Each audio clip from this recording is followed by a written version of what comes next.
The candle flames were leaning away from my bride. That is not a figure of speech. I was sitting on the edge of a wedding bed in a room hung with red silk, 4 feet from the woman I had been married to that afternoon, and the killing intent coming off her had bent every flame in the room flat against the far wall like drunks against a fence. The tea beside my elbow had grown a skin of frost. My breath was showing. Somewhere under the floorboards, a rat had decided this was not its night and left. She had not spoken since sundown. She had not looked at me once. She sat with her hands on her knees and her eyes closed and her spine straight as a plumb line, in a wedding dress somebody else had chosen for her, and the temperature in the room dropped about 1 degree every minute she stayed in it. And in the corner of my vision, in small, cheerful, glowing letters that nobody else in the world could see, something was counting down the hours I had left and offering me one way out of them, and the way out was to touch her hand. Her name was Manhwa.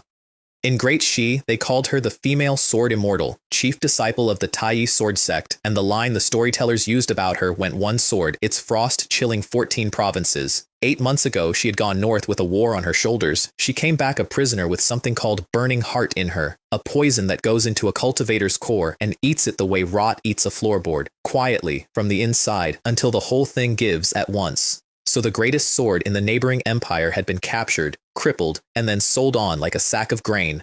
And my third brother had bought her, put her in red, and sent her to me. I want you to appreciate the craftsmanship, because this was not an insult. This was a double murder with a bow on it. Mei Lianhua was Great Shia's living totem, and marrying her to a dying nobody in the worst house on the palace grounds was a way of spitting in an entire nation's face without lifting a finger. That was murder number 1, and the victim was a country's pride. Murder number 2 was me, because the poison in her leaked.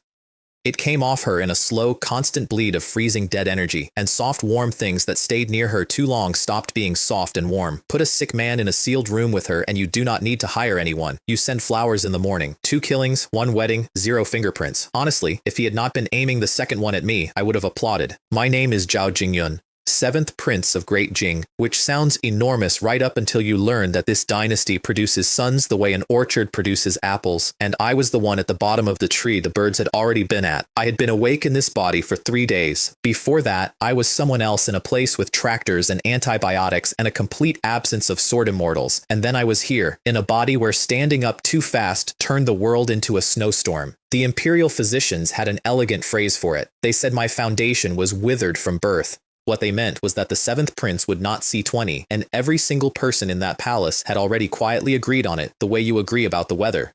I lived in a place called Jingshin Garden, which means Tranquil Heart Garden, and was in practice 3 rooms with paper walls close enough to the cold palace to share a rat population. My mother was dead, my allowance was theoretical, and on the 3rd day the glowing letters came back. They had introduced themselves once, on the morning I woke up in this body, as the beauty bond system, and then gone dark for 72 hours, like a shop with the shutters down. Now the shutters were up, and the first thing it did was hang a card over my bride's head.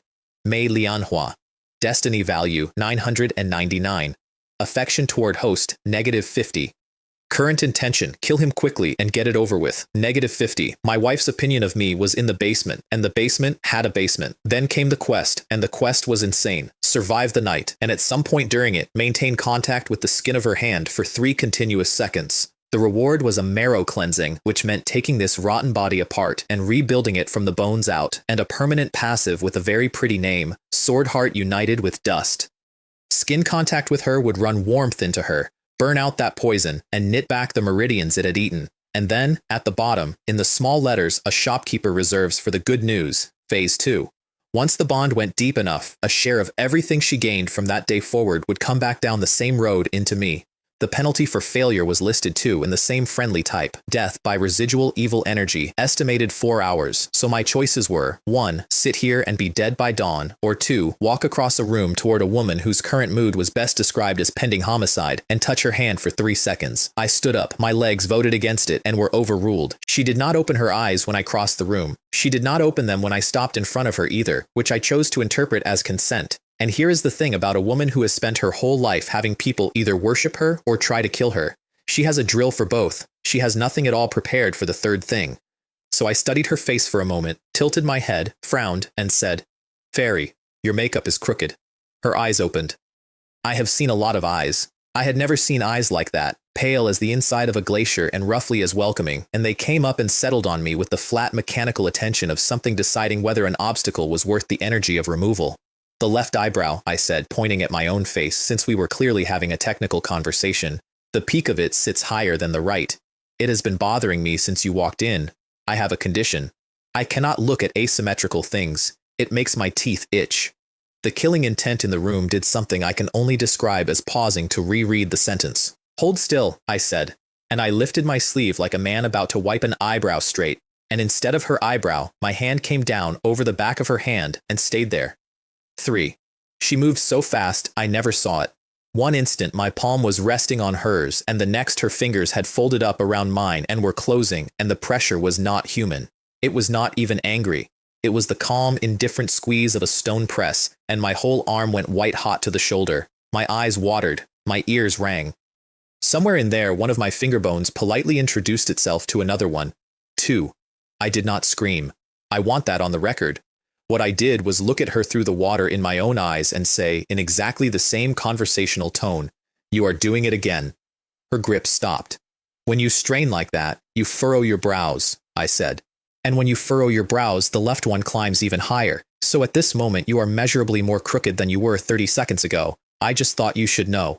1. Something crossed that glacier for the first time. Not warmth, confusion. The look of a woman who came into a room prepared for either a beggar or a butcher and has been handed a third option she has no drill for. Quest complete. I withdrew my hand, stepped back, examined her face with the professional squint of a man hanging a picture, and nodded. There, much better, balanced. Then I collapsed. Not really. I want to be very clear about that.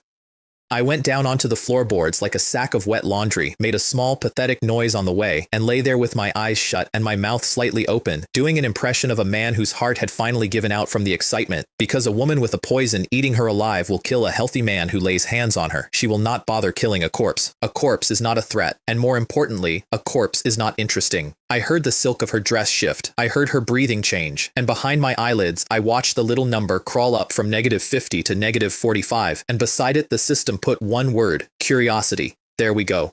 The shop was open. I lay on that floor for a solid half hour, and I want you to understand that this is much harder than it sounds. Cold boards, a splinter working its way into my cheek, a woman 4 feet away who could have ended me with a thought, and me, motionless, having a furious argument inside my own skull. Explain the passive to me, I said, slowly, like I am stupid because I am about to make decisions. The system obliged. Skin contact opened a channel. Down that channel went warmth, and the warmth ate her poison and mended her meridians. Up that channel, once the bond matured, came a share of her cultivation gains. Not all of it. A tithe. So, I said, to be absolutely clear, I am a battery. The host is a bond anchor, said the system, which is a much politer way of saying battery. And this is where a lesser man would have started celebrating, and I started sweating instead, because I had just run the same numbers from the other side of the table. If it ever gets out that touching a certain sickly prince refills a hole in a cultivator's core, that prince stops being a person and becomes a resource. There is a version of this story where some demonic sex saint finds out what I am, throws me over her shoulder, carries me up a mountain to a holy land, and squeezes me like a lemon every morning for the next 60 years, while a very polite attendant spoons porridge into me. Tell me this thing has an off switch, I said, or I will walk out of this garden and off the nearest wall myself. It had an off switch. I could open and close the channel whenever I liked. The system added, in the tone of a shopkeeper mentioning a restocking fee, that closing it in the middle of a session would not do wonderful things for her opinion of me. Noted, filed, sharpened. Then I spent the marrow cleansing. I had braced for agony. Every story I have ever read about this involves a man thrashing on the floor screaming while black sludge comes out of his pores. What I got was warmth, starting in the small of my back and spreading outward, and a sensation like something enormous and patient walking through my body room by room and throwing out the furniture. No noise, no sludge, nothing on the floor to explain. The system mentioned that discretion was included in order to preserve the host's public image, which struck me as almost thoughtful, until I remembered that its entire investment depended on nobody ever finding out what I was. I got up behind the dressing screen while she was still staring at her own hand, and I looked down at myself. The veins that had stood out on the backs of my hands like blue string were gone. My fingers closed, and they closed hard. There had been a gray weight sitting on my chest for 3 days that made every breath a small negotiation, and it simply was not there anymore. I pulled air all the way to the bottom of my lungs for the first time since I arrived in this world and nearly laughed out loud, and I caught it in my teeth, because laughing would have been the single most expensive mistake available to me that night. Then I walked out from behind the screen, picked up the cup of cold tea, and drank the whole thing standing up straight. Half an hour earlier, I could not have crossed that room without holding on to the furniture. Her head came around. What did you do? Not really a question. An accusation with the punctuation filed off. I set the cup down. Wrong question, I said. Here's the right one. The thing in your dantian. The one that feels like somebody left a coal in there and forgot about it. Is it burning even slightly less than it was an hour ago? She did not answer. She went still in a way that normal people do not go still, and I knew she had turned her attention inward, and I watched the exact moment she found it. Her chin came up. Her eyes came back to me, and the glacier had a crack in it. It is, she said. Congratulations, I said. You have just met your physician. Her hand moved toward her sword and stopped. That is a very particular kind of pause, and I have thought about it a great deal since. A woman betrayed by everyone she trusted does not reach for a weapon because she is angry. She reaches because hope is the most dangerous thing anyone has offered her in months. What do you want? She said. I want to still be breathing next month, I said. You want your cultivation back. I appear to be the only pharmacy in this empire that stocks your prescription, and you appear to be the only person in this palace capable of stopping a man from putting a pillow over my face. So, simple proposal. I keep you healing. You keep me alive. This palace eats people. I would like us to be the ones doing the chewing. She looked at me for a long moment. You are not afraid of me, she said. I am extremely afraid of you, I said. I am simply more afraid of my brother. She did not believe a word of it. Of course she did not. A man had walked into her room, told her a story about a power she had never heard of, and produced a miracle out of nothing, and in her world that pattern has exactly one meaning, which is that the price is coming. Prove it, she said. Gladly. Hold my hand again. Her face did the thing I would come to know very well over the following months, which is that it stayed completely blank while her ears did all the talking. Or, I added, is the sword Immortal afraid that if she touches me a second time, she will discover she cannot live without me? That did it. Nothing on this earth moves a proud person faster than being told they are frightened. She put out her hand, palm up, flat as a table, with the expression of a woman offering her arm to a snake to make a point. The number in the corner of my eye ticked up 10 and stopped at -35. I took her hand, and this time I got to watch it from the outside. Her breath went out of her all at once. Her shoulders, locked in one position since the moment she sat down, dropped 2 full inches. Somewhere under her skin, something enormous that had been dying for 8 months rolled over and remembered that it was alive. The warmth went down the channel, and the poison gave ground in front of it, and her eyelashes came down, and for about 4 seconds Mei Lianhua of the Taiyi sword sect forgot to be the most dangerous woman in 3 kingdoms. Then I let go early. I will be honest about why. Part of it was strategy. Most of it was that I have a deeply unhelpful instinct, developed over a lifetime of being the smallest person in the room, for finding out exactly how hard I can poke a thing before it eats me. Her eyes opened, and there was nothing blank about them. For half a second, the loss on her face was so naked that I actually felt bad, and then the shutters came down, and then, with real heat in it, she said, "What do you want?" First, stop calling me you. It is exhausting. Your Highness works. Husband works. I am flexible. Her jaw set. Second, when one person asks another person for a favor, there is a way it is done. And that way is not to ask like you are inspecting a horse. That was the sentence that broke the seal, and I only understand now how badly I had misjudged the animal I was poking. I never saw her move. No sound, no shift of weight, none of the 1,000 small tells a body gives before it does something, and then her fingers were locked around my wrist and my arm was extended, and I had been relocated about 1.5 feet without being consulted. Now, she said, perfectly level. Who holds the initiative? Her hand was cool. Her grip was not even tight. It did not need to be. It was the grip of a person holding a door shut. So I did the only thing available to a man with no leverage, which is to become extremely theatrical. Unbelievable, I said. Is this the conduct of the leading disciple of the righteous path, manhandling a bedridden invalid in his own room? What would your master say? What would the storytellers say? Sword Immortal Ling, terror of 14 provinces, wrestles a sick man on his wedding night. Her ears went pink. Her hand did not move. Then I made a mistake, and I made it on purpose, which is the best kind. Look, it works either way, I said. The effect just scales with how much contact there is, so frankly, the more surface area, the better. And then I clapped my free hand over my mouth like a man who has just let his own secret out in front of a creditor.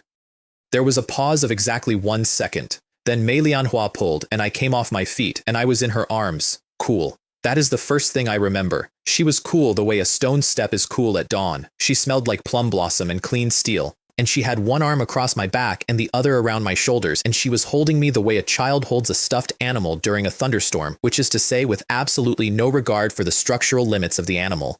"Let go," I wheezed into her collarbone. "Let go, you vixen. Ribs, those are load-bearing." I beat weakly on her back with one hand. She did not appear to register it. Under my ear her heart was going, and it was not going calmly, and far under that I could feel the other thing, the volcano in her dantian that everyone including her had written off as extinct, turning over in its sleep and starting to make noise. Affection climbed 26 points in a single breath and stopped at -9. And then, into the top of my head, in a voice I had not heard from her yet, she said, "If my cultivation is restored, I will make you second only to the Emperor and above all other men. I swear it." Which is a magnificent thing to say. It was the most generous offer anyone had made me since I arrived in this world. It was also, on the evening in question, completely worthless. Somewhere at the back of my skull, in a place I do not show people, there is a fortress. I call it Bayou Pass. High white walls, gates that have never once in recorded history been attacked, a garrison made up entirely of green recruits who have only ever done parade drill, and a general who holds the rank in name only. That night, for the first time, a scout came in off the road and reported movement. What kind of a domineering lord routine is this woman running? I thought, with my face crushed into her shoulder and my ribs creaking. The garrison was advised to remain calm. Second only to the Emperor, I repeated into her shoulder. Above all other men. Let me make sure I have understood the terms. You are currently a woman with no cultivation, no sect backing, no country that will admit to knowing you, and a poison in your core with a schedule. I am a prince with 3 rooms, no allowance, and a physician who has already picked out his condolence card. Between the two of us, we own 1 bed and a rat. What exactly are you paying me with? Her arms loosened. You are offering me a share of a mountain, I said, and neither of us can find the mountain. And then I closed the channel. I did not warn her. That was the entire point. The warmth stopped like a tap turned off at the main. I felt it go out of her, and I felt the poison come back in behind it, because that is what poison does when the pressure drops. It does not wait politely, it floods. She made a sound, not a scream. A short, flat sound, low in her throat, the sound of a person who has just put weight on a step that is not there. Falling out of heaven back down into hell takes almost no time at all. That is the horrible mercy of it. Her hand came off my back and closed in the front of my collar and lifted, and my heels came off the floor. What did you do? I turned it off, I said. Her eyes were enormous, and I could see the exact thing happening behind them, which was a woman trying to decide whether to tear my arms off before or after the interrogation. Do you want to know why? I said. Because I thought we were the same kind of people. 10 minutes ago I looked at you and I thought, here is somebody the world threw away, sitting in a room with somebody else the world threw away, 2 outcasts. I liked that. It felt like the first honest thing that had happened to me since I woke up here. Her grip stayed. And then you grabbed me by the wrist to prove you could, I said. So tell me, how exactly is that different from what the people who crippled you did? They were also stronger. They also decided that being stronger settled the question. Congratulations, Sword Immortal. You have got the technique down. Have you got the whole thing memorized yet, or is there still some of it left to learn? The hand in my collar opened. I dropped an inch and landed on my heels, and she took a step back, and for a moment I genuinely thought I had gone too far.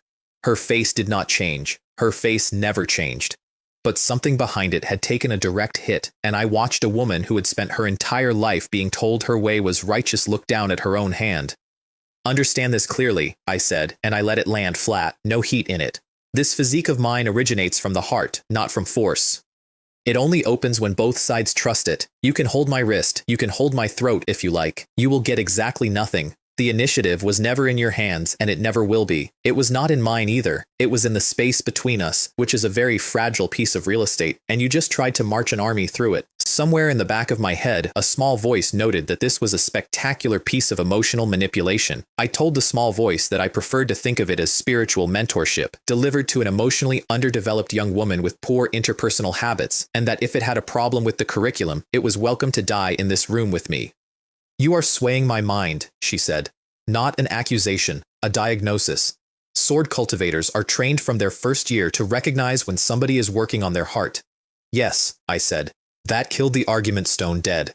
She had a whole rebuttal loaded, 3 layers of it, and I had said yes, and there was nowhere for any of it to go. She stood there holding a sword against a man who had already fallen over. Then here are the terms, I said. 1. We are partners.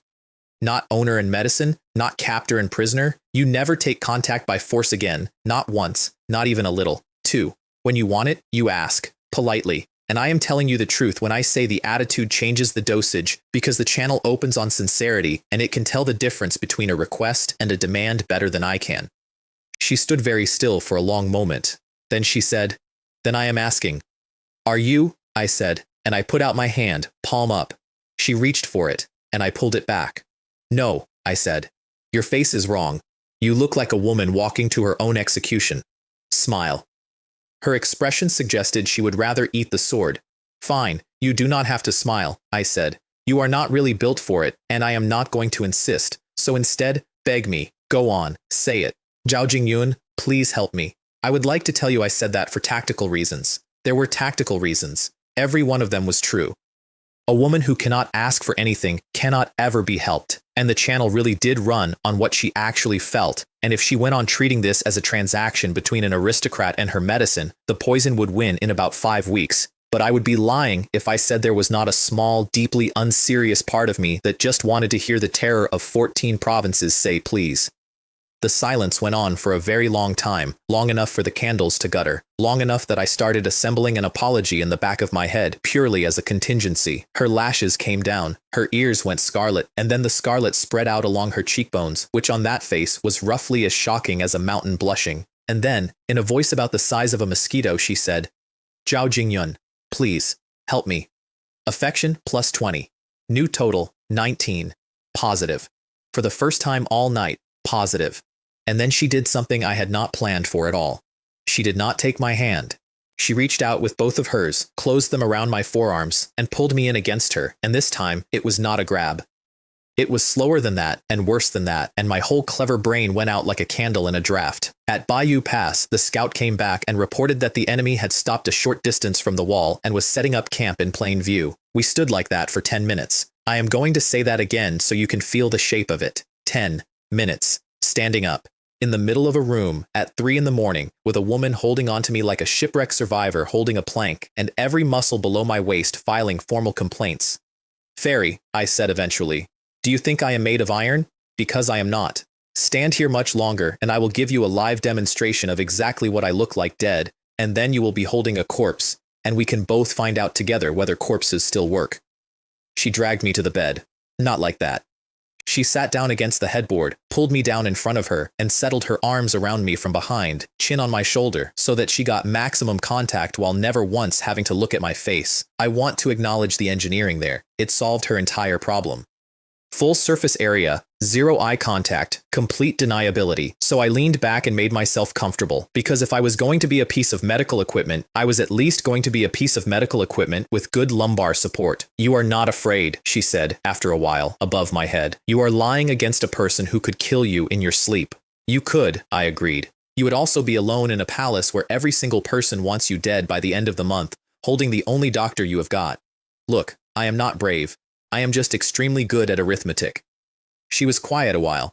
Later I understood what she was doing during those silences. She was comparing. She had fallen from the clouds into the mud, and it had nearly destroyed her, and she was working out that the man in her arms had been born in the mud and had never even been given the chance to be proud in the first place. Falling hurts more when you were high up, but at least you were high up once. The system put up a note. The embrace had reached its ceiling for the night. Meridian repair at 25%. Poison purged 20%. Which brings me to the question you have been wanting to ask since I started this, and I am going to answer it now, because I asked it myself that first night, and I asked it loudly. Why not just hold on to her forever? Because it does not work like that. Every form of contact has a ceiling, and the ceiling comes fast. Holding hands is a stream, an embrace is a slightly larger stream. Both of them run dry inside a quarter of an hour, and then you are simply two people sitting in the dark, accomplishing nothing. Worse, more than half the energy is lost on the way across, because the channel is not a pipe, it is a bridge, and bridges are only as good as what is standing at both ends. Do it while she resents me, and almost everything I send falls into the gap. So there was no version of this where I locked her in a room and farmed her. The whole machine ran on something I could not fake and could not force and could only earn, which is an insane way to build a cheat, and which was, as it turned out, the entire point. I faked a yawn, said something about needing sleep before the physicians came in the morning, and disentangled myself. Holding hands, embracing, I said from the doorway of the side room. These are elementary. If you want the medicine stronger, we deepen the bond. Then I went to bed and left her sitting in the dark, looking at her own hands. They kicked the gate in at dawn, not knocked. kicked, with the flat of a boot, hard enough to bounce it off the wall, and a voice came sailing through it like a man announcing a festival. "Oh my, seventh prince, you are still alive." Eunuch Wang. My third brother's favorite errand boy, a soft-faced man in good silk with 2 guards behind him, and the specific delighted swagger of somebody who has come to look at a body and is disappointed to find it upright. "Uselessness meets uselessness," he said, strolling in, taking in the room, the peeling walls, the woman sitting on the bed. A crippled sword immortal and a dying prince, truly a match made in heaven. "Eunuch Wang," I said from the doorway in my most delicate voice. "You are up so early. Did you fail to serve third brother well last night and get sent out to cool off?" His face went through several colors. Behind him, one of the guards developed a sudden interest in the ceiling. "His Highness the Third Prince," Wang said, recovering, "sends a congratulatory gift for the newlyweds." Ying set the box down on the table and opened it himself so that we would not miss a thing. Inside were 3 sticks of funeral incense, a folded stack of paper spirit money, and a memorial tablet, lacquered, properly made. Somebody had taken real time over it. The characters carved into it read, "The tablet of my beloved younger brother, Zhao Jingyun." Nice, very nice. My brother had commissioned my grave marker in advance and had it gift-wrapped for my wedding. Then Wang turned to the bed because insulting me was only the opening act. "And the great sword immortal," he said. "Do not look at this old servant like that. Your true energy is gone, is it not? They say if you so much as try to circulate it now, your meridians will tear. So please, do glare. It costs me nothing." Mei Lianhua lifted one finger. That was all. She did not stand. She did not draw. She had no cultivation to draw on, not one thread of it, so what came off that finger was not power at all. It was the other thing. It was 14 years of a woman walking into places where people intended to kill her and walking back out, distilled down into a single flick of intent, which is a thing you cannot fake and cannot buy and cannot lose along with your dantian. Eunuch Wang's face went the color of paper. Ying later told people that he saw a sword point at his own forehead. Ying said he watched his own head come apart. Ying screamed, both legs went out from under him, and he sat down hard in a spreading puddle on my floor. The 2 guards did not move. Their hands were on their sabers and their hands stayed there, because some part of them, older than their training, had already worked out how that would end. Mei Lianhua looked down at him. "Waste," she said. I walked over, put my foot against the gift box, and kicked it out through the open door. It came apart on the flagstones outside, tablet first. "Go back and tell third brother," I said. "I received his gift. I liked it very much. Tell him to wait for me to return the favor. Now get out." They got out. Wang was carried. The system noted the incident with what I can only call enthusiasm. Because the princess had protected the host, my constitution had gone up again, and the aura's healing had improved another 5%. I stood in the doorway watching them go and thought about tigers. There is a saying here about how a tiger fallen into the flatlands gets bullied by dogs. It is a very popular saying. Every scheming little functionary in this palace lives by it. What the saying leaves out is that the tiger does not need to be in the mountains and does not need to have any strength left at all, because one look from it will still empty a mouse's bladder onto the floorboards. Then I went to find breakfast, and discovered that we did not have any. The kitchen at Jingshan Garden was a lean-to with a cold stove and a rusted pot. The rice bin had a hand's depth of grain in the bottom of it, and every grain was green. I picked some up, smelled it, and put it back, because there are limits. This was not neglect. Neglect would have been sloppier. This was my third brother telling the imperial kitchens that the 7th prince's allowance was under review, and then waiting, so I went out into the weeds.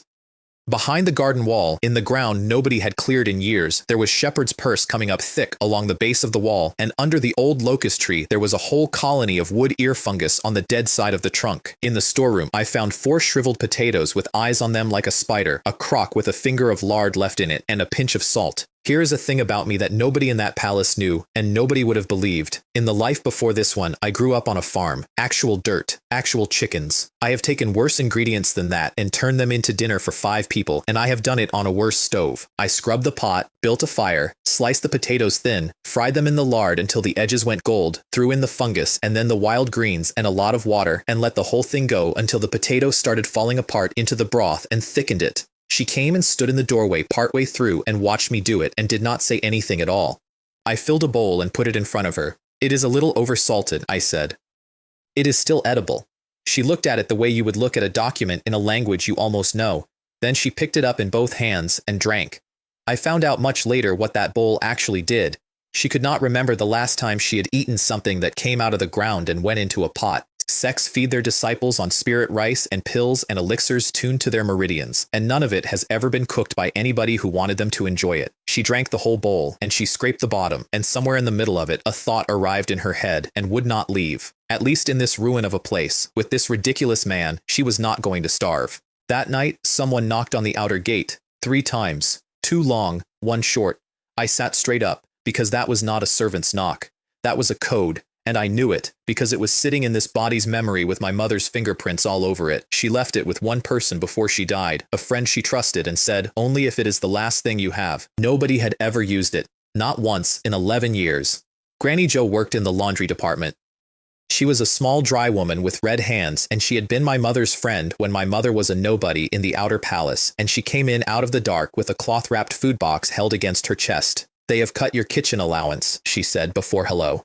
The 3rd prince gave the order himself. Ying has the noble consort behind him, and there is nobody above him who will say no. Your Highness, Ying is not playing this time.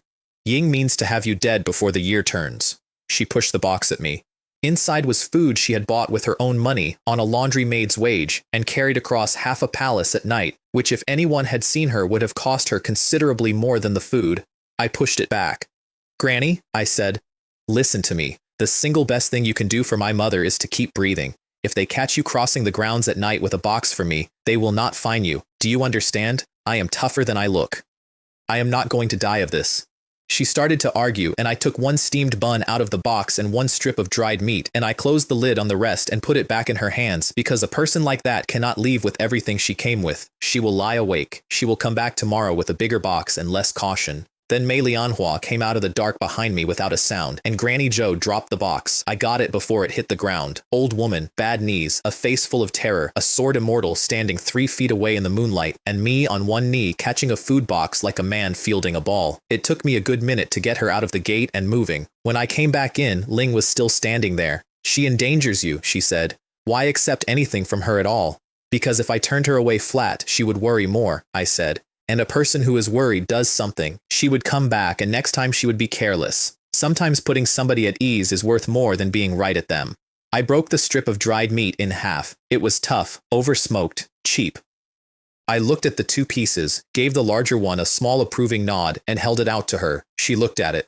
Take it, I said. You have got a poison to fight. You need the protein more than I do. She took it. And inside my head, watching the number in the corner of my eye tick up 10 points and settle at 29, I thought that if that performance had not moved the needle by at least 10, I would have wanted to speak to a supervisor. I am not a good person. I want to be clear about that, but I will say this in my own defense. Every single thing I said to that old woman was true, and I would have said all of it with no system, no numbers, and no audience. The performance was in the timing of the jerky. She chewed.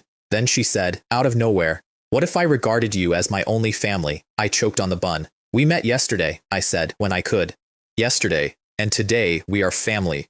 Do you not think we are moving a little quickly? I have no family, she said, in exactly the tone she would have used to report the weather.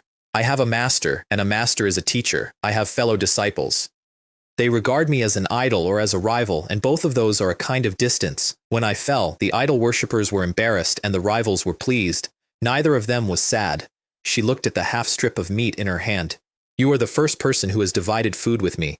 Which is one of the saddest sentences I have ever heard, delivered like a weather report by a woman who did not appear to know it was sad. All right, I said. Sit down. We are going to talk about interaction, and I need you to take this as seriously as you take swordsmanship, because it is going to matter more. Interaction, she repeated. Trust is a bridge, I said. Distrust is a canyon. Right now, when I send you 100 units of anything at all, 99 of them fall into the canyon and 1 arrives. That is not a metaphor about feelings. It is the actual operating condition of the thing keeping you alive. So, take my hand, and while you are holding it, I want you to praise me. In your head, silently. Nobody will ever know.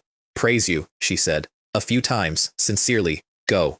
She took my hand. She closed her eyes with the grim expression of a woman entering a duel. Nothing happened for a while. Then, apparently at some cost, she began. Zhao Jingyun, she said out loud, because she had never done anything like this in her life and did not understand that silently meant silently, is not bad looking. I kept my face absolutely still. His brain appears to function well. Still nothing on my face. Total professional. His soup, she said, is drinkable. And then she stopped because she had run out. She sat there with her eyes shut, visibly working, and I watched the greatest sword talent of her generation come up against something harder than any technique in her sex library, which was the task of saying a nice thing about another human being on purpose. Finally, quietly, she said, "Ying is a good person." The channel opened like a floodgate. It was not the same as before. It was not close to the same. The system threw a number at me, and the number said that plain hand-holding, which had been running at a leak, was now delivering at 120% of its rated capacity, and I could feel it going through her like heat through a cold room. Her eyes came open. She looked at our hands. "It changed," she said. "It changed," I agreed. "So now you know the recipe. It is not a technique. There is nothing to practice. It just has to be true." That is the moment she started being dangerous to me in a completely different way, and I did not notice because I was busy being pleased with myself. That night the wind got up and came through the torn paper in the window, and I lay on the couch under my one thin blanket and coughed. I want to be precise here. I coughed twice, experimentally. A small, brave, entirely fake cough of the kind performed by a man who does not want to be a bother. From across the room, I heard the world's least convincing internal argument being conducted almost out loud. It went, roughly, if he falls ill, who repairs my meridians? Nobody repairs my meridians. Therefore, this is a matter of my own interests. Therefore, it is not kindness. Therefore, there is nothing to think about. Then her quilt came across the room. She threw it. From the bed. It opened out in the air like a sail, turned once, and came down over me in a perfect flat landing, edges square, without touching the floor. 10 years of sword control, spent on a blanket. My coughing stopped immediately, on account of being cured. I lay under it, grinning into the dark. It smelled of plum blossom. It was the thickest blanket in the room, and it was now on me, which meant that the greatest sword immortal of Great Xia was going to spend the rest of that night curled up in the cold in her own bed, awake, staring at the ceiling, trying to work out what had just happened to her. In the morning she had shadows under her eyes, and I was pink and rested. "Thank you, sword immortal Ling," I said, stretching enormously. "For the quilt, I slept extremely well." She looked at me for a long moment with an expression I could not read at all, and then went outside to stand in the cold and think about her life choices. I made a note in my private ledger. Sound investment, excellent return. Consider increasing position. Over breakfast, which was more potato soup, I opened negotiations on the next service tier. "Elementary contact loses over half of everything," I said. "Hands, embracing, all of it. It is like trying to fill a bucket with a sieve. If you want to be walking around with a functioning core before the snow comes, we need to move up." "Move up," she said, in a voice that had gone flat and careful. "Twice a day. Fixed times, morning and night, no negotiating on the day, and deeper contact." I held up a hand before the temperature could drop. "Not that. Put the sword down. I mean extremities. Your face and your feet." There was a silence in which I genuinely believed I was about to be killed over breakfast. "The meridians converge at the ends," I said quickly. "Hands, face, feet. That is also where the poison settles, because it sinks, like silt. If we keep working the middle of the river, we will be at this for years. Work the ends and we finish it." "You are proposing," she said, "to wash my feet." "I am proposing to treat your feet. I am the chief disciple of the Tai sword sect. You are a woman with a coal in her core and about 8 months of life left in her at the current burn rate, and I do not care what you were the chief disciple of, but fine." I stood up and shrugged. "If it damages your dignity to have your husband serve you, then we will reverse it. You can serve me instead. Same contact, same effect, entirely up to you." That landed exactly where I aimed it. Because here is the thing I had worked out about Manhwa in 3 days. Making that woman serve someone would be harder than killing her. Being served, on the other hand, is only embarrassing, and embarrassment is survivable, and more importantly, it keeps her on the upper step. She could not accept being a servant. She could accept being a patient with an unusually presumptuous physician. Her jaw worked, and then I put the knife in. "Also," I said on my way to the door, "consider the schedule. Somewhere out there right now, the people who put burning heart in you are getting up. They are eating breakfast. And at some point today, one of them is going to remember what he did to the genius of the Tai sword sect and feel very good about himself. That is happening every morning. It will keep happening every morning for the rest of your life, unless you let a mediocre man in a broken house wash your feet." "Fine," she said. The system, which is a shameless enabler, immediately gave me a bonus for closing the deal in the form of 10 days of cultivation I had not earned. We started with her face. I brought in a basin of hot water and a new cloth, and I squatted down in front of the chair she was sitting in, and I said, "I apologize in advance," and I put the cloth on her face. I want to describe what happened next carefully, because it is the moment the whole thing stopped being a scheme. Nobody had ever done that to her. Not once. Cultivators do not wash. There is a minor art for it, a small cleansing technique every sect disciple learns in their first year, and after that, a body simply stays clean the way a sword stays clean, by not being permitted to be otherwise. She had not felt a wet cloth on her face since she was a child, and she had never in her life felt one held by another person. The channel opened wider than it had ever opened. Wider than the embrace, wider than anything. I felt it go through her, and I saw her hands close on the arms of the chair. Deep in her sea of consciousness, there was one last stubborn thread of that poison, the piece that had gone furthest in and dug the deepest, and it came apart like smoke and wind. Meridians, 45%. Purification, 30. Affection, plus 10 to 59. And then the system gave me something that had nothing to do with her at all. Profound sword heart. Elementary. Phase 2 had started. The tithe was flowing. I took the cloth away. Her eyes were still closed. Then she raised one hand, held it out in front of her, and did something. A thread of white came up off her fingertip. Hair thin. It lasted about a second and a half and then went out. That was true essence. Her own. The first she had produced since the night they broke her. She looked at it, and then at the place where it had been, and her eyes filled all the way to the edge and did not spill, because she would not let them, and she sat there in a chair in a rotting garden with wet hair at her temples, holding up an empty hand. "It is alive," she said. "It was always alive," I said. "It was just under a rock." I gave her a full 10 seconds, which for me is a display of enormous restraint, and then I said, "Excellent, same time tomorrow. Feet." Her head came up so fast I heard her neck. "You have seen the numbers now," I said. "You felt what the face did. The feet are further out and they are worse and they will do more. And before you say it, yes, I know, a woman's feet." Extremely private, the sword immortal who stood on a flying sword above the clouds of 14 provinces is not going to sit on a stool and put her feet in a basin for a man. She said nothing at all, which is the loudest thing she does. "That is fine," I said, and I picked up the basin and walked toward the door. "Honestly, it is fine. The face is not nothing. It is slower, but it works. At the rate we saw today, I would estimate a full recovery in, 8 years? 10. I stopped in the doorway. "Assuming nothing goes wrong. Assuming you have 10 years. Wait." I did not turn around immediately, because I am not a monster, and turning around immediately would have made her feel it.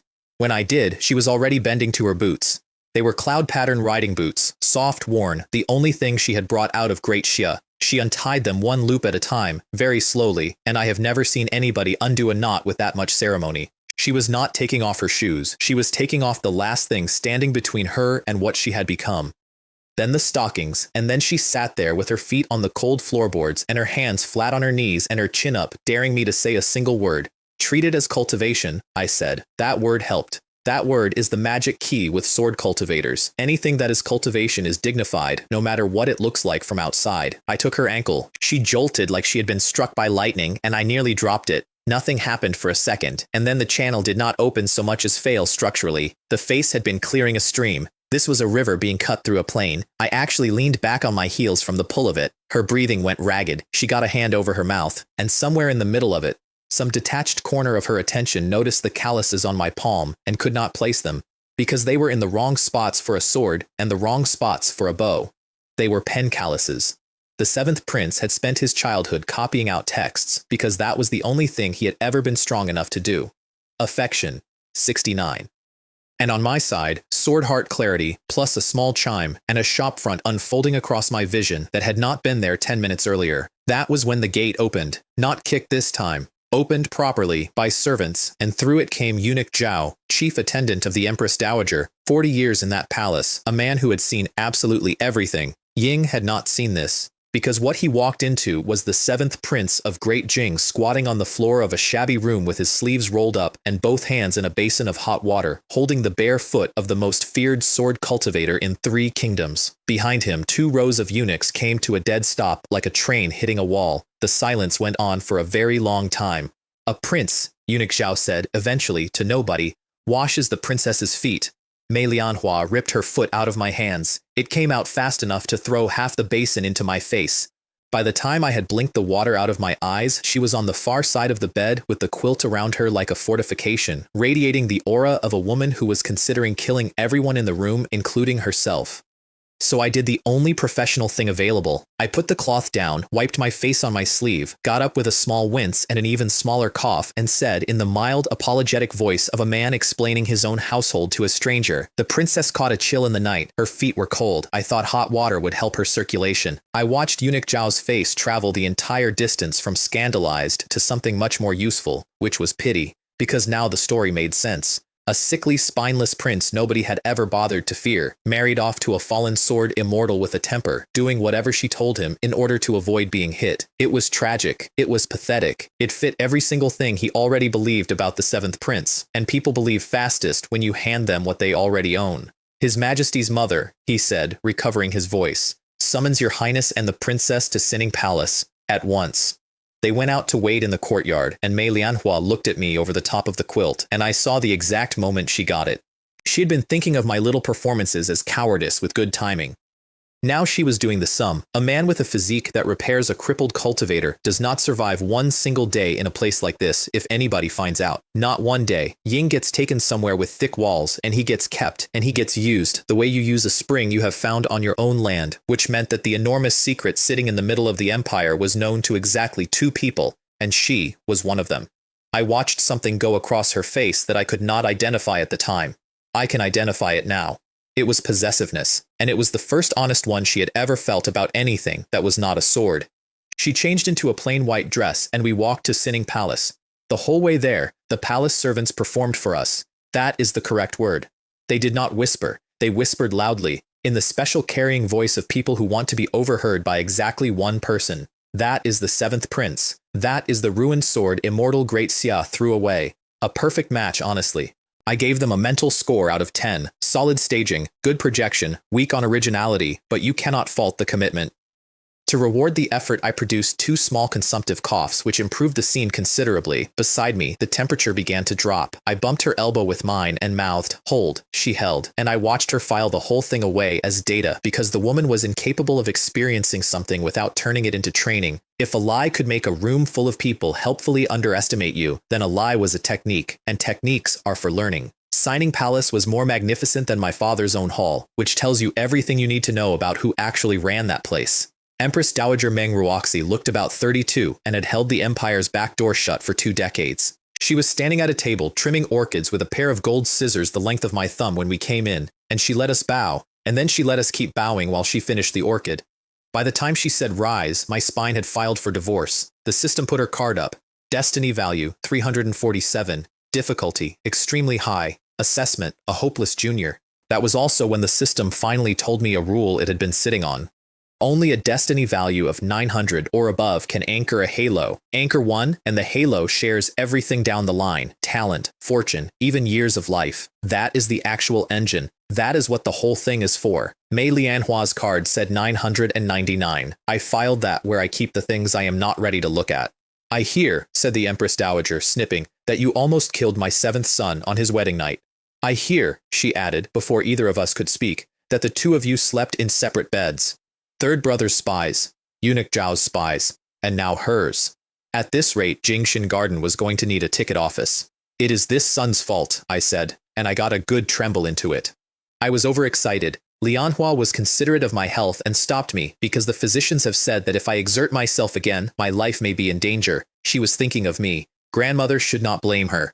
There is an art to this. You take all the mud, you put it on yourself, and while everyone is looking at how filthy you are, the person beside you comes out of it as virtuous and considerate. Mei Lianhua picked up the step without a single rehearsal. "My husband is in poor health," she said. "I dare not permit him to overwork himself." Excellent work, I thought, at her.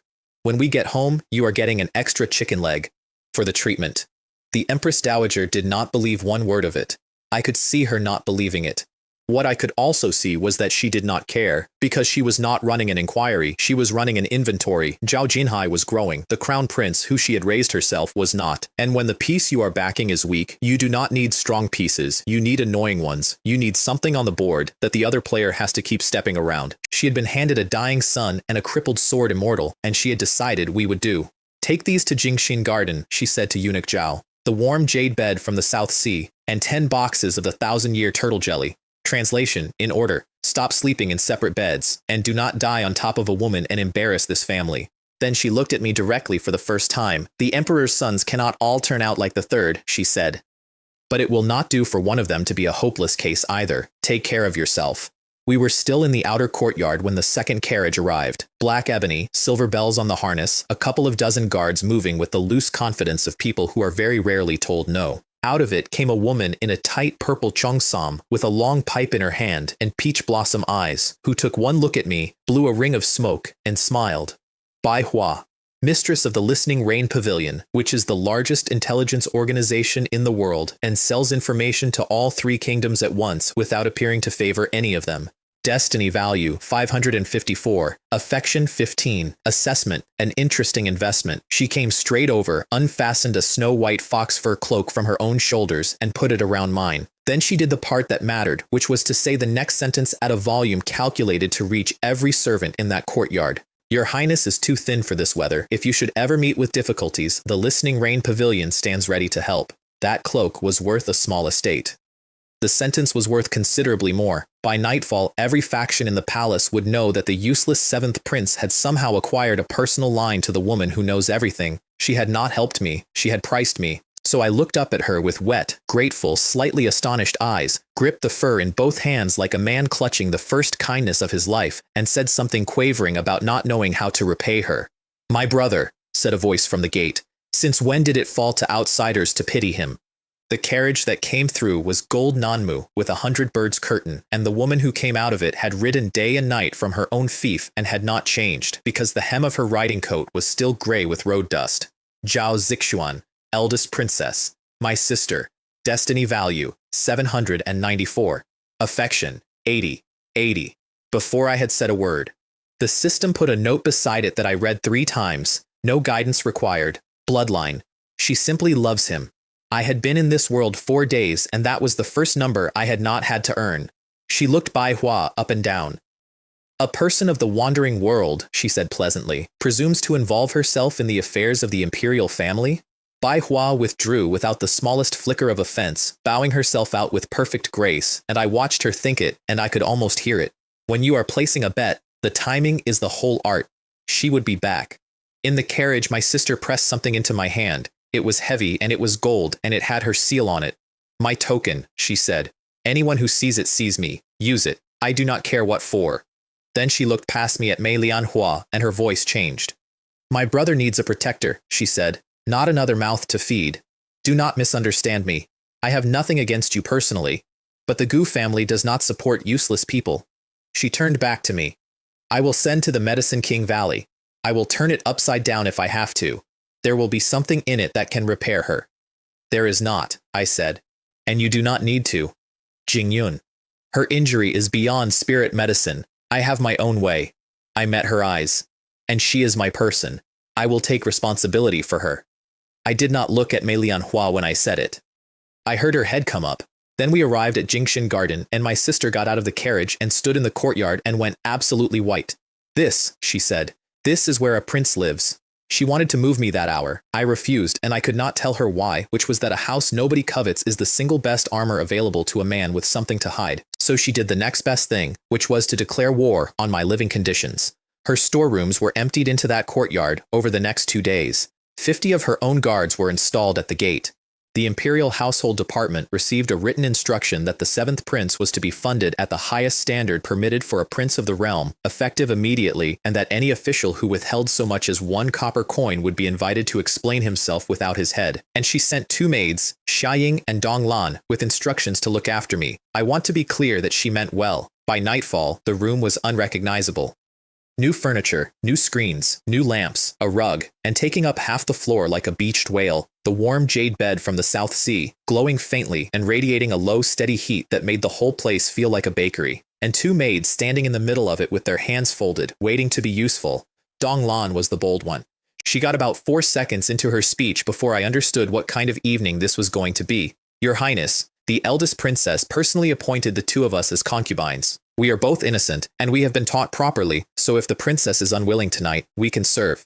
And then, with the shining helpfulness of a girl who genuinely thinks she is solving a problem, or perhaps the princess could demonstrate first, so that we do not offend your highness's noble body through inexperience. I heard Mei Lianhua's mind go completely white. I did not need the system for that. You could hear it from across the room, like a struck bell.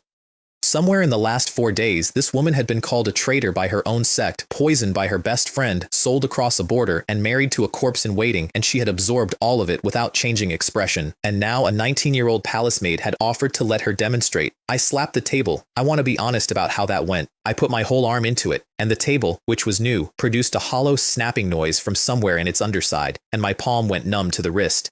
There was a small, terrible pause in which everyone in the room realized what had happened, so I converted it instantly into a coughing fit. "Are you?" I gasped, gripping the ruined table. "Trying to kill me? Look at me. Look at this body. If word gets out that Zhao Jingyun was set upon by 2 maids and expired from exhaustion on his own wedding week, what do you think my imperial sister will do? Do you think she will reward you? Or do you think she will have you chopped up and fed to her hunting dogs and then burn the kennel out of grief?" They were out the door in seconds. Then came the sleeping arrangements, and I would like the record to show that I fought honorably. I insisted she take the warm jade bed. I claimed the couch. I performed a small brave shiver. "Stop acting," said Mei Lianhua to the ceiling. "Sleep together." And then her ears went red first, which I thought was extremely unfair because it made it impossible for me to enjoy winning. We lay on that bed in the dark with a hand's width between us and the maids on the other side of a paper wall, and because there was nothing else to do, I explained the board to her. "Bai Hua," I said, "is a venture capitalist. She is not being kind. She has looked at the market and decided that the most underpriced asset in this palace is a prince everyone has written off. Her problem is that she cannot get close to any of my brothers, because my brothers are real tigers, and if a merchant with a smile like that walks up to a real tiger, she gets eaten. But a paper tiger, a sick one, a wheezing one who might be dead by spring, that she can approach, that she thinks she can steer. And your sister?" "My sister," I said, and I had to think about how to say it. "My sister is not an investment. My sister is an angel investor. What she gave me today was worth more than everything Bai Hua will ever offer, and it was worth more precisely because she did not ask for one single thing back. That is the rarest thing in the world, and I have known her 4 days, and I do not know what to do about it." There was a pause. "And me," she said. "What am I?" I had an answer ready. That is what I hate about it. I had 3 answers ready, all of them good, and instead, the true one came out. "You are not a product," I said.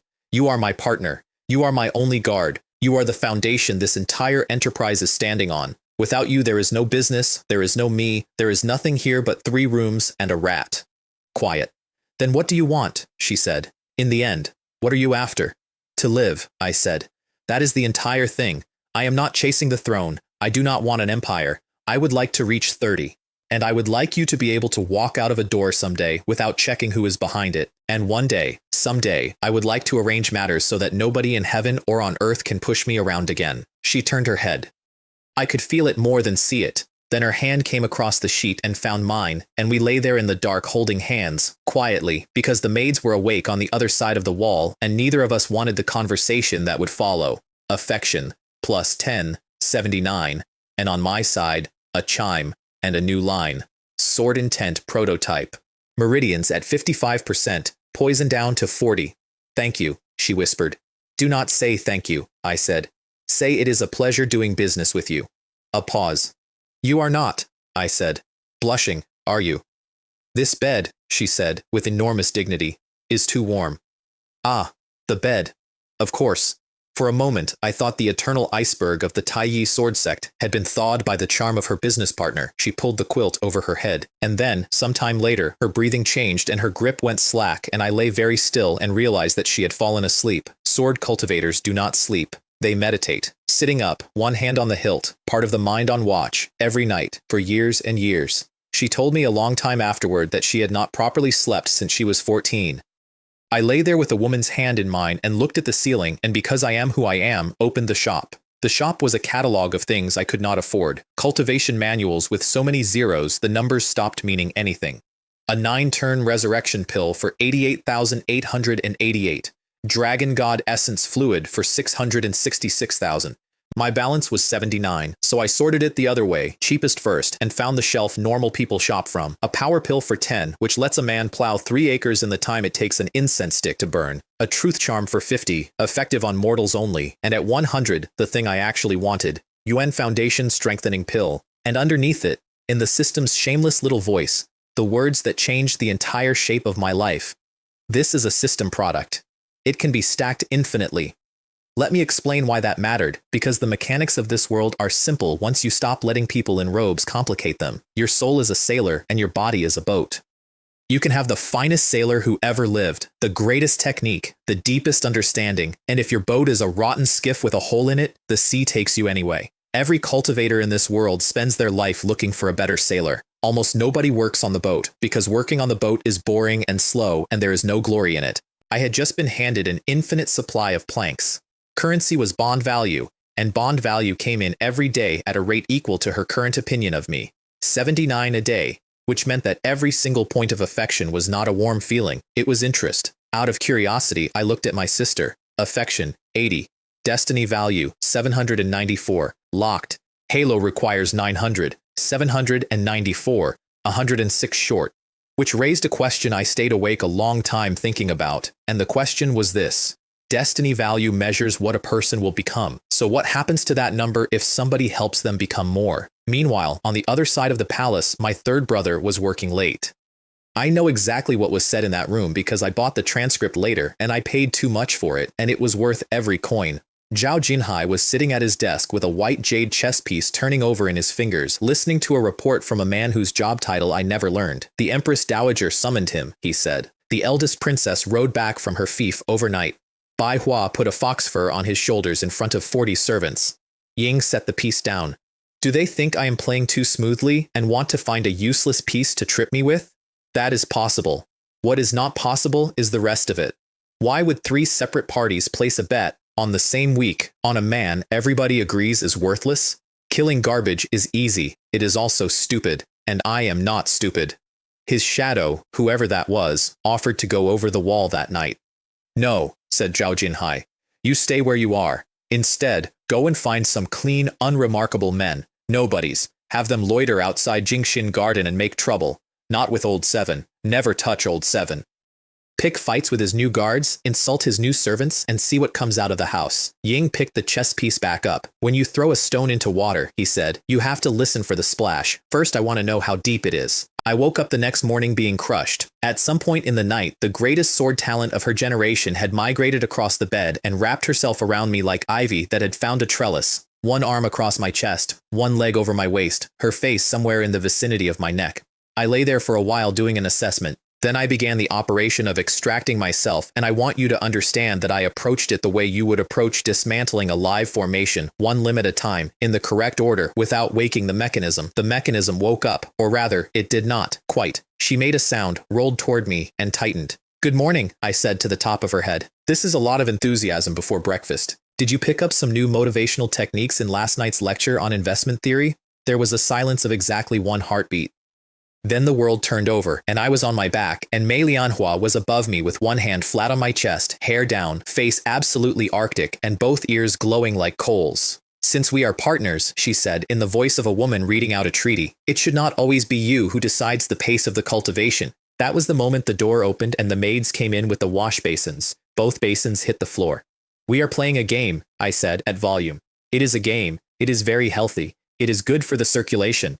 Mei Lianhua did not get off me. She turned her head, looked at the 2 girls with perfect composure, and said, in the flat voice of a woman filing a report, I used too much force on Prince Ankong last night. Ying is exhausted and cannot get up. It was my fault. I do not yet know how to handle these things properly. I have never in my life wanted so badly to be dead. The maids' faces went through disbelief, then comprehension, then a joy so pure and so enormous that they lit up the room. Because for 4 years the entire palace had circulated one particular rumor about the 7th prince, and it was not that he was sickly. Congratulations, your highness, said Donglan, bowing radiant. The princess is mighty, said Xiaoying, bowing lower. And then they were gone, running, and I do not mean walking quickly, I mean running across the palace grounds to be first with the news. Affection, +6, 85. Daily income, 85, taking my balance to 164. Breakfast arrived 20 minutes later, courtesy of the Imperial Household Department, which had received my sister's memorandum and had clearly read it twice. Crab roe soup dumplings, crystal shrimp dumplings you could see through. A congee made from top-grade spirit rice and red dates, and something the servant described as spirit fowl, simmered all night, which came to the table smelling like a good decision. 4 days earlier, I had been eating fungus off a dead tree. Is this what power tastes like? I thought with my mouth full. No, wrong. This is what being kept tastes like, and I am at peace with it. Then I bought my first Yuan Foundation strengthening pill, took it, and felt something settle into my bones like mortar going into a wall. And then, chasing the sensation, I asked the system a question, and the system informed me, mildly, that I had a status panel. I had a what? Why? I said, did you not mention this on day one? This system, it said, is intended to be supportive rather than dominant. Supportive.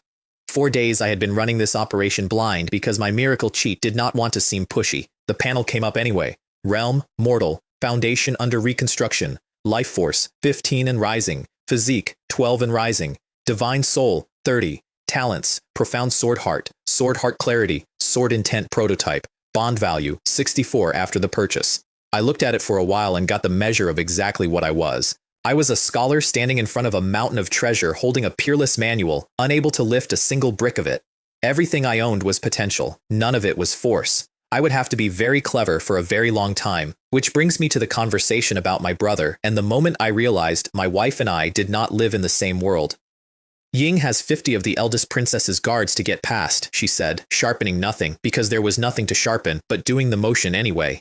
Ying cannot move against this house openly, a pack of chickens and dogs. If he dares come here himself, I will see to it that he does not leave. Ying is not going to come here, I said. Manhwa, listen, Ying is never going to come here. Do you want to know how he will actually do it? Because I can give you the menu. She looked at me. 1, I said. A rumor. Not a lie, a true fact arranged badly. That the 7th prince's consort is a sword immortal of great Shia, and the 7th prince keeps her close, and the two of them are often heard talking quietly. Nothing more. Within a month, half the court believes I am corresponding with an enemy state. That is absurd. It does not have to be true, it has to be repeatable. I held up a second finger. 2. Ying hires men to stand outside my gate and shout filth. Not at me. At you. Every day. And they keep doing it until one day you finally step outside, and a great Xia sword immortal breaks a citizen of the capital in the street, and then I am not a foolish prince anymore. I am a traitor who imported a weapon and pointed it at his own people. Her hand stopped moving. 3, I said. Ying goes after you directly. Ying pays for a story that you sold out Great Xi to save yourself. Ying hires people to weep about it in tea houses. Witnesses. Names. Dates. Inside 2 months, you are not a tragedy, you are a snake, and I am the idiot who married one. And the beautiful part, the truly elegant part, is that not one of those 3 things can be cut with a sword. There is nothing to cut.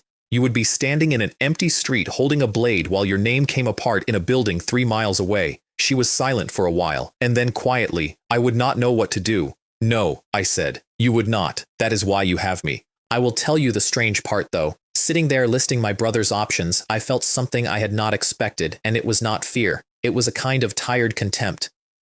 Because this is a world where people cut mountains in half with swords. There are men alive right now who can stand on air. There is a woman 4 feet from me who used to fly. And in the middle of all that, a prince of the realm was spending the best years of his life arranging for someone to say a bad thing about someone else in a tea house. His vision was so small. Ying was fighting for a chair. Honestly, what is the difference between that and 2 middle managers poisoning each other's reputations over the year-end bonus? That afternoon, I taught her 5 in a row. I scratched a grid into the sand under the old locust tree with a stick, collected a pile of black pebbles and a pile of white ones, and explained the rules, which took about 11 seconds. Get 5 in a line, any direction, that is the whole game. That is the whole game, she repeated, in the voice of a woman who has been handed a wooden sword. We will play for stakes, I said. If I lose, you control the treatment schedule for the entire day, times, duration, everything. If you lose, I get to hold your hand. I would like to draw your attention to the structure of that bet because I was rather proud of it. If I lose, I get held. If I win, I get to hold. There is no arrangement of the pebbles on that board under which I do not get exactly what I came for. It is called hedging. No matter how the market moves, I do not lose money. I won the first game in 9 stones, using the oldest trap in the book, which is to build 2 open 3s at once, so that whichever one she blocks, the other one kills her. She stared at the board. Then I took her hand and held it, and nothing happened. I want to be clear. I turned the channel off, deliberately, and she sat there with her hand in mine waiting for warmth that did not come, and after about 10 seconds her head came up. Why is it not working? Because you lost, I said. And you have not accepted it. That resentment sitting in your chest right now is a boulder in the middle of the stream. I have not closed the door. You have. I wanted on the record that this was 100% a lie and the channel was under manual control the entire time.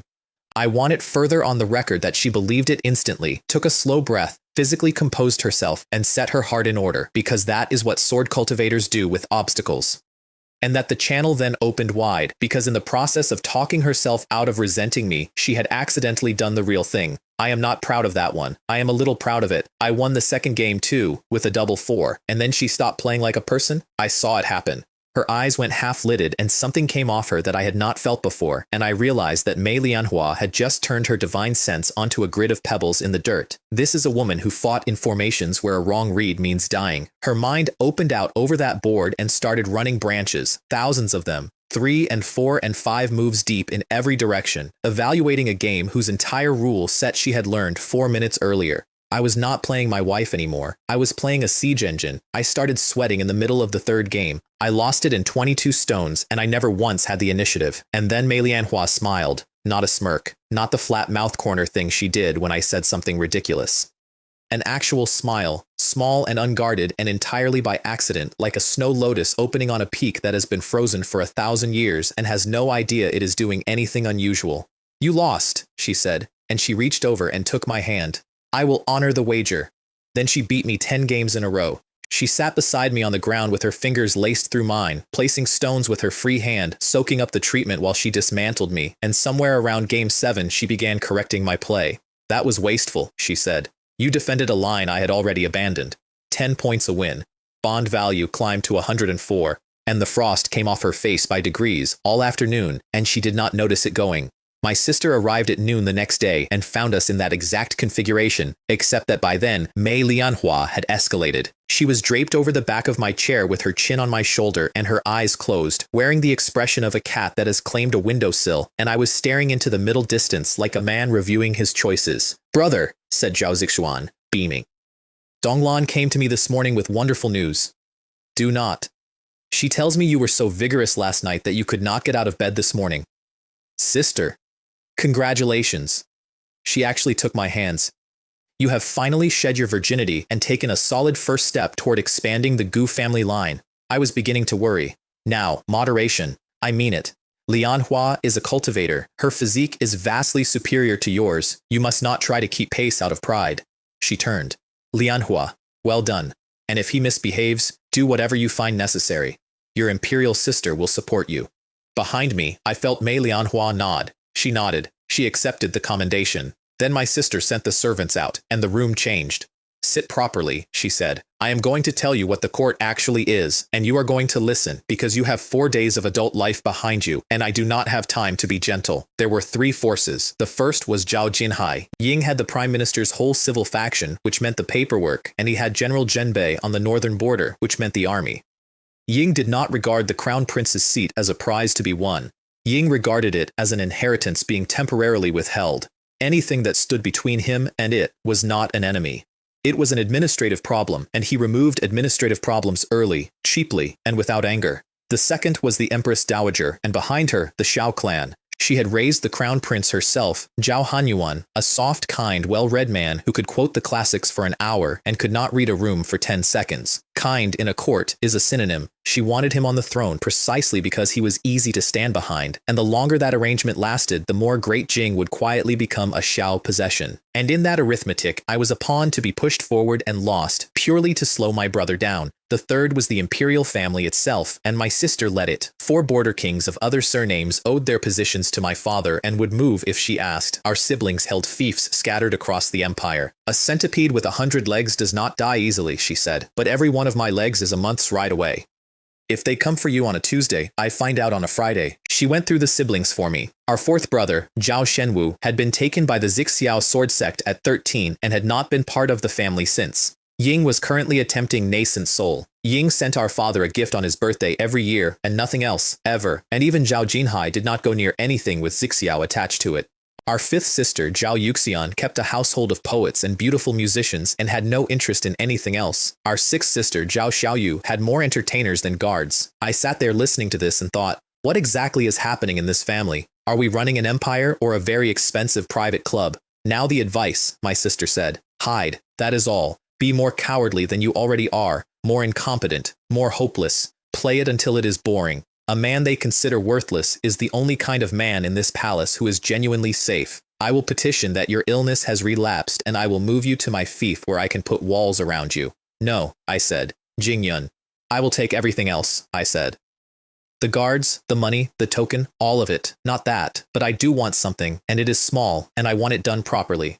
I told her about Granny Joe, the knock, the 2 long and 1 short, the box she had carried across half a palace at night on a laundrymaid's wage. My sister did not ask a single question. Within the week, that old woman was outside the palace walls in a house with her name on the deed, with 2 servants and a stipend for the rest of her life, and I never had to worry about her again. On her way out, my sister stopped in front of Manhwa. My brother's safety rests on you now, she said. I am not going to threaten you. I will simply tell you this. Protect him, and I will see to it personally that the line of your sword sect continues, wherever it has to continue from. When the gate closed, I sat down on the step, and Mei Lianhua sat down next to me, and after a while she said, "What is your path?" "Truly. My path," I said, "is to take everyone who wants to use me as a pawn and make them mine." I bought the second Yuan Foundation strengthening pill. That left me with 4. The trouble started that evening, and it started small, the way it always does. One of my sister's guards came in through the gate walking wrong, split lip, one eye going purple, holding his ribs. Steward Ye from the 3rd Prince's residence had blocked the shift change at the corner and informed them that the way they walked was an eyesore, and when they had tried to go around him, his men had put 2 of them on the ground. Then the head housekeeper came in and reported that the Imperial Household Department's delivery had been intercepted on the path. The dishes had been swapped out. What arrived at my kitchen was a pot of cold congee and a plate of leftovers, and the man who handed it over had said, "Good-for-nothings should eat this." "I am going to kill them," said Mei Lianhua, and she meant it in the most literal available sense. "No, you are not, and here is why," I said. "This is not my brother. My brother does not do this. This is too crude, too traceable, and it gains him nothing. This is some steward who heard which way the wind blows and decided to earn a promotion by kicking a dog, which means it is not an attack, it is an audition." Then I sent for the largest piece of hardwood in the storeroom and the best calligrapher on my sister's staff. The plaque was 6 feet long, gold lacquer on black, and it read, "With deepest thanks to my 3rd Imperial brother, whose kindness sent a master to hone the skills of my guards, that they might become as tough as steel, and who, fearing that my stomach is delicate, has personally provided me with congee and simple dishes to nourish my constitution, so generous a brotherly affection. This unworthy younger brother bows his head 100 times. This," I told Mei Lianhua, "is called killing a man by destroying his spirit. Now go and change into something bright. You are coming with me and you are going to smile." "I do not smile." "You are going to try, and everyone in this palace is going to see how deeply moved we both are by the 3rd Prince's care." We went with drums and gongs. I want you to see this properly. At the front, 4 men carrying a plaque the size of a door. Behind them, a drummer and a man with a gong who had been instructed to use it liberally. Behind them, 2 servants carrying the actual pot of cold congee and the actual plate of leftovers on a lacquer tray, held up at shoulder height like tribute. And at the back, the 7th Prince and his consort, walking slowly so that people would have time. Every 100 paces the gong went, and my men called out together, wishing the 3rd Prince boundless happiness and longevity. We crossed the entire palace. By the time we reached my brother's gate, there were about 200 people following us, and every window along the route had a face in it. Steward Ye came out and went the color of a frog. Look at his position. If he accepts the plaque, he accepts it in public, along with everything written on it. And by tomorrow, every servant in the palace knows that the 3rd Prince stole a sick brother's dinner and sent thugs to beat his guards. If he refuses it, he refuses a gift publicly offered by a prince of the realm in front of 200 witnesses, which is an insult to the imperial family, and there is a department for that. Ying stood there for a long moment with his mouth slightly open. We set the plaque against the wall by his door, bowed, thanked him warmly, and went home. That night my brother sat in his study with one lamp lit and read the report, and I know what he said because I bought that too. "My 7th brother," he said, "has been full of surprises lately. His advisor, a man called Wu Tianming, said what advisors say. It is a street ruffian's provocation, your highness. Vulgar. The eldest princess must be behind it." "No." Zhao Jinhai turned the jade piece over. "I know what kind of person my 7th brother is better than anyone alive. If I had sent him a plaque, he would have shut himself in his room and trembled, or he would have run to our sister and cried. Instead, he returned the favor with drums. Unseemly, underhanded, and extremely effective. That is not my sister's style. My sister would have come here herself and broken something." Ying set the piece down. "And it is certainly not Zhao Jingyun." Ying was quiet for a while. "Consider what I did," he said. "I put a crippled sword immortal in his bed. The poison would have finished him inside a month with no assassin, no evidence, no risk, and in the same stroke I spat in the face of Great Xia and its precious Taiyi sword sect, and there was not a thing either of them could do about it. It was clean. It was the best move I have made in 3 years. And the result, said Wu Tianming unwisely. The result, said Zhao Jinhai, is that he did not die. The result is that he is living better every week, and now he is throwing my face on the ground in front of the entire palace. Ying looked up. My people tell me that woman arrived here as a walking corpse who could barely stand. They tell me she now moves freely and that her complexion improves by the day. Ying said the next part slowly, like a man finding a crack in a wall. That does not make sense. Wu Tianming had a theory, and I have to admit it was a good one. Ying proposed that the poison was real, but that she wanted it, that she had been keeping it as armor because a woman who kills anything that touches her cannot be touched by anyone, and that now she had been parked safely with a harmless prince, she had finally begun to let herself heal. Then he asked permission to kill her. No, said my brother. Your Highness, if she recovers even part of her strength. If a rabbit is docile, you can simply crush it whenever you like. It is not urgent, and there is no pleasure in it. But if a rabbit bares its teeth and tries to bite, that is a different matter entirely.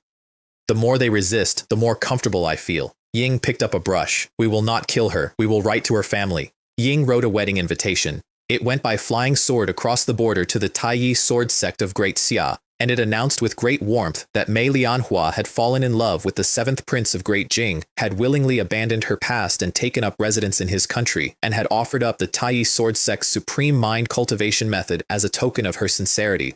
I want them to understand, he said, folding it, that the safety they think they have is an illusion, and that I am the one who has been giving it to them.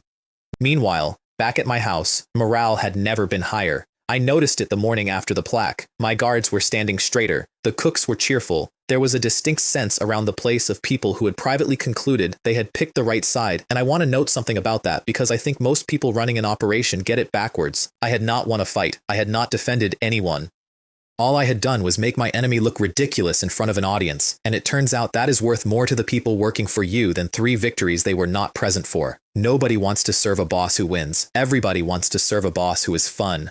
Also, I had started resting my chin on Mei Lianhua's shoulder, which was purely a matter of parody. Then my sister came back with a chest. You have been busy, she said, throwing the lid open. The whole palace is talking about you, and honestly it has been extremely entertaining. Now, 1,000-year ginseng, snow plateau lingji, tiger bone, and several other things I will not embarrass you by naming. Have Lianhua stew them for you daily.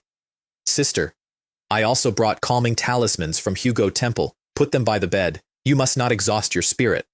Then she turned around, took Mei Lianhua's hands in both of hers, and said kindly, Ying is weak. Do go easy on him from now on.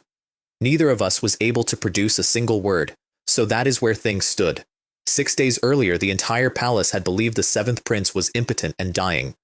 Now the entire palace believed the 7th prince was neither, and required daily restoratives to keep up with his wife. I decided I could live with the correction. That night, I combed her hair. It happened because I noticed it was a mess after the day's sparring, and I said so, and she looked at me the way a cat looks at a bath, and I produced a boxwood comb and pointed at the stool. Combing, she said carefully, is done by family, or by a maid, only by people who are close. It is a treatment, I said. The crown of the head is where all the yang meridians meet. It is the single densest junction in the body, and it is directly connected to the sea of consciousness, which is exactly where the last of that poison likes to hide. It is also a settling ritual, and a settled mind transmits better. She still hesitated. Unless, I said, you feel that spending extra time with me is beneath you, which would be fair. I am, after all, a good-for-nothing in the eyes of the entire world. No, she said immediately and much too loudly, and sat down on the stool. I started at the ends and worked up, the way you do so it does not pull, and for a long time neither of us said anything. And then, without any prompting at all, she told me how they broke her. The mission was to clear out a nest of demonic cultivators at Blackwind Cliff. 20 inner sect disciples, herself in command. It went wrong in the way these things go wrong, which is that there were more of them than the intelligence said, and they were better placed, so she gave the order she was always going to give. She told her junior sister, Ye Qingyan, to take everyone out through the eastern draw while she covered the retreat. I trusted her, she said. She had been my shadow for 6 years. Ye Qingyan had given her a protective sachet before they left, hand-sewn, to ward off evil. It was not a sachet. It was a delivery mechanism for something called Burning Heart, which is a poison specifically designed for cultivators and which does not attack the body at all. It attacks the power. It went off while her core was wide open and running at full output, and it turned her own spiritual energy against the vessel it was sitting in. Her dantian went. Her sword meridians went. In the space of about 2 seconds, at the height of her power, in the middle of a fight, the greatest sword talent of her generation was reduced to a woman standing in a canyon holding a piece of metal. Northern Yan took her alive. They did not dare do anything else with her because the poison had turned her body into a furnace, and anyone who laid hands on her for more than a few moments would suffer for it worse than she did. So they put her in a cell and kept her there, and the reason they kept her alive is the part that made my jaw ache. A dead Tai chief disciple is a martyr. A living crippled one is a trophy. You can display it. You can send letters about it. Every day she was breathing was another day the Tai sword sect had to look at what had been done to their pride and do nothing. The last thing I saw before I lost consciousness, she said, was Qing Yan, standing behind the Northern Yan cultivators, looking at me. The comb stopped moving. Smiling, she said. Why did no one come? I said. Because they believe I died in that canyon. Her account was flawless. She wept when she gave it. A pause. My master would come. If he knew, he would come, and he would not care what it cost. That is exactly why he must not know. Northern Yan has kept a trap standing in its capital for 8 months waiting for precisely that, and if he moves it is not a rescue, it is a war, and a war would end the sect. So he cannot move, I said. So he cannot move. And then, because the universe likes a joke, Great Jing had signed a peace with Northern Yan, and Northern Yan had needed to send something along with the treaty, so they sent her, as a gift, and my brother had received the gift and had sat on the news of the marriage for weeks, not because he was uncertain, but because he was waiting for the moment when it would do the most damage to the most people at once. I looked down. Her hands were closed on her knees, and there was blood coming from under her fingernails where they had gone through the skin of her palms. I put the comb down and knelt in front of her and opened her fist one finger at a time, because you cannot pull a hand like that open, you have to take it apart. Then I got out a handkerchief and wiped the blood off. Do you want to see a play? I said. She looked at me. It is called The Fall of a Genius, I said. It runs for a long time. We do not kill her. Killing her is a mercy, and it costs us the whole show. Instead, she loses things. She loses them one at a time, in the correct order. And each one is something she took from you, her position, her reputation, the man she is using, the respect of the people whose opinion she has arranged her entire life around, and she does not get to lose them privately. She loses them in front of the exact audience she wanted to impress. I closed the handkerchief over her hand. And at the very end of it, I said, she kneels down in front of you and begs you to make it quick. And you look at her, and you smile, and you tell her no. The tear that came down her face was singular. 1. It went from the corner of her eye to her jaw, and she made no sound at all, and did not appear to notice it was happening. Affection +7 to 92, bond value +50, profound sword heart advanced to intermediate, and the aura went up 20% permanently. I reached up and wiped the tear away with my thumb. Do not cry, I said. Remember, I have a condition. Your makeup is running and it has gone asymmetrical. She stared at me. I am not, she said, wearing any makeup. And then she laughed, while she was still crying, which is a thing I did not know a face could do until I watched hers do it. That night she rolled over and pinned me, arm across my chest, one leg over my legs. It was like being wrapped up by a steel whip that had been sheathed in silk, and it was not negotiable. Do not move, she said. Did you have a nightmare? She said, admitting it flatly, the way she admitted everything, with no shame and no elaboration. What was it about? I dreamed I was holding a sword. A pause. My sword. Do not touch it. I would like to raise a point of order regarding my basic rights as a person. Be quiet. Your body is too weak. Sleeping like this lets the spiritual energy of the warm jade nourish you properly. Aura efficiency up 30%. Bond value up 20. Then, very quietly, into my shoulder. Thank you. For today, for combing my hair, and for listening. I am a professional investor, I said. Understanding the background of a core asset is simply part of my professional ethics. The arm across my chest closed until my ribs creaked. If you keep talking nonsense, she said, I will break your arm. Understood. And from now on, she added, I decide your cultivation. She meant it. At dawn she was in the courtyard in a swordsman's outfit with her hair tied high, and I was standing in front of her in the cold with a wooden practice sword and a bad attitude. Why, she said, you have a physique that repairs cultivators. You do not need this. Because right now, if you were not standing in this courtyard, a mildly annoyed footman could end my entire story, I said. Because one day you will not be here, and I would like to be able to lose a fight instead of losing my life. Also because I am tired of being the only thing in this house that cannot defend itself, including the gate. She examined me for a while, and I know now what she was doing, because she told me later. She was looking for a spiritual root, and I did not have one. Not a weak one. None. In this world that is not a disadvantage, it is a wall, and every cultivator she had ever met would have stopped the conversation there and gone to find something better to do with their morning. She did not stop. Your power belongs to a different system, she decided. Then we will build the system you have. She started me on standing meditation, which is exactly as thrilling as it sounds. You stand, you breathe, your thighs complain, and then scream, and then go quiet in a way that is somehow worse. I did take the opportunity to be an idiot about my own anatomy, purely for professional reasons. Where exactly is the dantian? Could you perhaps draw a diagram of the meridians? I am a very visual learner. She poked me in the lower abdomen with 2 fingers, hard. This, she said, is the dantian. Worth it. But then, in the middle of the 3rd day of breathing, something happened that I had not engineered and did not expect, and it changed how she looked at me permanently. The sword intent prototype in my panel pulsed. I felt it. She felt it. And what she felt, standing 4 feet away from a man with no spiritual root and no spiritual sense whatsoever, was a genuine, unmistakable, correctly shaped sword intent, the kind a sect disciple spends 10 years trying to produce on purpose. I watched her rebuild her entire theory of me in about 4 seconds. To her it was suddenly obvious. Here was a boy born with a sword prodigy's heart and a body so ruined that no one had ever put a weapon in his hands, so the talent had sat in the dark for 19 years with nothing to do. And now, by the most absurd luck, she had been the first person in the world to find it. The system noted, dryly, that my realm had become sword intent sprout.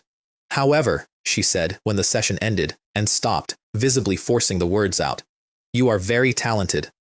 That, from her, was a national holiday. After that, she stopped being polite about the training. Dawn. Every day. Standing until my legs shook, then forms, then repetition, then the specific humiliation of being corrected by somebody who could see exactly what you were doing wrong before you did it. On the 4th morning, I was soaked through and swaying, and she walked over, took out her own handkerchief, and wiped the sweat off my forehead. Then she froze, as though someone else's hand had done it, turned around, and walked off across the courtyard with her ears going pink. The panel that week read Life Force 23, Root Bone 19, Bond Value 94. Over 100 a day was coming in, the pills went down my throat like sweets, and that night my back genuinely gave out, and she flipped me face down on the bed and sat on me. As a sword cultivator, she said, working her thumbs down either side of my spine with lethal precision, understanding the human skeletal structure and the meridian pathways is fundamental. Have you done this for anyone before? No. I lay there with my face in a pillow while the greatest sword talent of her generation took my back apart and put it back together, and I thought quite seriously that I would not have traded that evening for the throne. Then she gave me her status report, and it was not good. The meridians were nearly 80%. The poison was almost gone, but the poison was never the real damage. Her cultivation was gone, past tense, deleted, the entire structure of it, and what she was holding on to now was residual physical foundation and nothing else, barely the strength of a first-year disciple. Everything must be built again from nothing, she said. I climbed to that peak once over 18 years. Climbing back is as difficult as climbing into heaven. Then, with her hands still on my back, but I did it once. I can do it a second time. And that is when I dropped it on her, because I had been sitting on it for 2 weeks. That is how it works for other people, I said, into the pillow. What? The aura does not restore. Restore is the wrong word. It does not put you back where you were. It repairs your past. Yes, the meridians, the damage, all of it. But it also reshapes your future, your constitution, your talent, your sword spirit. All of it gets broken down and reforged under it. Which means when you come back up, you do not come back to the peak you fell off. That peak will be somewhere below you. The hand stopped. I want you to understand the size of what I had just said because I did not at the time. In this world, nobody reforges another person's foundation. Not the great sects, not the elders who have lived 400 years. There are nascent soul monsters who would give up a limb for the ability to improve one disciple's talent by a single grade, and I had just described doing it as though I were describing a change to the dinner menu. She pinched my side, hard. You talk too much, she said, in a strange voice. The invitation arrived 4 days later. My sister brought it, which is to say, my sister kicked the courtyard gate open and slammed it down on the stone table so hard that T jumped. This happened to be about 90 seconds after Mei Lianhua had corrected my footwork by hitting me across the backside with a sheathed sword, so the mood in the yard was already complicated, gold embossed, formal, and the text said that the 7th prince of Great Jing had been blessed with great fortune in winning the heart of Mei Lianhua of the Taiyi sword sect, that she had willingly abandoned her past for love of him and of his country, and that as a token of the sincerity of her feelings, she had presented the sect's supreme mind cultivation method to her new home. The ceremony would be held next month. The Taiyi sword sect was cordially invited to attend. Mei Lianhua went white. And here is what I got wrong for a full 10 seconds. I thought it was the insult. It was not the insult. She did not care what the capital thought of her, and she had stopped caring what Northern Yan thought of her in a prison cell 8 months earlier. It was her master. That old man had raised her, and now a piece of gold-edged paper was going to land on his desk saying that his chief disciple had sold the sect's foundation to save her own skin, and it would arrive with a Great Jing seal on it, from a court with no reason to invent something so specific. And once a sect brands a disciple a traitor, she is not a person with a bad reputation. She is nothing. No sect, no country, no name. I will go and remove his face from his head, said my sister in a completely level voice. You will not, I said. Jing Yun. Because the bigger the scene you make, the more solid the mud he gets to throw. Right now this is a rumor with no witnesses. Give him a screaming princess in his courtyard, and by tomorrow it is a scandal with 100 of them. Then we issue a denial. We state that she was brought here under duress. Wonderful, I said. Let us tell 3 kingdoms in writing that the imperial family of Great Jing abducted an enemy nation's sword Immortal and married her off by force. That is not a denial, that is a confession with better handwriting. Then I sat down on the step next to Mei Lianhua. Listen to me, I said. What your sect cares about is the face of the Taiyi sword sect, not you. You are the evidence, not the patient. They abandoned you once already, and they did it in a way that let them keep sleeping at night, and they will do it again for exactly the same reason. So the question is not whether they believe this. The question is why you would spend one more night grieving for people who have already shown you the terms. Then I stood up and stretched. Third brother, I thought. You did not send me a knife. You sent me an assist. 2 days later, I took her to Tingfeng Tower, Vermilion Bird Street, 3 floors, the finest tea in the capital, and the worst-kept secrets. Everything that gets said in that building is in every mansion in the city by nightfall. That is not a flaw in the establishment. That is the establishment. The room went quiet when we came up the stairs, and then it went loud in that particular way, the whispering that is meant to be heard. That is the 7th prince. That is the great Xia woman, the traitor. Honestly, a good-for-nothing and a turncoat. They suit each other. I ordered one of everything on the sweets menu. Then, when the table was covered and the room was watching, I picked up a piece of osmanthus cake, leaned across, and fed it to my wife with my own fingers in front of 40 people. Somebody dropped a pair of chopsticks. Here is the thing I had understood on the walk over. You cannot argue a rumor down. You can only change what the rumor is about. Right now, the story in this city was political, and political stories get people killed. So I was going to take a political story about a traitorous sword Immortal and turn it, in one afternoon, into a piece of palace gossip about a ridiculous prince. So I kept going. I poured her tea and blew on it. I peeled her a lychee. I noticed a crumb at the corner of her mouth and reached over with my sleeve to deal with it, and when she flinched back, I withdrew my hand instantly and said, loudly enough for the back of the room, "That is fine. That is completely fine. Whatever you want. If you do not want to, then we will not." The contempt in that room turned around and came down on me like weather. Has the 7th prince never seen a woman before? Ying is a prince of the realm. Ying has thrown away the dignity of the imperial family for a woman. Perfect. Exactly on schedule. Then I stood up. Everyone, I said, into a room that had gone silent because a prince was standing on his feet. I would like to say something about my 3rd brother. Nobody breathed. My 3rd brother loves me the most, I said. I like my princess enormously, and I have never once had the courage to say it out loud. Ying saw that. Ying understood what was in my heart when I could not say it, and he spread the word himself so that the whole world would know that I have married the finest princess in it. That is the kind of brother he is. Then I turned to the counter. Tea for the entire house, I said. On me. Consider it an early wedding celebration.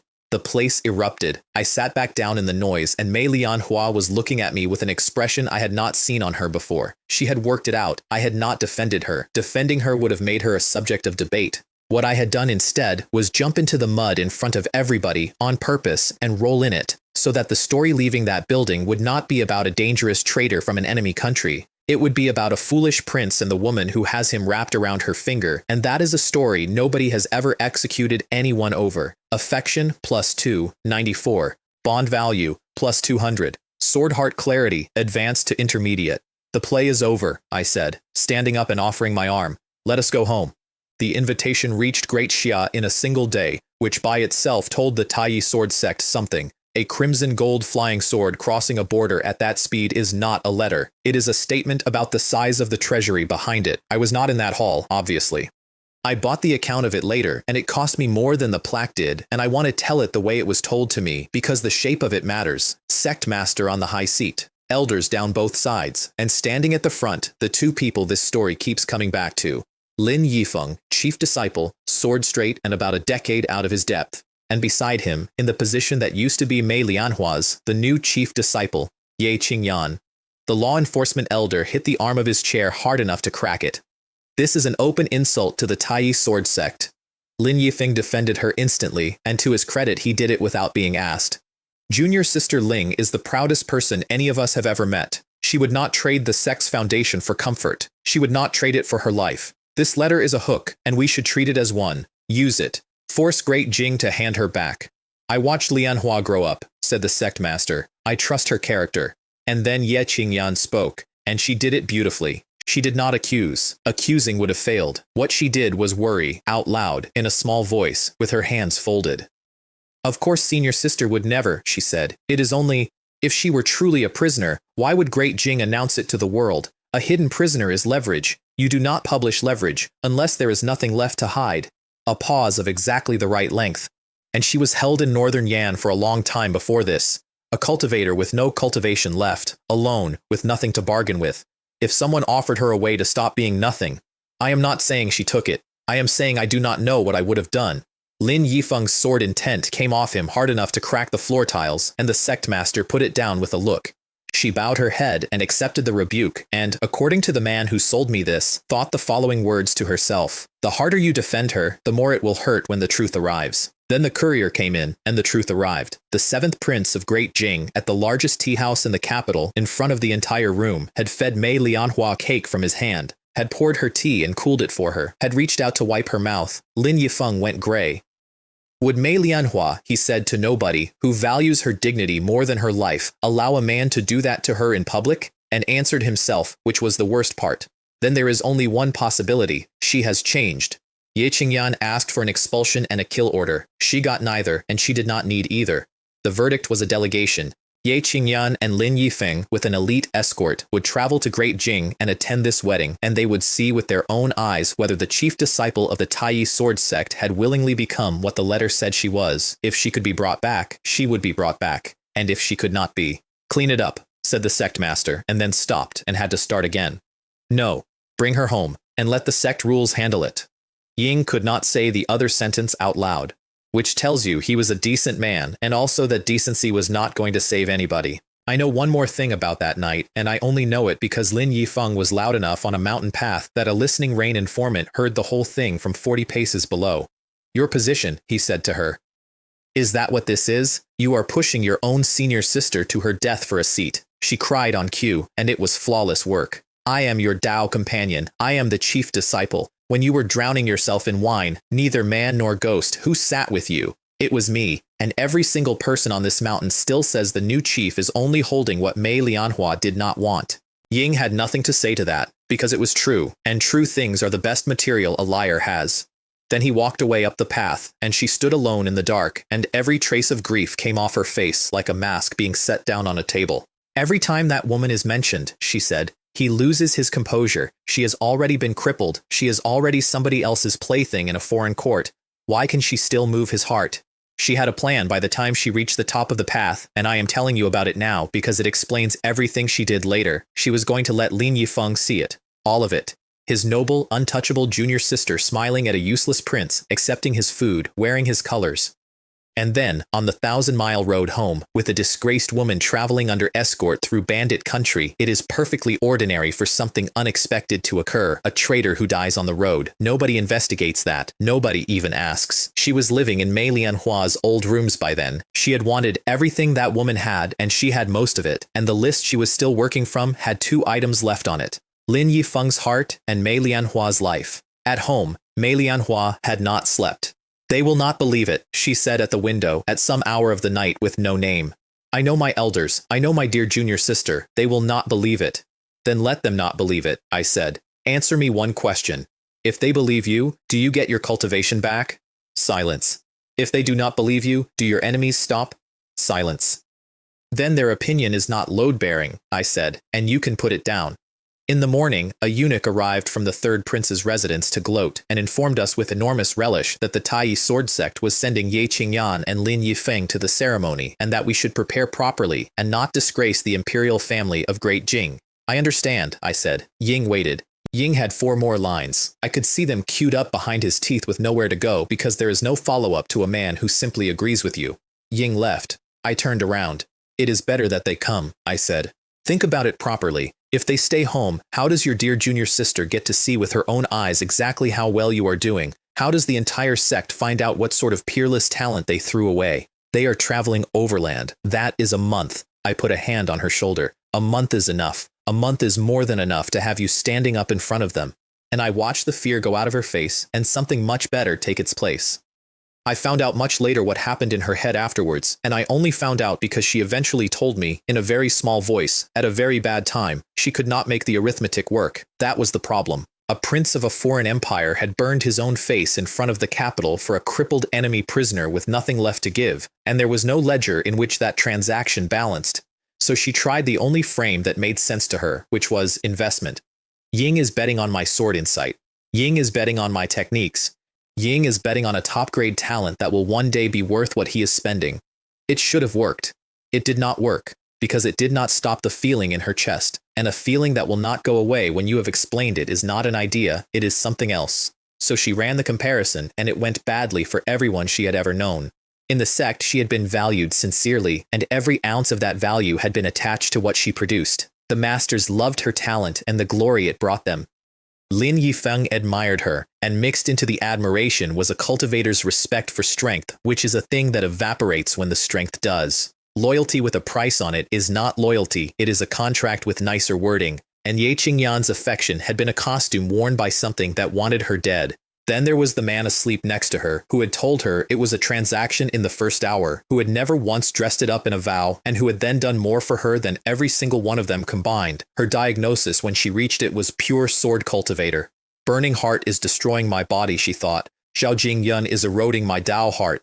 This is a heart demon, and a heart demon must be cut. I would like to point out that a normal person, arriving at that conclusion, walks away. That is what cutting means. That is what it has meant in every sect manual ever written. Mei Lianhua thought about it for 1 hour in the dark and then solved it the way she solved everything, which is fast, accurate, and with no survivors. One sword shatters all methods. If the problem cannot be understood, remove the conditions that produce it. If this man is a demon in her heart because he is separate from her, then the answer is obvious. Make him part of yourself. I was asleep. I want that understood. I have only her account of what happened next, and her account is that she rolled up onto one elbow and looked at me for a long time, and then reached out and traced my face with her fingertips, brow, nose, mouth, the way you would confirm the edge of a blade. This man is mine, she decided. Anyone who wants to take him will have to come and ask me first. Then she put both arms around me and pulled me in, and it was not gentle, and it was not a request. It was a boundary marker being driven into the ground, and then she went to sleep for 8 hours for the second time in 10 years. The system told me about it in the morning. Heart demon deciphered, Dao heart returned to unity, affection +1 to 95, and a note that from here every single point would cost enormously and pay enormously. I lay there entirely unable to breathe properly, being crushed, and thought. I offered her 3 or 4 motivational remarks, and she has restructured her entire soul. What is the conversion rate in this house? Then I spent 500 bond value on 5 pills at once and took all of them. Life force, 28. Root bone, 29. Tonight, I decided, this battered phoenix gets a proper night's sleep. The next morning she could not touch me without her fingertips shaking, and she dealt with it the way a drill sergeant deals with a personal crisis, which is by becoming much stricter about everyone else's posture. The heart of a sword cultivator lies in clarity, she snapped, adjusting my elbow with unnecessary force. What nonsense are you thinking about? Nothing, I said. It is only that great sword Immortal Ling is standing very close and her student is a little nervous. That made it dramatically worse. She jabbed 2 fingers into my abdomen to correct my breathing, and it came out of her before she could stop it. Do you want to suffocate yourself and leave me a widow? The courtyard went silent. A bird somewhere reconsidered its plans. She turned and walked away from that sentence at speed, which is a thing I had not previously known was possible, so naturally I clutched my chest. Ah, I said. Ah. That is unfortunate. What? When you scolded me just now, I felt a pricking, right here. I think the bond may have… I trailed off and looked away bravely. It is fine. It happens. The channel is sensitive to emotion, and I upset you, so it is probably closed. That is my fault. Let us stop for today. Your recovery is what matters. I want you to appreciate the trap, because it has no exit. If she walks away, she is admitting she is angry, and admitting she is angry means admitting the sentence meant something. The only way out is to prove she is not angry. 2 seconds later, I had a sword Immortal attached to my back, with her cheek between my shoulder blades and her arms locked around my middle. And now, she said, muffled. Is it connected now? Do you think this is a network cable, I thought? It is working smoothly, I said. The maid came in that afternoon to announce Bai Hua, and Mei Lianhua's arm went across me like an iron bar across a door. Not receiving. Tell her to leave. Bai Hua came in anyway, because Bai Hua has never in her life waited for a door to be opened when a doorway was available. She had brought pastries. She admired the courtyard.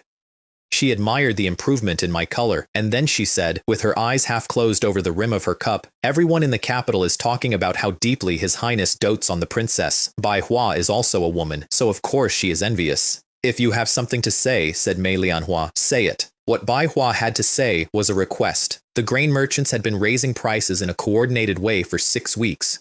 She wanted a voice in court to say so out loud. Specifically, she wanted a prince of the realm to say so out loud, and then take whatever came back. She wanted a battering ram, and rams do not have to be strong. They only have to be heavy enough to hold and dense enough not to think. Mei Lianhua put the wooden practice sword back into my hand. Keep practicing. And I took it, and I bowed my head, and I said, the princess is right. I was distracted. She disciplines me for my own good. Bai Hua set her cup down. I watched her write me off in real time. Not besotted. Worthless. A man with no ambition is a gold ingot dropped in a mud pit, and there is no point going in after it. She got as far as the moon gate. And then she stopped and stood there for a moment and did not turn around, and I knew that I had a problem because Bai Hua had just noticed that the acting was too good. A proud enemy sword Immortal does not play along with a bit. She does not stand there holding the straight line for a sickly man in a rotting garden unless the 2 of them have rehearsed, so she left me a card instead. Dark gold, 1 character on it, her surname. The Drunken Immortal Tavern, she said. Midnight, room number 1, 300-year daughters read, musicians out of Jiangnan, and a table of merchants from the southeast closing a deal on sea salt. A pause exactly long enough. Salt and iron are state monopolies. Sea salt, though. Sea salt is only loosely controlled, and the money in it is enough to rival a treasury. Would His Highness care to know whose family made its fortune in salt and iron? She tapped the card on the table. Do you dare come? Then getting permission took 2 hours and cost me more than the information did. No, said Mei Lianhua, holding the card.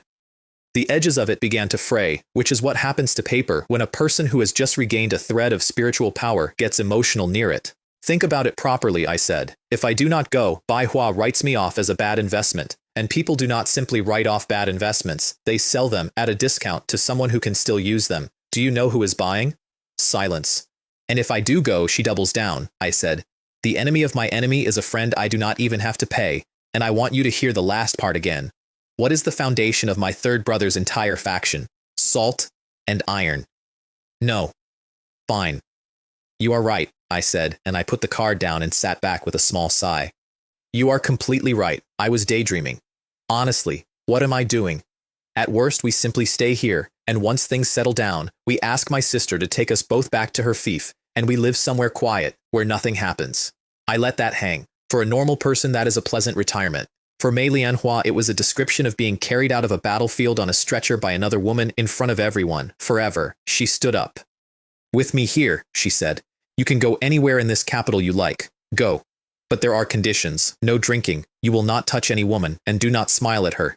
That is fascinating, I said, because our arrangement is an alliance for mutual security, and my safety is already handled by you, so I confess I am struggling to see how the smiling clause serves the strategic objective. She opened her mouth. Nothing came out. I watched a woman who can calculate 4,000 sword branches in half a second fail completely to produce a reason, so I rescued her because I am not a monster and also because I wanted to see what she would do with it. Unless, I said thoughtfully, you mean it as a matter of face, which would be reasonable. If your own man wanders off in public, where does that leave you? Your enemies would enjoy that enormously. Yes, she said instantly, seizing it with both hands. Face, precisely. Understood, although there is a technical problem. What if I do not want to touch them, but they insist on touching me? I spread my hands sadly. I am very weak. She had me against the pillar before I finished the sentence, one hand under my chin, tipping my face up. If any woman comes within 3 feet of you, she said, you will say my name out loud, and if she does not stop. Her thumb moved once along my jaw. Then stand still. Do not move.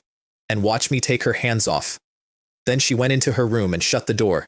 I found out later from Xiaying, who has the soul of an informant and should really be working for Manhwa, that she stood behind that door and looked at the hand that had touched my face for a very long time, and that she was unable to stop the corner of her mouth from doing something. The system added 600 to my balance and itemized it, 100 for possessiveness, 200 for something it called the Sword Immortal's intimidation, and 300 for instability of the Tao heart, which is the system's way of telling you that a woman is falling apart very quietly, and that you are the cause, and that this is worth money.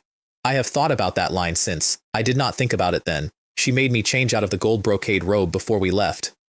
That one, she said, pointing at the plainest black in the chest. The other one makes you look like a lantern.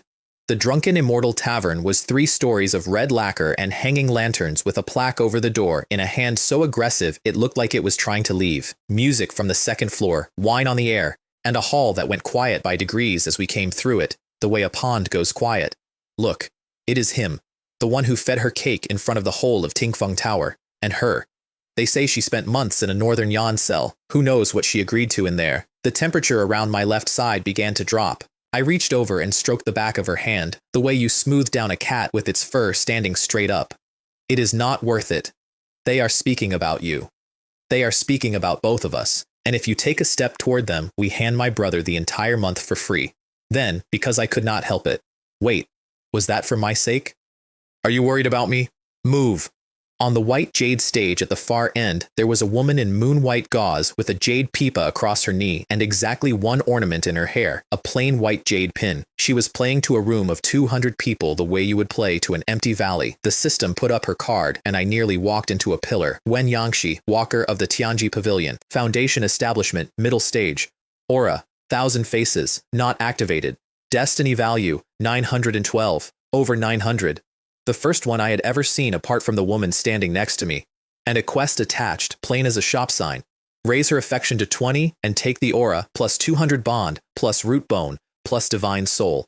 She looked up from the strings, and our eyes met across the whole length of that hall for about 1.5 seconds. Then I was going up the stairs, because Mei Lianhua had taken hold of my sleeve and was applying steady pressure in the manner of a tugboat. Room number 1 was on the 3rd floor.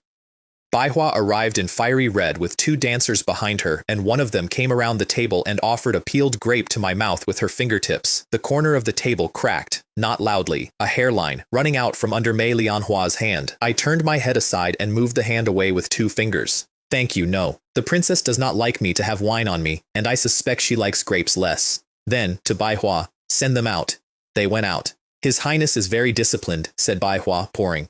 I did wonder, Wen Yanshi below is quite something, is she not? Do you know what she admires most in this world? Men of genuine integrity. If you have something to say, said Mei Lianhua, say it. Baihua said it. The Salt administration was being reorganized, on paper, quietly, over the course of about a year, and every piece of the reorganization was being routed through Zhang Chengen, the Minister of Revenue, who belonged to my 3rd brother the way a hand belongs to an arm. If it completed, my brother would not merely be wealthy.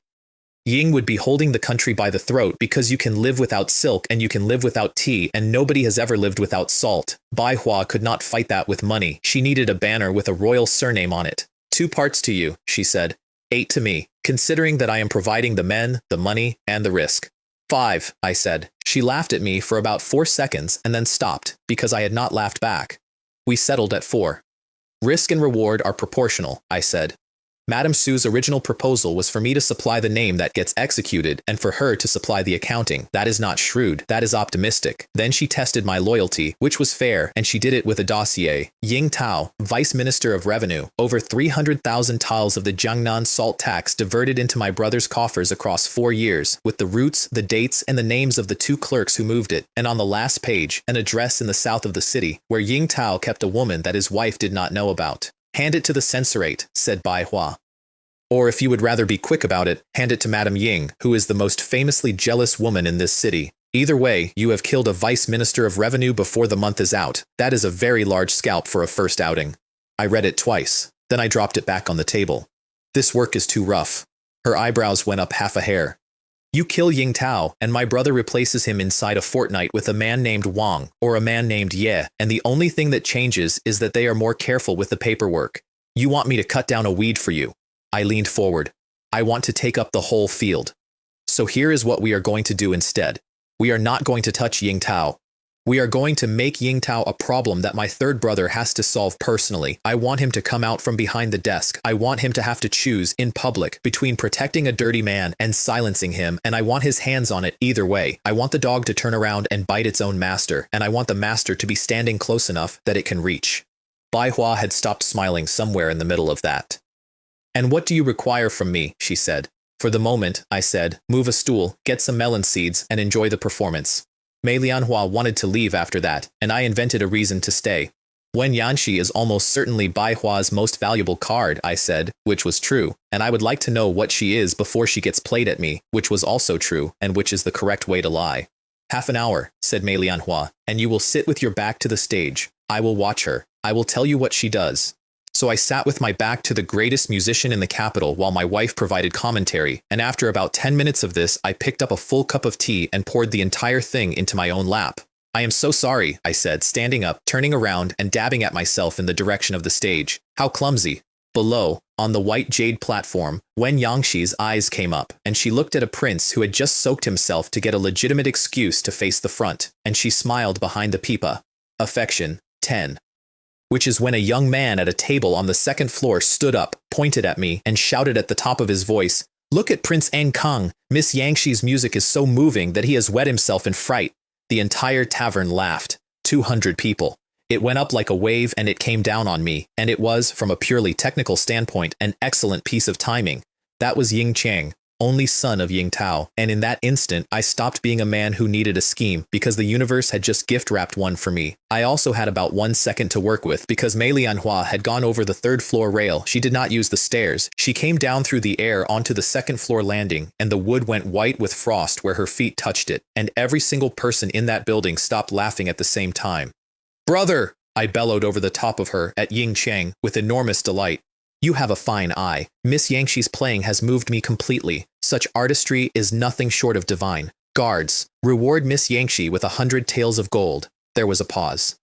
I would like to note for the record that I had come out that night with my face, my mouth, and not one single copper coin. Ying Chang got about 4 words into the 2nd round of mockery. Then Mei Lianhua was standing behind him with a sword an inch from his throat, and nobody had seen her cross the floor. A dozen of the tavern's own guards had their hands on their sabers, and not one of them had drawn, because they had all done the same sum and got the same answer. Bai Hua came down the stairs like a woman strolling into her own drawing room. "Everyone put your knives away," she said pleasantly. "This is Her Highness Princess Ankang, and His Highness has just made a gift of 100 taels of gold to Miss Yangxi, which the house will of course honor from my personal account. A connoisseur honoring an artist. How rare, how refreshing." The room exhaled. And then a door on the 2nd floor banged open, and Ying Tao himself came out of a private room, took in the sword, the sun, the frost, and the surname, and hit his own child so hard across the face that the boy went down on one knee. Then he bowed to me at the waist and stayed there. "It is my fault," he said. "I failed to educate my son. I let him hold it for exactly 2 seconds longer than was comfortable. It was a joke between young men," I said warmly. "Get up, Vice Minister. Next time, tell him to be less bold." Wen Yangxi's affection went to 18. And nobody in that tavern looked at me the way they had when I walked in. "At home in the dark," she said without preamble. "Do you want to keep the dancer? The one who feeds you right up to your mouth?" "I do not." You moved your face away from her fingers, she said. You did not look disgusted. Manhwa. I turned over. Think about the logistics for a moment. If I genuinely wanted a grape, would I require a professional to deliver it? There is a devastatingly beautiful sword Immortal in this bed. If anyone in this household is going to be feeding me grapes, I would have thought the position was already filled. There was a long silence. Then she got up, went to the table, came back, and peeled a grape with her own fingers, badly, so that the juice ran down to her wrist. Open your mouth, she said. I did. And then I closed it, and I did not close it around the grape. Somewhere behind my eyes, the system announced, with what I can only describe as fanfare, that the purification of the burning heart poison had reached 100%. She was out of the room so fast the candle went out. Bond value, plus 200. That night, at some hour past midnight, she woke up Xiaoying and Donglan. I know this because both of them told me, separately, years later, and neither of them could get through it without crying with laughter. What I am about to ask you, she told them, standing over their beds in the dark, like an execution. You will forget the moment you have heard it. If one word of it leaves this room, my head will be in danger. They swore, enthusiastically. She could not make herself ask the question she actually had, which was, what does it feel like when you like someone, and how do you know? So she asked a different one. Why do men go to places like the drunken Immortal tavern? Both maids understood the situation instantly and were so delighted they nearly levitated. What followed was a 2-hour curriculum, and I would give a great deal to have been under that bed. Donglan covered flattery. Not honest praise, she explained, sweet false praise, and gave a demonstration in a voice so syrupy that she gave herself goosebumps halfway through and had to stop. She covered dress, and the principle that a garment which shows nothing while implying everything defeats a garment that simply shows. She covered the strategic spillage of wine, followed by the wiping, during which the hands are permitted to wander, and she covered the Wen Yangshi model, which she clearly admired. She is a flower on a cliff face, said Donglan. That smile never once reaches her eyes, but it makes every man in the room feel that if he only tried a little harder, he could climb up and pick her. It is not beauty that hooks them, princess. It is hope. Then, the practical syllabus. Wear color. Do not stand like a wall. A light fragrance after bathing, not a strong one. Look at him, and then look away first. And be the one who moves, they said. Rub his shoulders, serve his rice, help him bathe. Absurd, said Mei Lianhua. Xiaoying, who was the quiet one and consequently the dangerous one, waited until the end. Princess, she said, may I say something else? Men want to protect.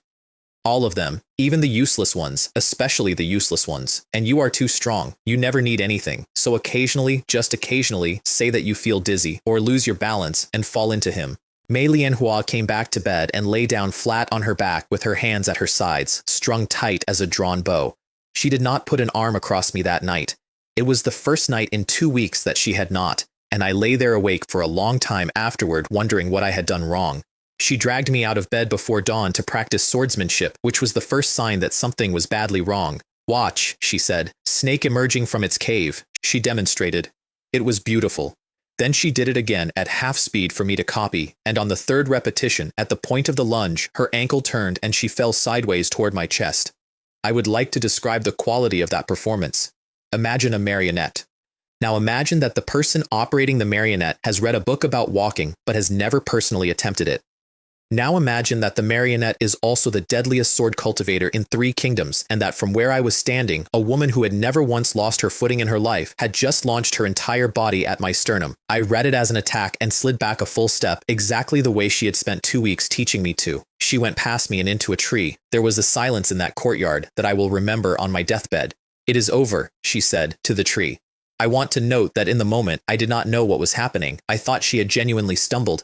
So I hurried over with an expression of enormous concern and said, Are you all right? Did you sleep badly? Your legs seem weak this morning. The system gave me 50 bond value for the resulting spike in her Dao heart instability, which in retrospect was the system laughing at me. She got up, dusted off her sleeve, and said without any expression whatsoever, You, stand there. Do not move. What? Do not move. Then she came at me again, and this time I let her land, and she landed in my arms with all the natural grace of a sandbag being delivered. And then she looked up at me, and she smiled. I need you to understand that Mei Lianhua had not attempted a seductive expression in her entire adult life, and had spent that life instead practicing a facial repertoire consisting of neutral, colder, and about to kill somebody. What her face produced, when instructed to be alluring, was worse than crying. Something happened around the eyes. The mouth went sideways in stages. Sword Immortal Ling, I said carefully. Is your face twitching? The line she had prepared came out next, and it came out in the flat parade ground voice of a woman reporting a training result. Your swordsmanship just now, she said, was very good. And that is the moment I understood, because I ran the whole thing backwards in about a second and a half. The fall, the line, the smile she had clearly been practicing in a mirror at some point when nobody was looking, the two maids I had heard whispering in the side room at an unusual hour. And I realized that a woman who had looked down on every living thing in this world had gone and learned from teenagers the specific set of soft tricks she despised most on this earth, and had gotten up before dawn to try them out on a man in a courtyard because she had decided somewhere in her head that this was part of the trust therapy I had invented in order to swindle her. So I played along. I tightened my arm around her. I held it for exactly 1 second. Then I let go as though I had touched a stove, took a step back, looked at the wall, and swallowed hard enough for her to hear it. I watched her read that, and I watched her file it as a successful result, and then she really smiled. Not the constructed one. The other one. It came up out of nowhere like a frozen lake cracking under the first honest sunlight of the year, and it went all the way to her eyes. My breath stopped. I would like to be clear that I had lived 2 entire lives by that point and considered myself a hardened article, and my chest did something stupid anyway. Affection, 96. Milestone reward, root bone +5, divine soul +5, 300 bond value, which bought 5 more pills. At breakfast, she started feeding me porridge, stiffly, holding the spoon like a training blade, ears the color of a lantern, and when I said the porridge was good, the corner of her mouth moved, so she did it again. Then I cleared the table and got out a sheet of Xuan paper and drew 2 circles on it. Circle 1, I said, stone gambling. Circle 2, the mistress. We do not touch Ying Tao. We do not go anywhere near him. What we do is put a story into the gambling dens and the black markets and the back rooms in the South City. And the story is this. Vice Minister Ying bought a rough stone for 10 taels off a cart and cut a piece of Emperor Green out of it that has not been seen in a century. That is all. No accusation, no evidence, nothing anybody could ever trace. And by the end of the week, every knife-carrying desperate man in this capital is going to be looking at that mansion and doing arithmetic. And the second circle? The second circle is the flower banquets, the noble women. We arrange for a talkative person to run into a certain woman from a certain house in Baihua Lane while she is wearing a South Sea pearl hairpin worth 800 taels, and to be very impressed by it, and to say so to about 40 people. I put the brush down. I want to set fire to the man's own back garden first, and I want my third brother to hear the smoke. She looked at the paper for a while. You need money, she said. And men. I need Baihua. Then go. I am not going, I said. You are. She stared at me. My business is your business, I said. And you are better suited to this than I am. If I go, she spends the whole meeting managing me. If you go, she has to deal with the fact that I did not come. Do you trust me? I looked at her. It is a very strange question to be asked by someone who could kill you with a finger. I trust you, I said. Apart from you, who is there? Something went across her face. Remember, I said, as she picked up her sword, you are not going to ask her for anything. You are going to inform her.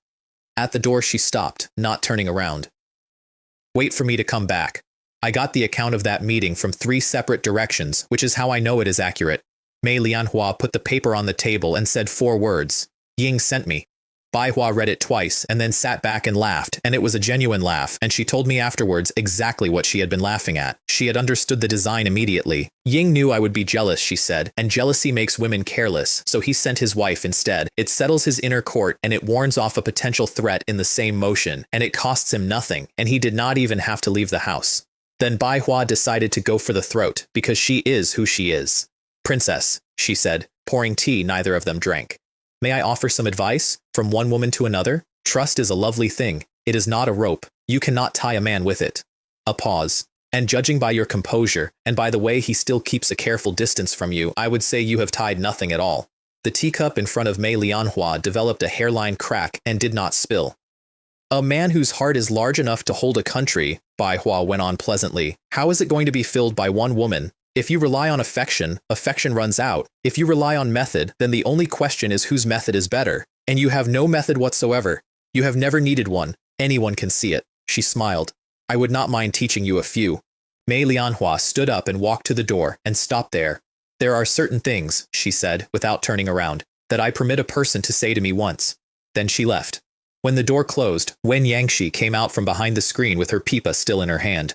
Sister, she said, you have got it backwards. What makes a sword sheath itself willingly is never the scabbard. It is the hand that holds the sword. She looked at the door for a while. This is the first time Yangshi has seen anything like this. I find I would like to test his skill myself. Bai Hua funded the whole plan that afternoon. Cleanest money, cleverest men, and permanent eyes on both the Ying residents and my brothers. On the way home, Bai Hua's words worked on her, exactly the way Bai Hua intended, but not on the subject Bai Hua had chosen, because Mei Lianhua was walking through the market thinking, that man drew 2 circles on a piece of paper this morning and destroyed a family before breakfast, and he did it smiling.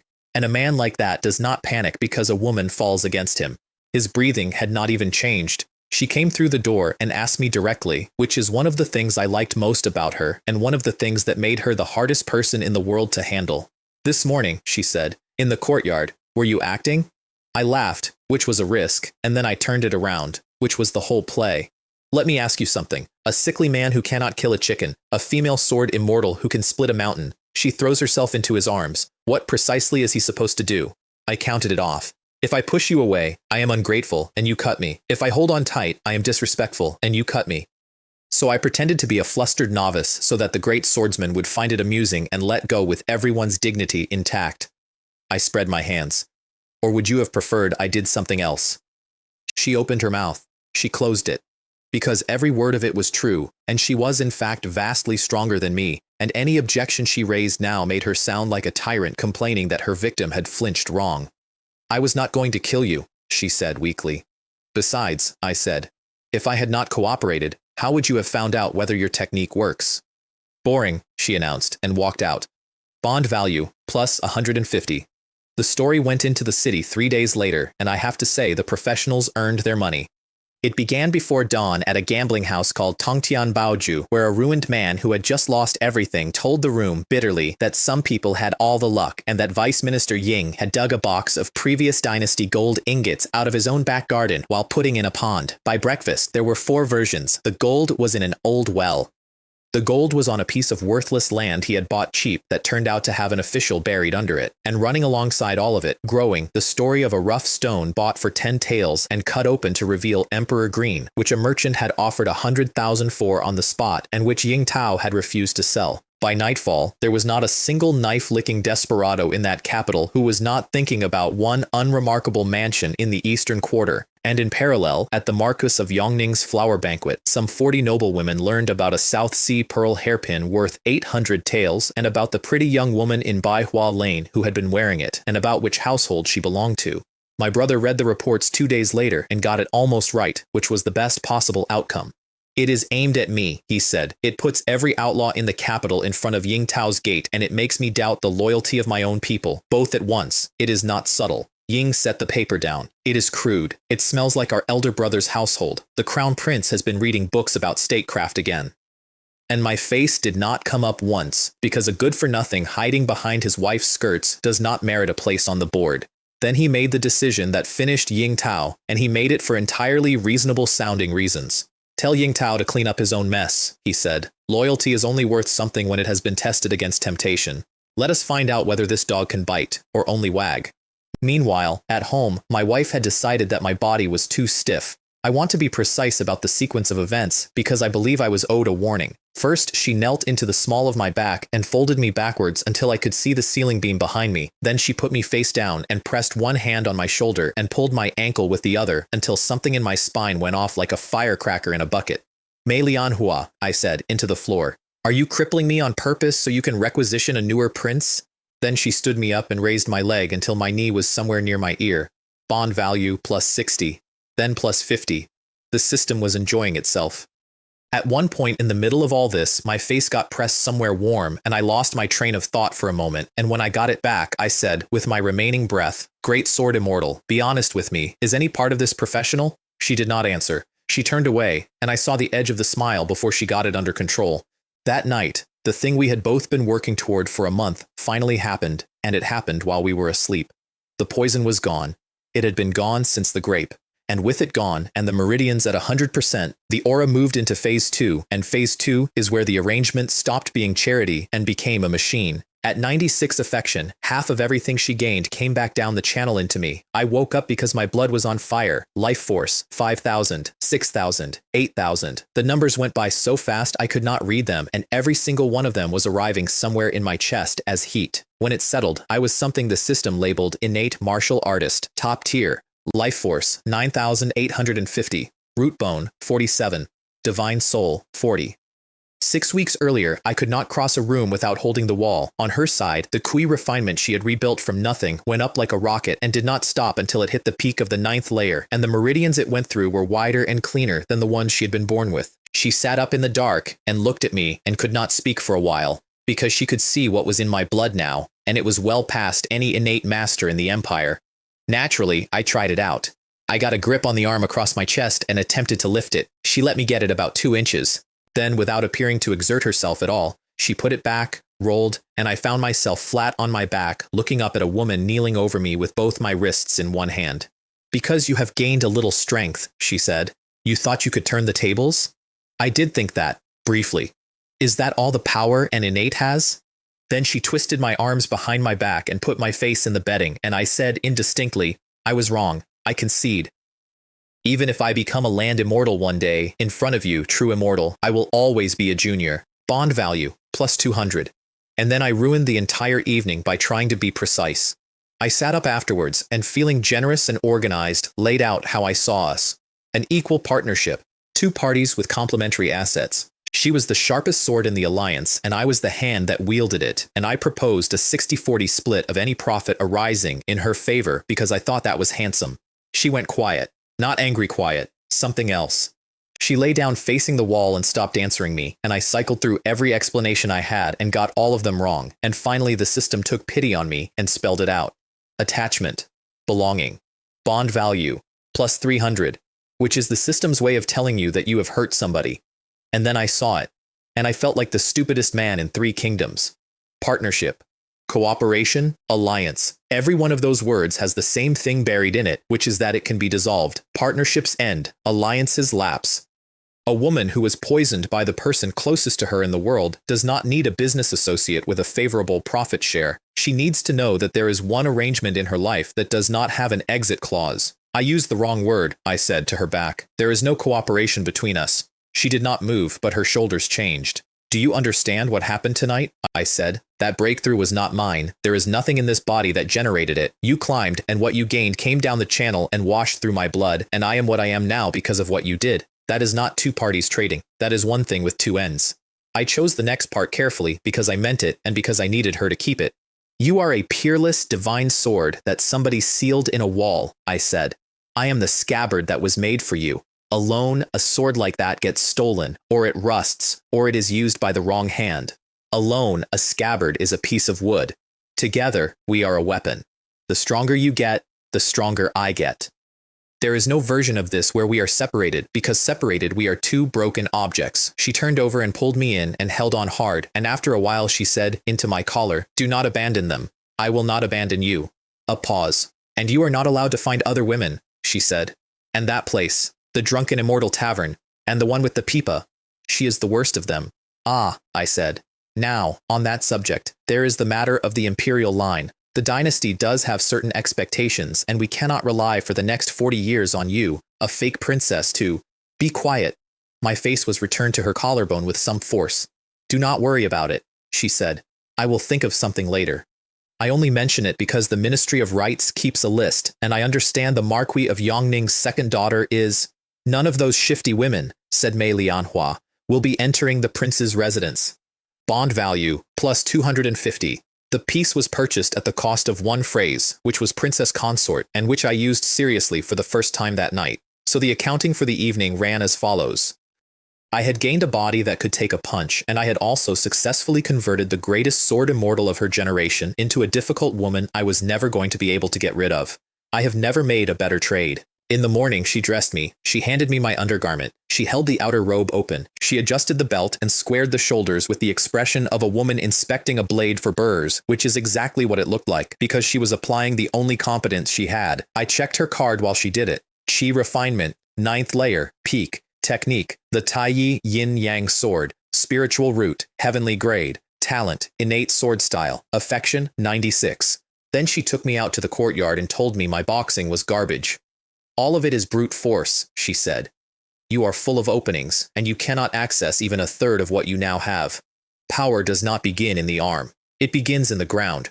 It goes through the legs, turns at the waist, travels up the spine, and only then does it arrive in the hand. You are trying to throw a stone by shaking your wrist. She put one hand on my lower back and one on my abdomen to show me where the turn happens. Bond value, plus 50. Fine, I said, when I had failed at it 11 times. But at some point, I would like to see actual immortal arts, real ones. Everything I have seen so far, a determined farmer could do with a stick. She raised one finger. A thread of pale blue light drifted off it, floated across the courtyard, and settled against my chest. It slid down slowly, the way a finger slides down a page. Then it untied my belt. The outer robe fell open. From under the eaves came the sound of two maids trying very hard not to exist. That, said Mei Lianhua, is elementary qi manipulation. I looked down. I looked back up. A small trick for undoing clothing at range, I said. Hardly worth watching. The second thread was faster. It took the inner garment, and then it stopped, hovering at my waistband, and stayed there. My sword, said Mei Lianhua, can pierce a single falling snowflake at 100 paces. My spiritual power can pick apart every thread on your body with exactly the same precision. Is that sufficient? There was a silence. Yes, I said, through my teeth. Bond value, plus 200. The next stage cost 1,100 taels and did not involve a single lie. Bai Hua's people went shopping. They dressed as household stewards of the Ying family, and they went into Baozhenlou and asked for the best thing in the shop, and were shown a phoenix hairpin of gold and ruby and a pair of mutton fat jade bracelets, 1,200 taels the set. They paid 100 down. My master will settle the balance tomorrow. Then Jingshu Pavilion, then Duo Baojai, always the most expensive item. Always a deposit. Always the same cheerful, indiscreet remark to the shopkeeper on the way out, about how the mistress had been given a South Sea pearl hairpin for 800 and had barely thanked anyone for it. That is the whole trick. A rumor is a rumor until a shopkeeper confirms it, and then it is a fact, and shopkeepers will confirm anything to anyone in exchange for the pleasure of being the one who knows. Half a day. That is all it took.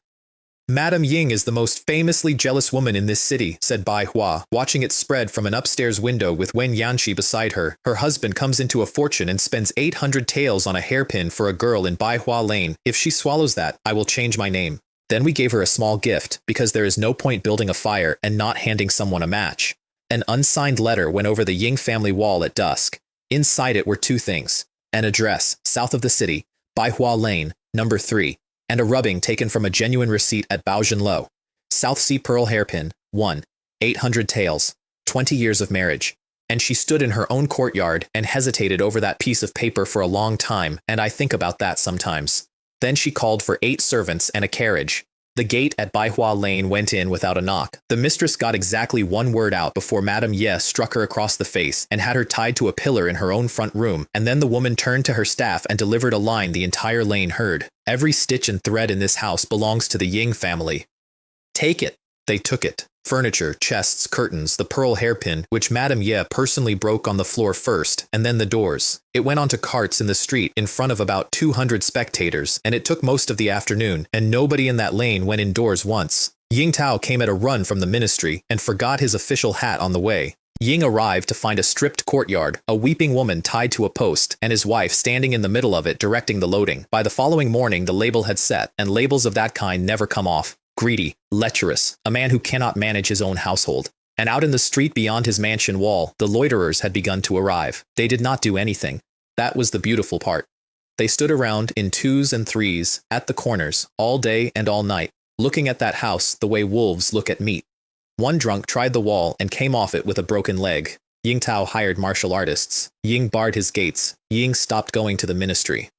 And every single guard he hired convinced the city more thoroughly that there was something behind that wall worth guarding. His panic was, to everyone watching, the best proof that the story was true. My brother read the whole file in one sitting and got the important part right. There is no silver buried in that house, he said. If a man is falsely accused of being rich, he laughs and invites people in to look. This one has barred his gates and hired swords. That is not the behavior of an innocent man. That is the behavior of a man with something else back there entirely. So he summoned him. I hear, he said when Yingtao was kneeling in his study, that you have been enjoying great success lately. And Yingtao could not answer. That is the trap that gets everyone in the end. To deny the imaginary crime, he would have had to explain where his actual money came from, and his actual money had my brother's fingerprints on all of it. A good dog is permitted to be greedy, said Zhao Jinhai. A good dog is not permitted to bark without stopping. Barking brings wolves. And once the wolves arrive, it becomes rather difficult to say whether the dog gets eaten by the wolves or whether the owner simply removes the dog first. Ying turned a page. You have 3 days to make all of this noise go away. When the man had gone, my brother spoke to the roof beam. Phantom 3, watch him. If he tries to settle it, let him. If he tries to leave the capital. Ying did not finish that sentence. Ying did not need to. Yingtao went home with cold sweat down his back, locked his study, moved the bookcase, and opened the compartment behind it. Inside was an iron box. 4 years of ledgers, every tale he had moved, every office he had sold, every letter from the border, his life insurance, his last card. Ying was holding it when the window blew open, and a woman in black with a veil across her face and a knife still wet in her hand came through it. Lord Ying, she said, my master would like to invite you for a cup of tea. She did not kill him. She took the box. Leave the things, she said from the sill. You may live a few more days. My master does not care for troublesome tales. 15 minutes later, she dropped the iron box on my desk in Jingxin Garden and pulled off the mask. There was a thug watching the Ying residence, said Mei Lianhua, unwinding the veil. As you instructed. I killed him, and I used his blood on the knife so that Yingtao would find me more convincing. I opened the box. 4 ledgers, tax silver out of Jiangnan, diverted, with dates, appointments sold, with names and prices, and letters, several of them, between a vice minister of revenue and 2 commanders on the northern border, discussing matters that no vice minister of revenue has any business discussing with anybody. This, I said, is Yingtao's charm against death. It is also my brother's death warrant. I closed it. And it is far too heavy for us to carry. Then, Mei Lianhua got changed. I want to be clear that she did not go behind the screen. She was 3 feet away from my desk, and she unfastened the black outer garment and folded it, and then she started on the inner one, which was a thing she had never once done in front of me in 6 weeks of sharing a bed with the lamps out. I was holding a document that could execute a prince of the realm. I read the same line 4 times and could not have told you what language it was in. She dressed again without hurrying, tied her sash, and turned around with a face of absolute glacial composure. What do you intend to do? She said. There was something in her eyes. Not a smile exactly, the knowledge of a smile. I put the box down and made myself think about politics. We cannot use this, I said. That is the first thing. Imagine me walking into court with it. A prince everyone knows is a fool produces, from nowhere, complete evidence that topples the leading candidate for the succession. Nobody believes I found it. They believe one of 2 things. Either I am insane, or I am somebody's hand, and then they start looking for the arm. So it goes to the eldest princess. It goes to the eldest princess, I said. She has the standing. When she produces it, it is a matter of state. When I produce it, it is a curiosity. Then I did not send the box. I sent a note. It said 4 words. Imperial sister, come quickly. And afterwards, when the room was quiet and I had nothing else to occupy me, I found that I was unable to stop replaying the last 10 minutes, because one moment she had been a killer coming in through a window with another man's blood on her knife, and the next she had stood in the candlelight and calmly untied her sash. Both of those women were the same woman. And I had the distinct impression that I had been informed of something. She was not making an offer. She was asserting a jurisdiction. She was telling me that she was not only the sword in this house. My sister abandoned a border briefing in the middle of a sentence and was in my courtyard within the hour. She found me going through a slow boxing set in the morning sun, and she stopped dead because I was upright, steady, and the wrong color entirely. Then she crossed the yard, took my wrist, and pushed her own spiritual energy into me. I watched her face change. Innate, she said. Open the box, I said. She opened the box, and I want to record that Zhao Zixuan, who had commanded a fief since she was 19, read 4 pages and had to stop and control her breathing. Every road in that box led to the same door. Where did this come from? Somebody who wanted to live, I said, offered it up. She looked at me then in a way she never had before, and I understood it perfectly, because it was the look of a woman discovering that the fragile little brother she had been planning to hide behind her walls had, without telling her, acquired the ability to start a storm. Do not involve yourself in this any further, she said, and took the box. At the door she stopped in front of Mei Lianhua. Protect him. When she was gone, I sat down on the step. She will not file it, I said. Not yet, and she is right not to. A ledger on its own is dead paper. Anyone named in it says it is a forgery, and there are 100 exits out of a dead ledger. Then what brings it to life? A witness, I said. A living one, which means it is now our turn to help my sister. Ying Tao spent that night in an empty study with the bookcase pushed aside and nothing behind it. Ying had been abandoned by his master and stripped of his last card in the same 24 hours, and he was sitting in the dark, working out how many days he had left, when 3 light taps came at the window. There was a note on the sill. If you want to live, and if you want your family to live, do exactly as I say, an address, a time. Meanwhile, in an upstairs room across the city, Wen Yangshi reported to Bai Hua, and Bai Hua laughed out loud twice, because the 7th prince had set the meeting at the ruined temple west of the city at midnight, and had also, entirely separately, arranged for a whisper to reach the residence of the minister of the Court of Judicial Review that a wanted fugitive would be meeting agents of a foreign power at that temple at that hour. Ying is not saving a witness, said Bai Hua, working it out aloud. Ying is saving a witness in front of an audience of the Court of Judicial Review. Whatever the 3rd prince sends tonight stops being an assassination. It becomes an armed attempt to silence a fleeing traitor, witnessed and recorded by the imperial judiciary. She put her cup down. This 7th prince becomes harder to read every week. Every spy the Listening Rain Pavilion had in that city moved that night. I combed her hair before we went. She was sitting on the step polishing her sword with her spiritual energy, which is a thing she did when she was thinking, and I said, "Do not move," and untied her hair. Then, because I am not a good man, and I never claimed otherwise, I put my face in it and breathed in before I started combing. I felt her whole body go still. The sword stopped moving. Later she told me that her sword heart had simply blanked for the first time since she was 13, and that she had gooseflesh down the back of her neck and had been unable to work out what to do about it. "Tonight," I said between strokes, "Ying Tao has gone to the ruined temple. My brother cannot allow him to keep breathing past dawn, and my brother is not a man who hesitates once he has decided. You want him alive. I want him alive, and I want him loud. Save him, and make a great deal of noise doing it. I want it to look like a man who escaped a brutal killing by the width of a hair. And if you can manage it, leave some of them able to walk. Nothing carries a message like a survivor." I gathered her hair up and tied it into a high tail, neat, the way she wore it when she meant to work. Only she knew that for a moment there, the sword had very nearly melted. "It is time," I said, "to close this out." The 3rd watch, at a temple west of the city with half its roof gone, and a Buddha lying face down in the weeds. Ying Tao was crouched behind the fallen statue shivering when the first black shape came off the roof beam, then 4 more. Then a crossbow bolt went through his calf and he went down, screaming. "Lord Ying," said the leader, walking up unhurriedly. "In the end you never did get to drink the tea the 3rd master offered. Ying asked me to see you off." The blade came down and stopped. It stopped on a spike of ice. A woman in white came down off the main beam without a sound, veiled, with no sword in her hand at all. The assassins did the correct professional thing, which was to attack immediately and all together. She lifted one finger. What came off it was a rain of ice needles, and it went through that group and dropped every one of them where they stood, and every needle went into a joint or a nerve, and not one of them went into anything that would kill. 5 men on the ground, all conscious, all screaming, none of them ever going to hold a weapon properly again. The leader understood what he was looking at, and it broke him. True energy released outside the body, energy condensing into matter in open air. That is a grandmaster. In the entire capital, there were perhaps 6. Ying ran. "Did I say you could leave?" Ying got about 10 paces. Then her foot was on his chest, and his sternum went with a sound like a dry branch.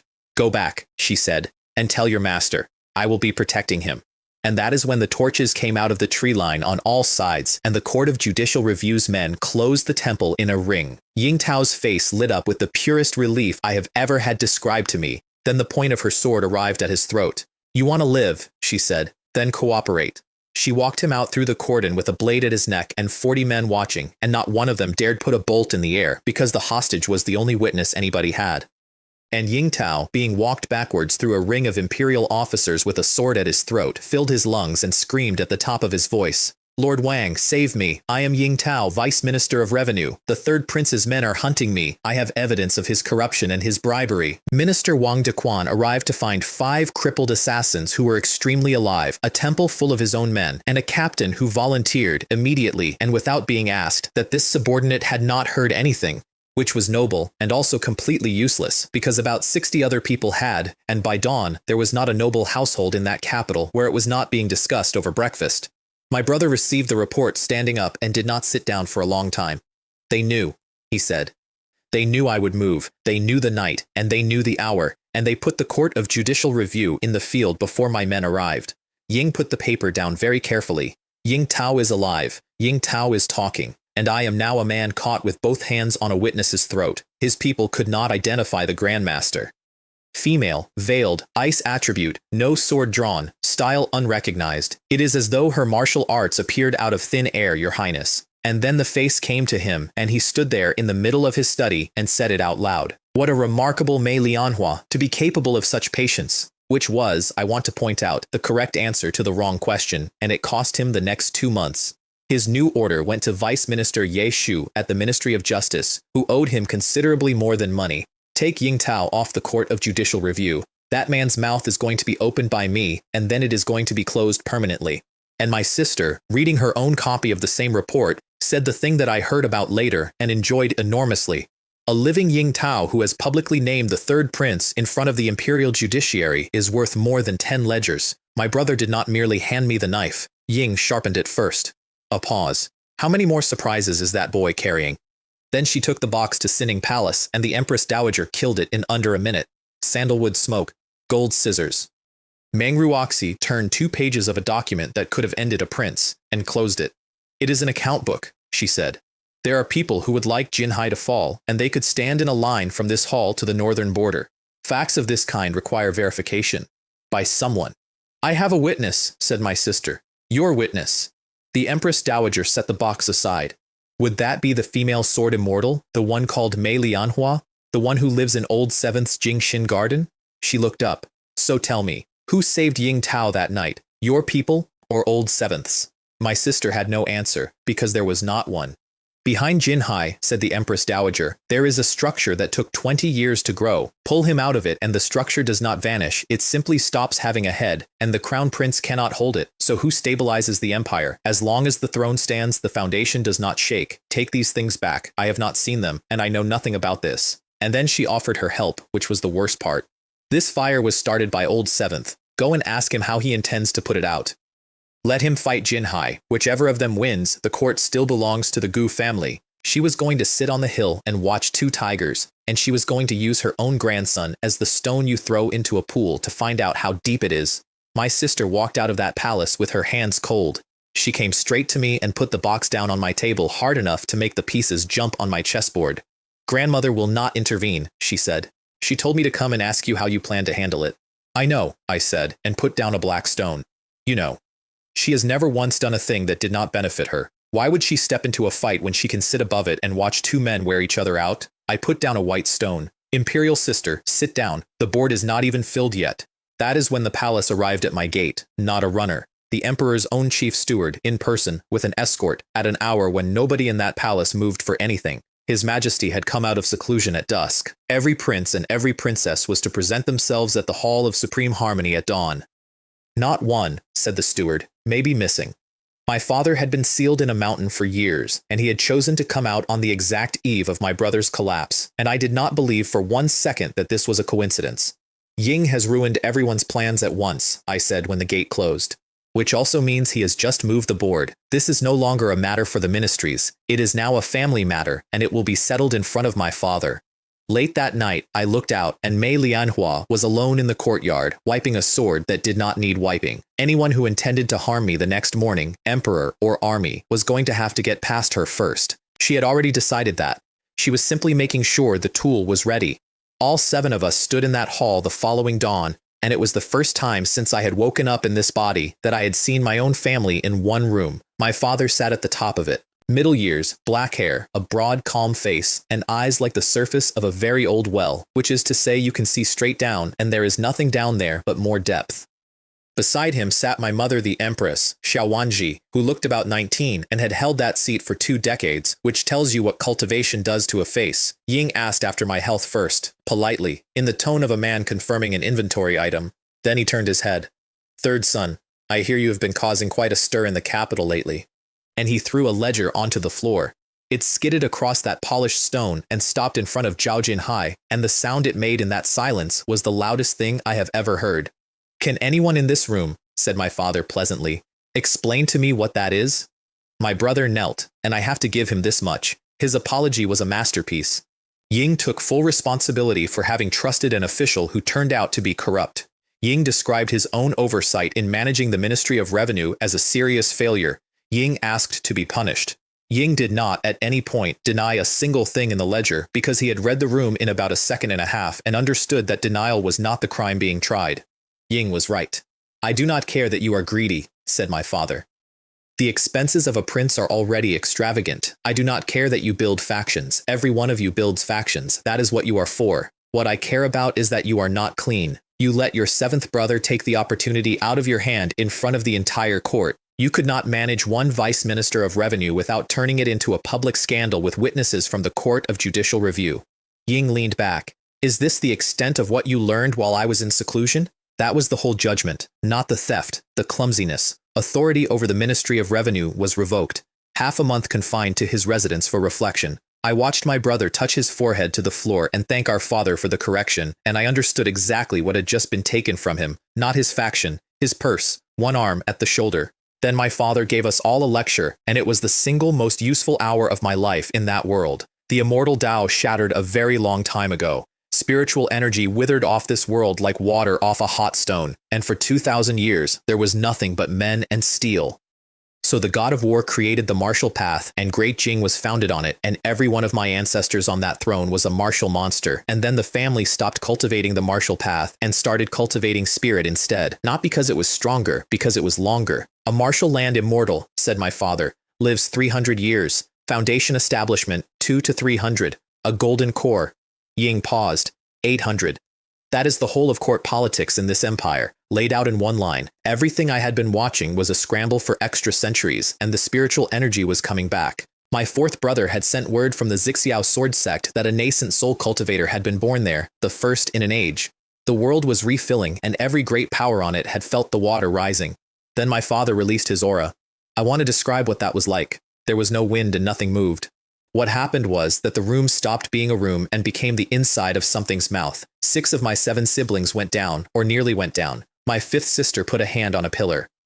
My brother, who had reached foundation establishment at enormous cost, went to one knee. I stood there and felt it push on me like a hand on my chest and did not move, and I have no explanation for that, except that whatever the aura had built into my blood over 6 weeks was not something my father had accounted for. The chief steward announced it in a voice that carried to the doors. "His Majesty has entered the golden core. Remember this, all of you," said my father into a silent hall. "Cultivation and strength are the foundation of everything else. Without power, you may sit on my throne and you will still only be a puppet with a nice chair." Ying looked at my 5th and 6th sisters, who had spiritual roots and had spent 4 years on musicians and poets, and told them so, in detail, in front of everybody. Then, "You may all withdraw. 7th, stay." My mother called me over first. She took my face in both hands and looked at me and said, "You really do look more and more like your mother." And then she pulled me into an embrace. And while she was holding me, she ran a scan straight through my meridians from the inside. I want to be fair to her. Her card said Foundation Establishment, Late Stage, Affection 75, and the note beside it said Pity, not Calculation. She was a decent woman who had spent 20 years in a court that did not reward decency and had made her peace by looking away from certain things, and one of those things had been a small boy in a cold garden. She was also, at that moment, a Foundation Establishment cultivator, with her arms around me on her husband's instructions. There is also no dignified way to be called my dear child by a woman who appears to be younger than you. Ying is genuinely innate, she reported. The foundation is stable, not forced. His life force is stronger than the Xuanwu Guard's front rank. A pause. There is no spiritual root. None at all. "Tell me," said my father. "How did you do it? What are you hiding from me?" And there it was. The question that ends this story, asked directly, in a sealed hall, by a golden core cultivator who could have taken the answer out of my skull with his hand. I had about 2 seconds and no plan, and the chief steward saved my life. "Your Majesty," he said, bowing, "your servant has a foolish thought." And then that old man produced, on the spot, out of absolutely nothing, the finest piece of fabrication I have ever heard in my life. The founding emperor, he said, was recorded as possessing a martial saint body of the kind that appears once in 1,000 years, and it is well known that a bloodline of that potency can lie dormant for generations and then reappear, so perhaps the 7th prince was never ill at all, perhaps his bloodline was simply too domineering for a child's frame to contain, which is precisely why he seemed so frail, and now that he has come of age and the body is strong enough to hold it, the ancestral vein has awakened. Bloodline atavism, your majesty. This old eunuch, I thought, is wasting his talents in palace service. Ying should be selling shares in something. My father looked at him, then at me. Then he said, "Well said." And I understood immediately that he believed none of it and had no intention of asking again. "However you did it," he said, "you are still my son." Then he had Mei Lianhua brought in. She walked into the political center of the greatest empire on the continent the way a person walks into their own back garden. My father put his pressure on her, the same pressure that had put 6 of his children on the floor, and she stood in it with her chin up and did not shift her weight. "You were once the sword immortal who guarded great Xia," he said. "Now you are a prisoner of my great Jing. Do you hate me?" "Yes." I stopped breathing. "Then why," said my father, "do you remain at the side of my useless 7th son?" "Ying saved my life," said Mei Lianhua. "My life belongs to him. Anyone who wishes to harm him will have to step over my body first." That is the emperor, I thought, at a volume I hoped was internal. That is the actual emperor. That is not a street thug. You cannot simply say things like that too. My father laughed. Ying put his head back and laughed out loud, and the sound of it went up into the beams, and every attendant in that hall aged a year. "Good," he said. "That is spirit. My son is worthy of being guarded by a sword immortal." The decree came that afternoon. Mei Lianhua was confirmed as the rightful Princess An Kang. The Ministry of Rites was instructed to hold the full ceremony before the envoys of the Taiyi sword sect arrived, which gave them half a month and gave the Ministry of Rites a collective nervous complaint, 10,000 taels of gold, 1,000 bolts of brocade, my princely allowance of pills and spirit stones, suspended for 4 years, restored in full and backdated, and a title, for her, which had not been granted to anyone in 90 years. Protector of the Nation. I learned what my father actually was some years later, and I learned it from my mother, who told me because she thought I ought to know, and who cried while she told me. When the hall was empty, she had asked him quietly whether he felt anything at all about the child who had grown up in that garden. "Do you pity him?" said my father. "I stood by," she said. "For 19 years I knew where he was living, and I said nothing." "Then you have misunderstood the situation," he said. "A useless thing that can barely keep itself breathing does not even rise to the level of a target. I left him in that garden not because he was an embarrassment. I left him there because he was of no use, and therefore he was safe, and therefore I did not have to think about him. Times have changed, Wanji. Without cultivation, a prince is livestock in good clothing. I have no use for a son who cannot protect himself." Then he asked the steward how much of the bloodline story was true. "Not a fraction, your majesty," said the old man. "No. But whether it is true is unimportant. What is important is that your majesty requires an explanation, the court requires an explanation, and the world requires an explanation. I have provided one that costs nothing and offends no one. And when my mother said something about my brother sending armed men after an imperial official and used the word lawless, my father corrected her without any heat at all. "Wanji, in this palace I am the law, I am the heavens." And then the sentence that explains my entire family. "In the end, I will hand this empire to the strongest of them. Not the kindest, not the most lawful, the strongest. They all want it. Let them fight for it as hard as they like." Outside the hall I was ambushed by 2 of my sisters. The 5th, Zhao Yuxian, in white, who hid behind a pillar and had to be coaxed out, and the 6th, Zhao Xiaoyu, in a red that could be seen from the far end of the courtyard, who did not hide behind anything and came at me at speed. They had been forbidden to go near me when they were small. Sick children are contagious, and unlucky children are more contagious than that. "Father says you are cured. Is it true? You look completely different." Xiaoyu circled me once. "You are better looking than the crown prince. Hold still, let me." And she reached out to pinch my cheek. There was a small sound to my left, which was a hand arriving on a sword hilt. Xiaoyu's fingers stopped about 2 inches from my face and stayed there, because some very sensible part of a 16-year-old girl's brain had informed her that the temperature had changed. I reached over without looking and pressed the back of Mei Lianhua's hand until the cold came off it.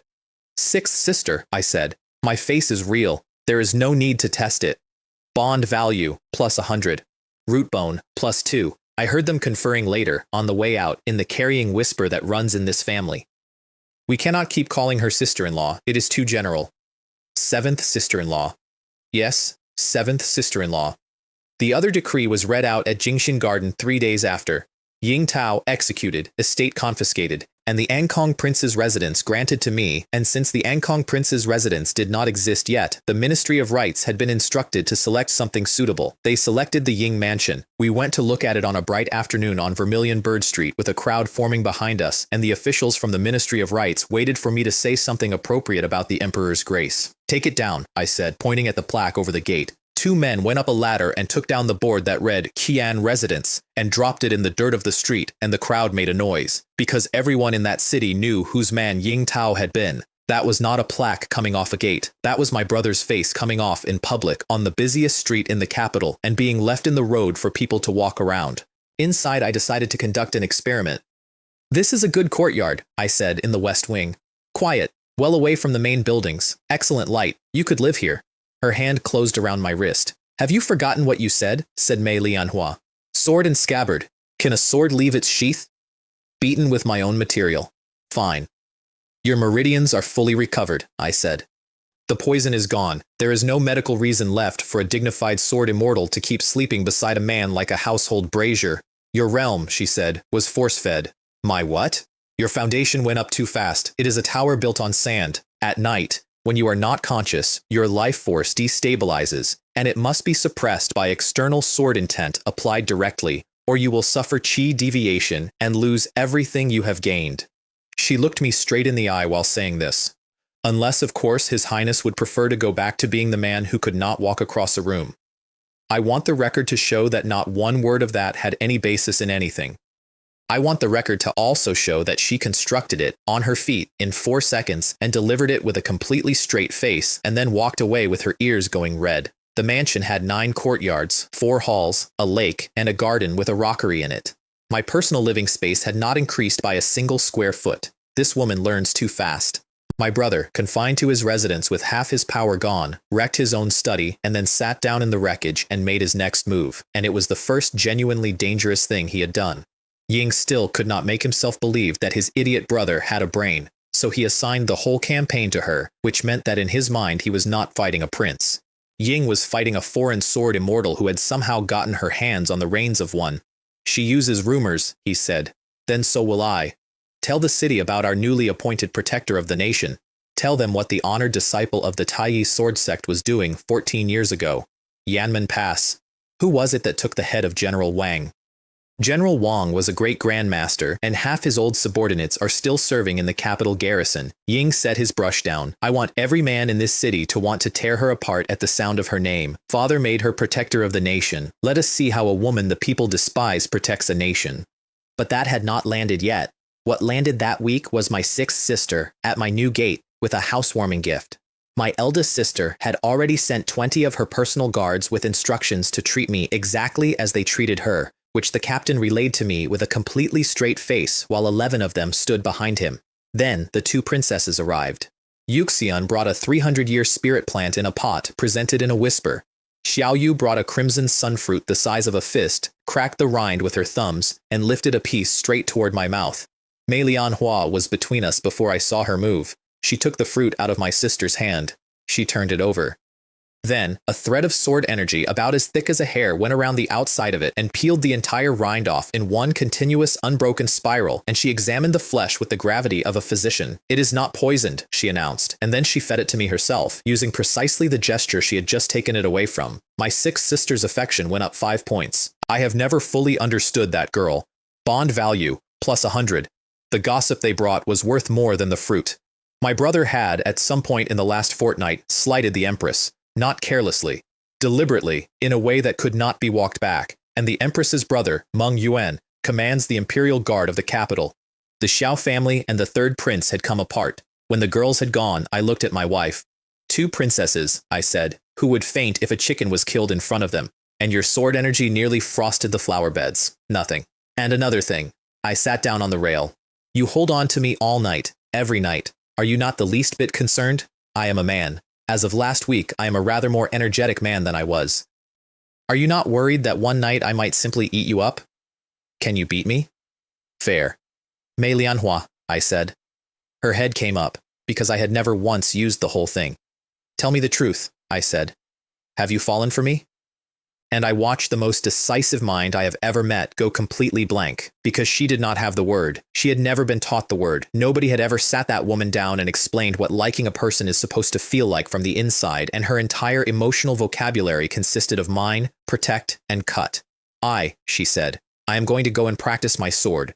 And she fled. Bond value, plus 400. My balance that morning was 1,180. I had been watching one item on that shelf for 2 weeks the way a poor man watches a shop window. Foundation Establishment Pill, Premium Grade, 1,000. And under it, the description that made it worth every coin. Guaranteed breakthrough for a cultivator at the peak of chi refinement. No bottleneck, no toxic residue, no failure. In this world, a cultivator at that stage has roughly a 1 in 3 chance of making it through, and if they fail, their foundation cracks and they spend the next 40 years as a slightly stronger farmer. I bought it and did not tell her. Then I woke her up by informing her that Great Sword Immortal Ling was extremely attractive when asleep, and that I was, professionally speaking, drooling, and she threw a pillow through the place where my head had been. And then one of the listening rain scouts came over the back wall with the news, and the mood in the courtyard died. My brother had moved. Overnight, in every tea house and every wine shop in the capital, the storytellers had a new piece. They all had it on the same morning, which nobody remarked on, because nobody ever does. The fall of Yanmen Pass. On the banks of the Jian River, the white-robed devil challenges the Grand Master of Great Jing. It was mostly true, which is what made it lethal. 14 years ago, at Yanmen Pass, a woman in white had come over a wall and taken the head of General Wang, who was a great grandmaster and the finest soldier Great Jing had produced in a generation. That happened. It is in the archives. Everything around it had been rebuilt. In this version, she wandered the field enjoying herself. In this version, she had a taste for it, and the soldiers she killed each got a name and a village and a wife and elderly parents, delivered in that specific slow voice storytellers use when they want a room to make a noise. And the death of General Wang was described at length, with detail, every morning and every evening in 40 establishments. And here is the part my brother built the whole thing on. General Wang's surviving subordinates were still serving. Most of them were in the capital garrison. Some of them had been at that wall. Mei Lianhua read the transcript in my courtyard, and the silk cord on her sword hilt came apart in her fist. And then she said the only thing she cared about, and she said it to the ground. I am not, she said, bloodthirsty. I understood then that she had not been reading the transcript to find out what the capital thought. She had been reading it to find out what I would think, because she had killed my country's greatest general, and she could not stand the idea of becoming a monster in the eyes of the one person in this world who had never looked at her that way. I believe you, I said. Also, it would not matter if you were. You were on a battlefield. What is the alternative? Somebody puts a sword to your throat, and you are supposed to ask him whether he has eaten? I took the page and put it in the brazier and watched it curl. Honestly, this is lazy work, I said. If you are going to invent a demoness, invent one. At the absolute minimum, she should be able to eat 3 children at a sitting. This has no ambition in it at all. Then I frowned. Although, Yanmen Pass was 14 years ago, and you were already Foundation Establishment then. I did the arithmetic out loud, slowly, on my fingers. So how old does that make you? You cannot be 30. Surely, I am only 19. If you keep talking, said Mei Lianhua with her ears burning, I will pull your tongue out. Then my sisters tried to help. I want to be fair to Zhao Xiaoyu. Her heart was in exactly the right place.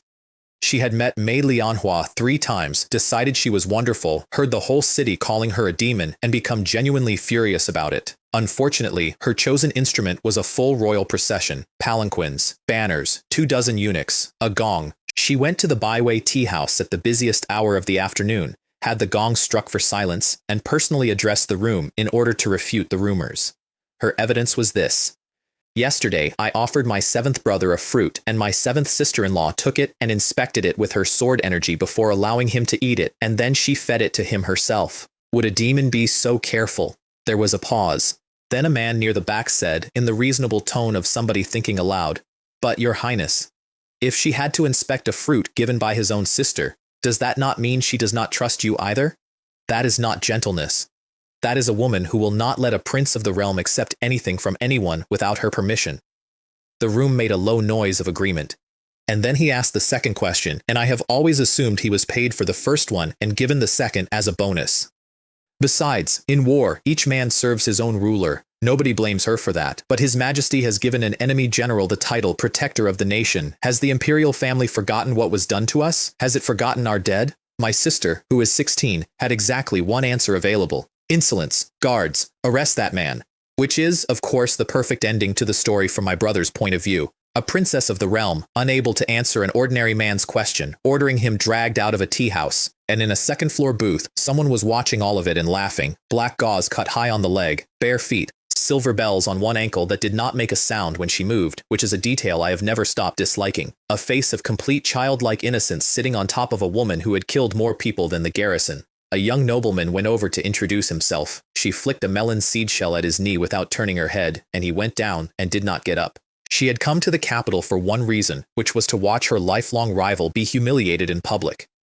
And she was furious because the story being told about Mei Lianhua was, in her professional opinion, insultingly bad. Would that woman ever sneer, she thought. Have any of you met her? She has one expression: she killed a man. So what? Then she leaned over the rail and poured oil on the whole thing for her own entertainment.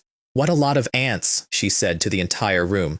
Trampled flat and still squeaking. It is very noisy down there. She looked at my sisters. And you two little girls, you came here to prove that Mei Lianhua is gentle? That is the single greatest insult I have ever heard offered to her. If she heard you say it, she would kill you with one stroke to clear her name. She propped her chin on her hand. That Mei Lianhua could kill your great Jing's general is her skill. All it proves is that your people are weak.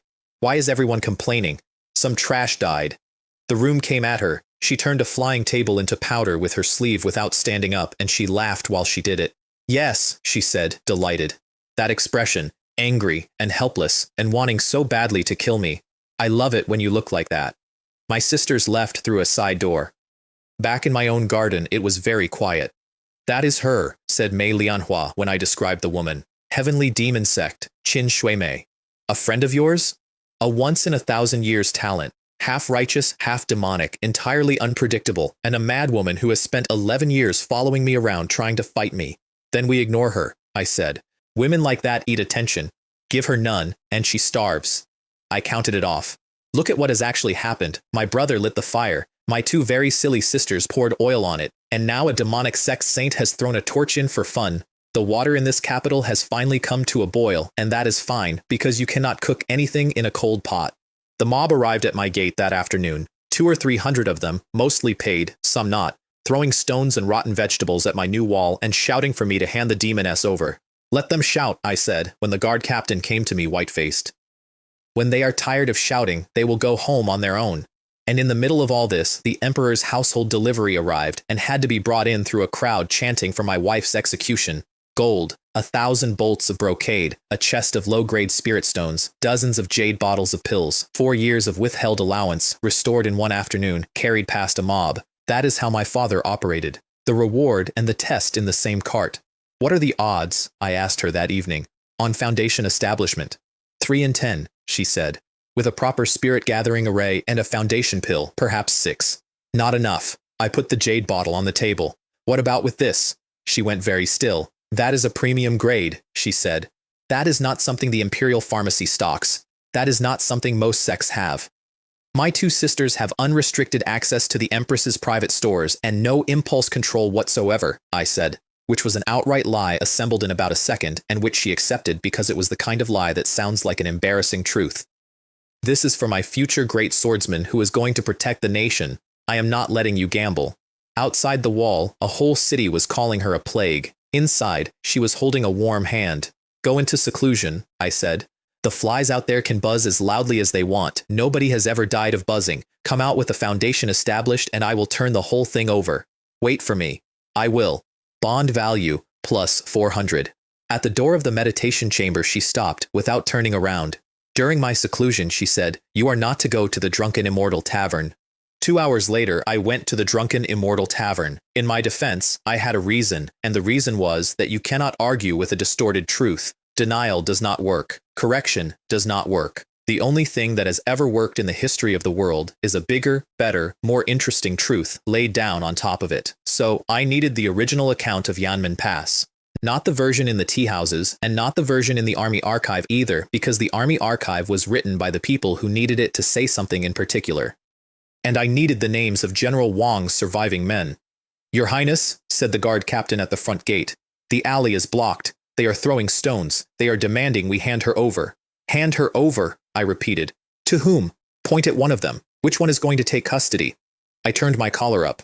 Anyway, the front door is for guests. Those are not guests. Those are people who cannot even get through a door. We will use the back. I would like to note in passing that a woman who tells you not to visit a specific building at a specific time is not being possessive. She is exercising a form of prophecy. Meanwhile, my mother, the Empress, had gone to see my brother, and I did not learn what passed between them for a long time. My father had told her, when she raised the subject, that towering trees do not grow in greenhouses, and that only those who crawl out of blood and fire are fit to inherit a country. So she went to the other end of it and tried to reason with Zhao Jinhai directly. There is a thing about my third brother that I did not know then. His birth mother had been a jealous woman, and my father had shown interest in a palace maid, and my brother's mother had that maid beaten to death for it. My father did not execute her. Ying put her in the cold palace and forgot about her, which in that place is a slower sentence. Zhao Jinhai was 6 years old when he pushed that door open by himself. She was hanging from the roof beam. Ying told me, years later, that what he remembers is not her face. What he remembers is a pair of embroidered shoes swinging back and forth about a foot above the floor. And the person who found a shivering 6-year-old in that doorway and picked him up and wiped his face and gave him a piece of osmanthus cake out of her own sleeve was Xiao Wanji. She was the only warm thing in his entire childhood. Ying agreed to call off the storytellers. Ying agreed instantly, which should have warned her, and then he looked at her in a way that a stepson should not look at anybody and said, "When I sit in that seat, the most honorable woman in the world should be protected by the most honorable man in it. What my father could not give you, this son will." And when she had gone, he spoke to the corner of the room. "Add another layer. Forget the storytellers. They have done their work. From now on, the story is that Prince Ankang has been bewitched by the great Xia enchantress. That he has lost his reason. That his heart lies with great Xia, and he means to hollow out the foundations of this dynasty." A pause. "Let the fire have him too." Bai Hua received me in her private pavilion, where Wen Yangshi was tuning a white jade pipa in the corner and pretending to be furniture. "I thought," said Bai Hua, "that the princess consort had you locked in." "She did lock the door," I said. "Then I told her I was going out to do something for her, and she opened it.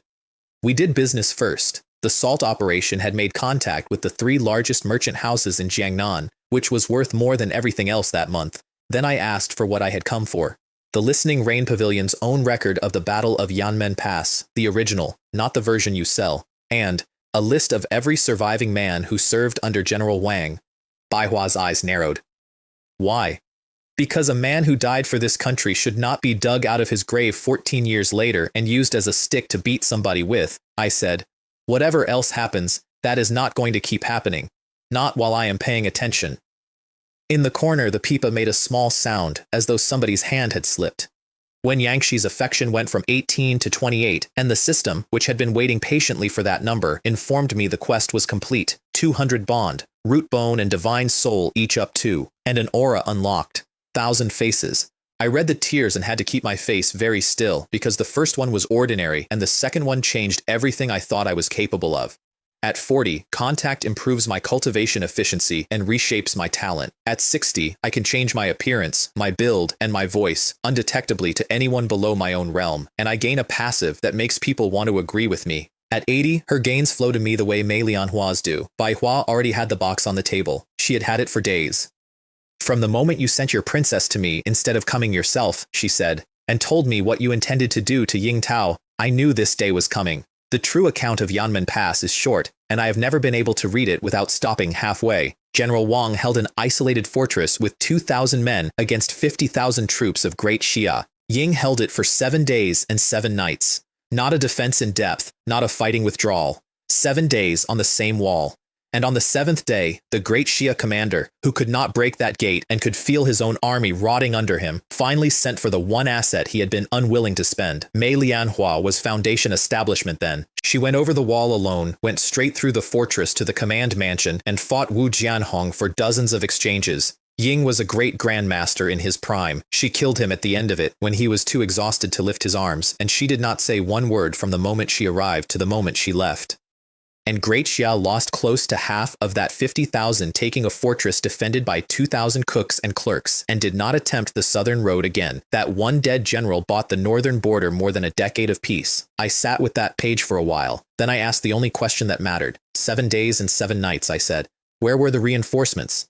Bai Hua poured tea and did not answer immediately, which is how I knew the answer was going to be bad. The emperor was in seclusion. That was the first thing. With my father in a mountain, there was nobody in that court with the authority to order 30,000 men to move, and there were a great many people with the authority to argue about it. So they argued for 7 days. Every faction wanted to keep its own troops in reserve because troops are capital, and capital that gets spent is capital you no longer have. Every general in Reach wanted the crisis to run a little longer, because a crisis is the only time the treasury says yes, and a fortress about to fall is worth 3 years of budget requests. And the civil officials, who despised Wu Jianhong for being born in a village and rising anyway, had no interest whatsoever in a victory that would create a second low-born power on the northern border, so they debated the wording of the relief order while 2,000 men held a wall. "It is rotten all the way down," I said when I could. "That was not a national defense. That was a murder everyone agreed to in advance, and nobody had to sign." "People only ever want the story they already want to hear," said Wen Yangshi from the corner without looking up. "The blood of heroes is far less entertaining than the fall of a beautiful consort." I went through the list. Gao Xiong, formerly Deputy General of the Tiger Guard Army. Born to nothing, promoted by Wu Jianhong personally, lost his left leg on the 7th day at Yanmen, discharged 2 years later for insubordination toward a superior officer, currently a blacksmith in the western market of this capital. One more question then. Which general commanded the nearest garrison to Yanmen Pass? Manhwa decided to charge me for that one in a different currency. She came around the table barefoot, sat down beside me, and traced a slow circle on the back of my hand with one fingertip. "It is very late," she said. "Why not stay tonight and keep me company?" I picked her wrist up and put it back on her own side of the table. "Madame Xue, it is only that if I do not go home tonight, I do not think it will merely be the roof of the Ankang residence that comes off in the morning." At the door, I stopped. "And the next time you feel like testing somebody," I said, "try somebody else. Your wine is excellent. It is also strong, and it goes to the head, and a man wakes up regretting it. I prefer a light tea. It sits well, and the aftertaste lasts." I glanced at the corner. Something like Miss Yangshi. Affection, +5, 33. What Wen Yangshi said after I left, I only heard about years later. "Sister, you have him wrong. It is not that he does not understand romance. Ying understands it perfectly. Ying knew exactly which sentence would make you stop." And then, quieter. "Think about what he actually came here for. An ordinary man in his position spends the whole night working out how to clean his own name. Ying spent it working out how to use the mud thrown at him to wash somebody else's. That is not the temperament of a 19-year-old prince. That needs a closer look." I got the last answer from my sister the following morning. "Fang Jian," she said. "General Zhenbei. 30,000 men, close enough that a forced march would have put him under those walls in 3 days. And his reason? That he had to hold the main camp against encirclement." She said it without inflection, which was itself a comment. Fang Jian comes from 4 generations of officers. Ying has never made a secret of what he thinks of men like Wu Jianhong, who came up out of the ranks. After Yanmen, he was commended for prudence and given the northern command. "Ying stood by and watched a man die," I said, "and was promoted for it. Talented fellow." "And do you know who spoke for him in court, afterwards, when there were questions?" I already did. My third brother, who was close to the Zhao family, and who described General Fang Jian before the assembled ministers as mature, prudent, and a pillar of the state. And that reframed the entire campaign for me in one stroke. The Yanmen lie was not opportunism. My brother was not merely reaching for a convenient weapon. Ying needed that version of Yanmen Pass to become the official one, permanently, because the true version has his own name in it. Every time somebody in this capital said the words devil in white, another shovel of earth went on to the question of where the reinforcements were. "I want nothing to do with Fang Jian for now," I told my sister. "Not him, not his family, not his command. What I want is the roster. Every surviving man of the Tiger Guard army who is still breathing, and where he lives." She looked at me for a long moment. "Ying is using a hero who gave his life for this country as a raft," I said. "So I am going to bring out every living hero this court forgot and this army sold and stand them up in daylight. Ying wants a story told about Yanmen Pass? Then let the capital hear the whole thing." She gave me the token of her personal guard. At the door she stopped. "Jingyun, do you truly trust her? She was a person of great xia." "Imperial sister," I said. "She is mine now. Anyone who touches her is touching me." On the way home, I planted a needle. It cost me nothing. There was a maid in my mother's household whom my sixth sister trusted, and my sixth sister trusted me, and that is the entire supply chain. All the maid had to do was be indiscreet within earshot of the Empress's head attendant about a thing she had supposedly overheard, which was that men from the third prince's residence had been meeting privately, and often, with captains of the capital garrison. The capital garrison is commanded by Meng Yuan. Meng Yuan is my mother's brother. A suspicious empress with a brother holding 30,000 men inside the city walls is worth considerably more to me than the 200 people currently throwing turnips at my gate. Then I got home, and there was somebody on my roof. I did not see her. I could not have seen her. What happened was that I sat down at the stone table in the back courtyard at some hour past midnight with a pot of tea, and a divine sense went over that mansion the way a hand goes over a table looking for crumbs. It found Mei Lianhua sealed in the meditation chamber mid-breakthrough, decided that was boring, and came back for the husband. And the moment it touched me, the system put up a card, and I nearly dropped the pot. Qin Shui Mei, Holy Maiden of the Heavenly Demon Sect, Golden Core, Early Stage, Destiny Value, 998, 998, 1 point below my wife. The second highest number I had ever seen in my life, sitting on my roof tiles at midnight, looking at the back of my head. I did not look up. What I did instead was pick up the pot, pour a second cup, and set it down on the stone precisely in front of the empty bench across from me. Then I picked up my own and drank it. I have been told what her face did.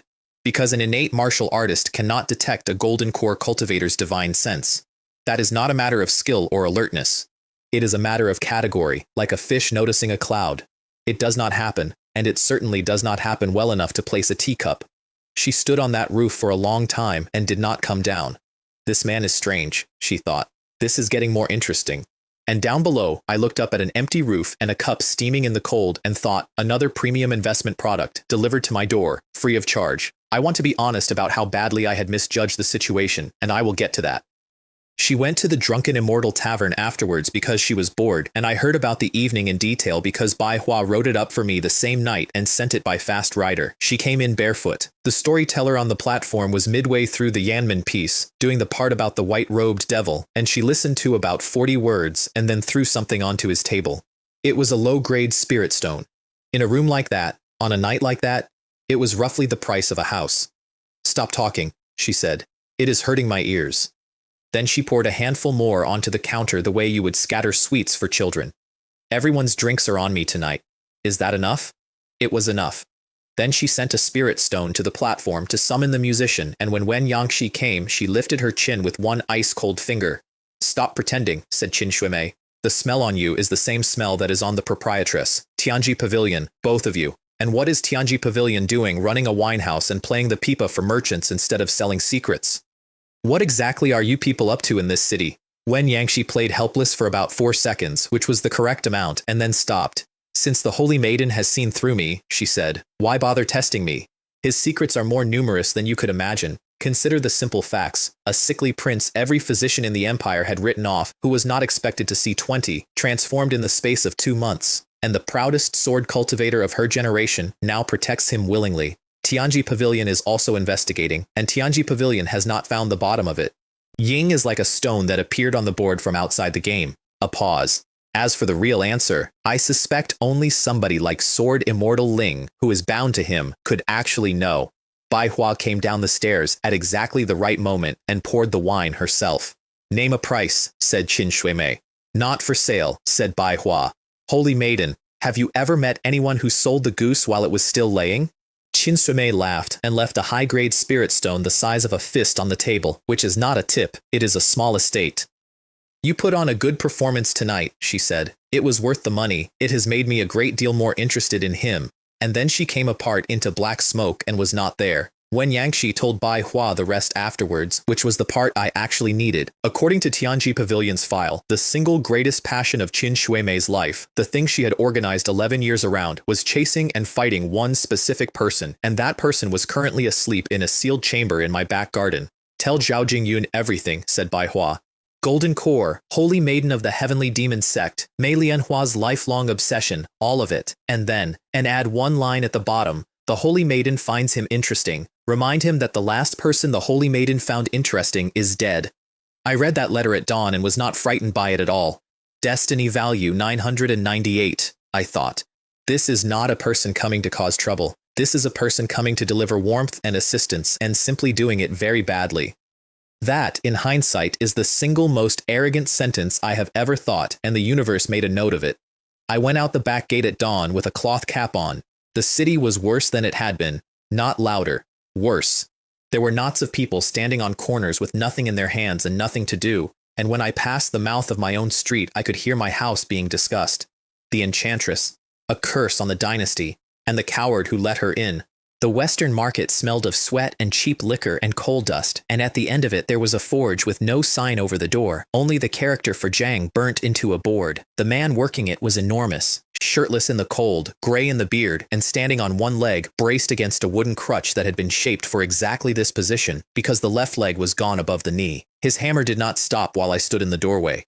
Nobody in that market knew what he was. To them he was a bad-tempered cripple who made good nails. Ying recognized me at the second glance. Everyone in the capital knew my face by then, because for 3 weeks I had been the prince who married the enemy.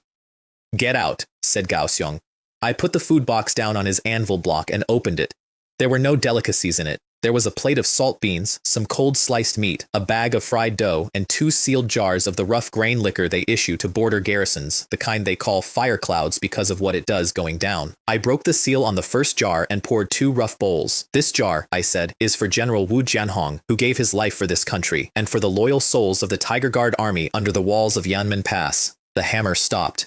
Ying came over and picked up his bowl and drank it, and I picked up mine and drank the whole thing in one pull, and I want to note for the record that fire clouds is not a drink. It is an industrial process.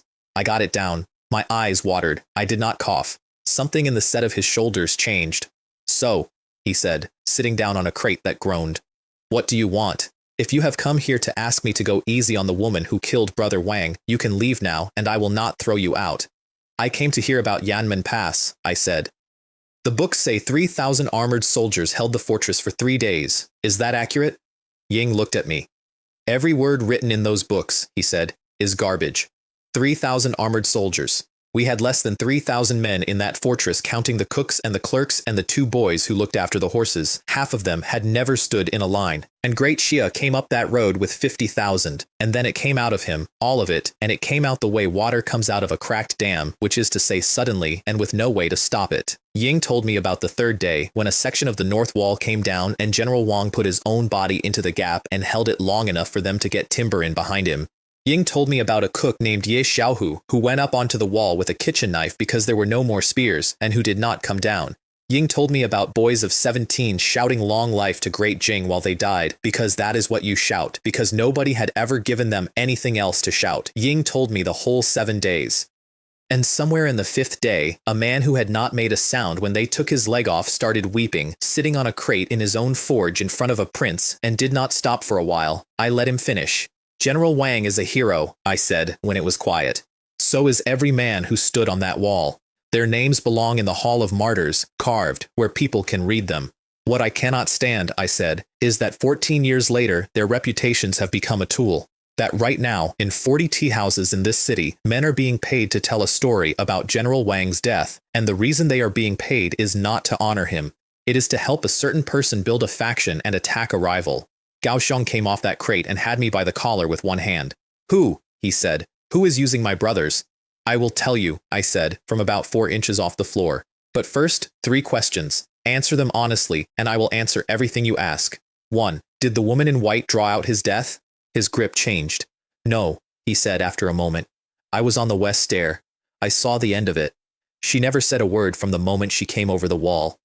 Not one. She drew when she saw him, and it was over when it was over. She is a cold-blooded thing. She is not a cruel one. 2. Did she massacre the city afterwards? There was nothing left to massacre." His jaw worked. "We killed close to 10,000 of theirs in 7 days. The Xia commander sounded the withdrawal the same night. They went north, and they did not come back down that road. 3. I straightened my collar. "Was General Wang's defeat a disgrace?" Ying was quiet for a long time. "She was Foundation establishment," he said at last. "Ying was a great grandmaster in his prime. But she came into a fortress with 50,000 men outside it and an army's worth of suppression sitting on her, alone, and she took him, in dozens of exchanges, when he was already 3 days without sleep." Ying wiped his face with the back of a hand like a shovel. "No, my brother died to a worthy enemy. That is the only clean thing about the whole business. Then hold on to that, I said, and now listen to why the story in the tea houses had to be a lie.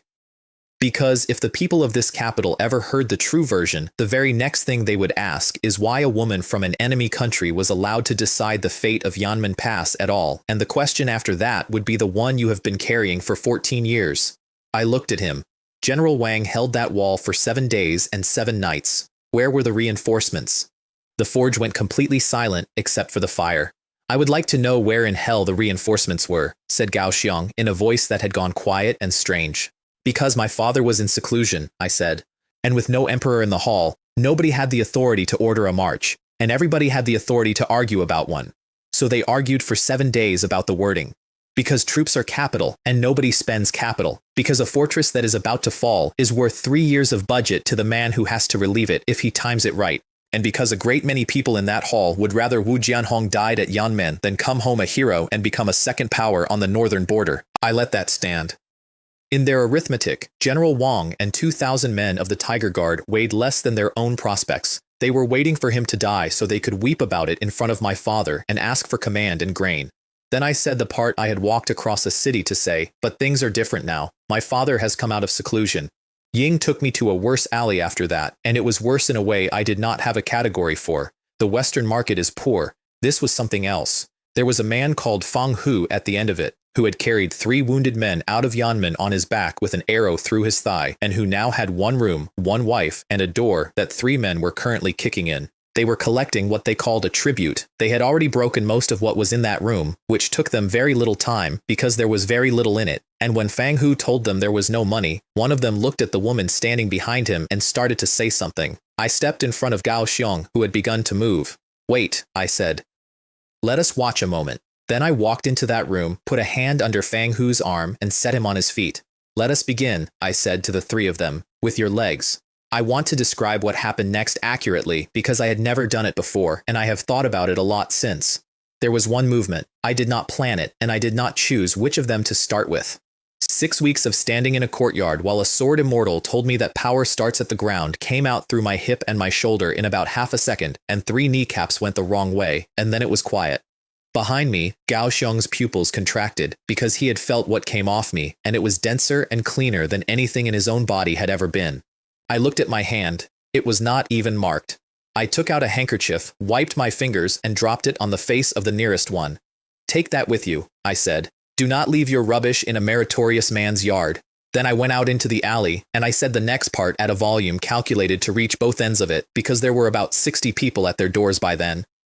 From this day, I said, every surviving man of the Tiger Guard army and every family of a man who did not survive is under the protection of the Ankong Prince's residence. If anyone has a difficulty, bring it to my gate. And 100,000 taels is to be distributed among the families of the fallen. Gao Xiong will handle the list because I do not know their names and he does. I looked around the alley. If it is not enough, I will add more. Then I gave the order. Gather everyone you can find, every brother still standing, tomorrow. This hour, the Byway Tower. Clean clothes, all of you. A hero should look like one. Take the best seats in the house and let them be seen. Sit through the whole performance. Every time somebody in that room curses her, step forward 1 pace and say nothing. And when the storyteller reaches the death of General Wang, I let it hang. Stand up and tell that building the truth, how he died, what it cost, and where the reinforcements were. Gao Xiong started to go down on his remaining knee, and I caught his arm and would not let him. No, I said, a title is not earned kneeling. It is earned by fighting and by shouting when it matters. The one-legged man straightened up instead and gave me a proper military salute, the old kind, fist to the chest. Your servant Gao Xiong, he said, obeys. We got back to the mansion at dusk, and the pulse hit the city while I was still in the gateway. It came out of my own back garden, and it went out across that capital like a bell being struck underwater, and every cultivator in the city felt it. In a sealed hall on the palace grounds, my father opened eyes with gold in them. The sword intent of a foundation established, he said. That is the woman from Great Sia. And then, with something that I am told was almost warmth, my son does have a talent for surprises. In an upstairs room, Bai Hua put her pipe down and smiled at nothing. It is done. This is going to be an extremely profitable arrangement. And on a roof somewhere across the city, a pair of bare feet stopped swinging. She got up again, said Qin Shuimei to the moon, falling out of the golden core with her meridians in pieces, and she has rebuilt a foundation from nothing, so her Dao heart did not break after all. A pause. And the pretty boy surnamed Gu did that. Could the man who reforged the broken sword Mei Lianhua really be worthless? She stood up. How could I possibly miss a show like this? My own numbers moved at the same instant, because they always did. Mei Lianhua entered Foundation Establishment, early stage. 60% of that came down the channel into me. Grandmaster, early stage. Maximum life force, 50,000. Root bone, 65. Divine soul, 47. The chamber door opened and she came out into the last of the light, and if before her seclusion she had been a sharp blade in a sheath, what walked into that courtyard now was a very deep pool of very cold water with no bottom to it. Then she stopped and looked at me, and her eyes narrowed. She crossed the yard and took my wrist and pressed 2 fingers into the pulse point, and then into 3 other places on my arm, and her frown got worse with each one. Grandmaster, she said, in 11 days, and the foundation is stable, which is worse, nothing about it is forced. She let go. The first time, I was standing next to you. This time I was sealed behind 2 feet of stone with an array running. Explain it. I had been expecting this, and I had exactly one answer. Sword and scabbard, I said. The stronger the sword becomes, the more the scabbard has to rise to match it. What would be the point of me otherwise? You would be a peerless weapon carried around in a bamboo tube. She thought about that for a long moment, and then she simply stopped thinking about it, and I watched her do it, and it was the single most humbling thing that happened to me that year, because she did not stop out of stupidity. She stopped because the inexplicable link between us was, to her, the proof that the thing she had staked her entire remaining life on was real and singular and hers, and she would rather have that than an explanation. I will go out and disperse them, she said, nodding at the gate, beyond which several hundred people were still shouting. You will not. They are calling you. They are being paid to. Most of them are men who would risk their lives for the price of a meal, and they are not the audience. If you walk out that gate and put 100 people on the ground, you will have proved every word of the story, in daylight, in front of witnesses, and my brother will laugh himself sick. I took her hand. They want a performance. Fine. We are going to give them one. It is going to be much larger than this, and it is going to be somewhere I choose. You do not have to do anything. Sit there and be a beautiful princess. I will do the talking. That night, the divine sense came over the mansion again, and this time, Mei Lianhua was off the bed and onto the roof before I had finished sitting up. I got out into the courtyard in time to see them standing on my tiles. I have been looking for you for so long, Qin Shuimei was saying, circling her slowly, that I began to think you had gone off and died in a ditch somewhere. Do you know how boring this world is without an opponent worth bullying? She leaned in and made a show of breathing in. And why do you smell like a man? Have you actually let someone stand that close to you? You? Mei Lianhua drew about half an inch. A lock of black hair came away and drifted down past my head into the courtyard. Then Qin Shuimei stopped playing and dropped her aura, and it came down on that roof like a falling wall. Mei Lianhua went to one knee, and the tiles under her cracked in a ring. That is the gap between an early foundation establishment and an early golden core. It is not a difference of degree, it is a different animal. Hand him over, said Qin Shuimei pleasantly. I only want to see what sort of man melts a 10,000-year iceberg. If I like him, perhaps I will take pity on you and kill him, so you can go back to being interesting. And Mei Lianhua, who had been out of a sealed chamber for 6 hours, began to gather what was left of her life essence to burn it. Excuse me, I called up. Fairies, if the 2 of you are going to fight, that is entirely your business, but could you do it somewhere other than on my roof? We only moved in last month and tiles are expensive. 2 heads turned. I was sitting at the stone table with a pot of tea and 2 cups laid out. Qin Shuimei came down and landed on the tabletop in a crouch, barefoot, close enough that the silver bells at her ankle should have made a sound and did not, and she reached out with 1 foot and tipped my chin up with her toe. I caught her ankle. Fairy, I said, you should not eat every melon you are offered, and you should not put your feet down just anywhere. My chin is not available. There is only one person in this household with jurisdiction over it, and that is when I felt it happen. Her demonic energy, which had been sitting under her skin like oil on water, began to refine itself against whatever it is that I am, not draining, refining. Faster, by her own later estimate, than several days of proper seclusion. Her expression did something complicated. Affection plus 20 to 30.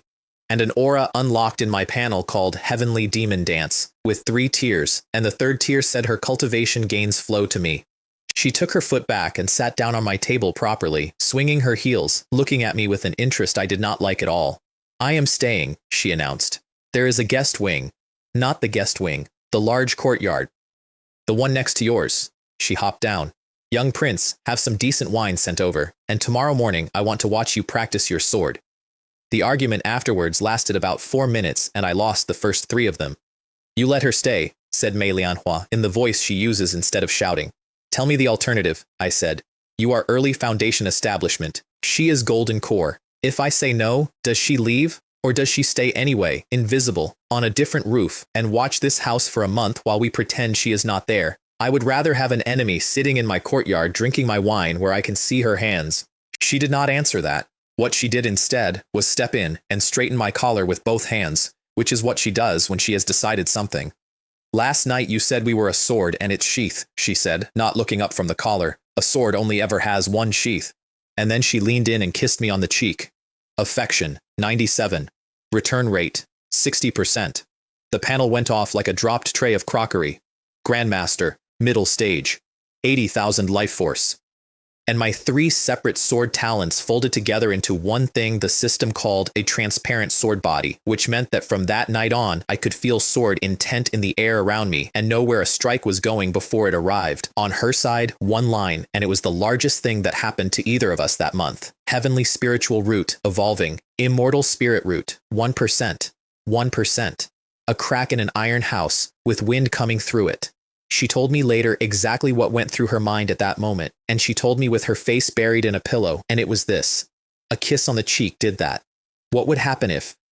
And then she stopped that thought so hard she nearly hurt herself, and then she started it again, because she is a cultivator to the bone, and the number at the end of it was nascent soul, in a world where the spiritual energy had been dead for 2,000 years, and I lay there doing my own arithmetic, which was less romantic and more useful. Affection buys cultivation at a steady rate, like interest, but the leaps, the qualitative ones, the ones that rewrite what a person is, do not come from a number going up.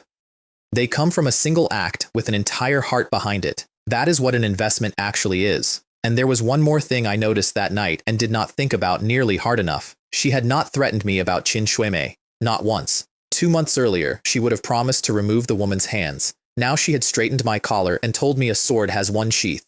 She had stopped saying, if you look elsewhere, I will kill her. She had started saying, I will show you that there is nobody else worth looking at. 2 roofs over, somebody was watching that kiss, and it did not go the way she expected. Qin Shuimei had spent half her life on Manhwa, tournament grounds, secret realms, ambushes on mountain roads. 11 years of every trick a demonic saint has, and in all that time she had never once made that face change. Not with insults, not with victories, not with defeats. And a sickly man in a courtyard had done it standing still. No, she thought, Ying did not do nothing. Ying did something. I simply cannot see the shape of it.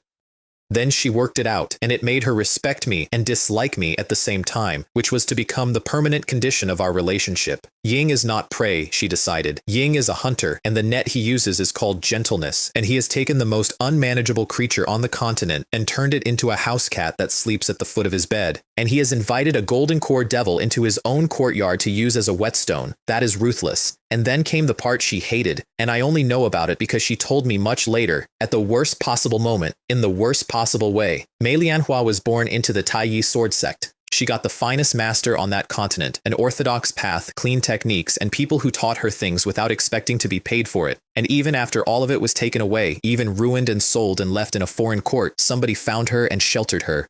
Qin Shuimei had crawled out of a corpse pit at 9 years old. A sword only ever has 1 sheath. She had a demonic sword that had drunk more lives than she could count, and it had never had a sheath of any kind, and nobody had ever offered it one.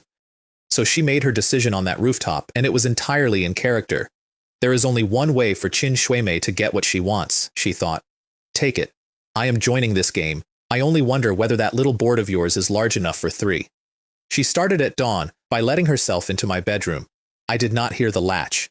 I want that noted. I heard nothing at all, and then the quilt on my left lifted, and a woman in thin black gauze slid under it and propped her chin on her hand about 4 inches from my face. Young prince, she said brightly, does this residence require a concubine? The bed-warming sort. I am extremely capable, I have an excellent figure, and I am very attentive. She patted my chest.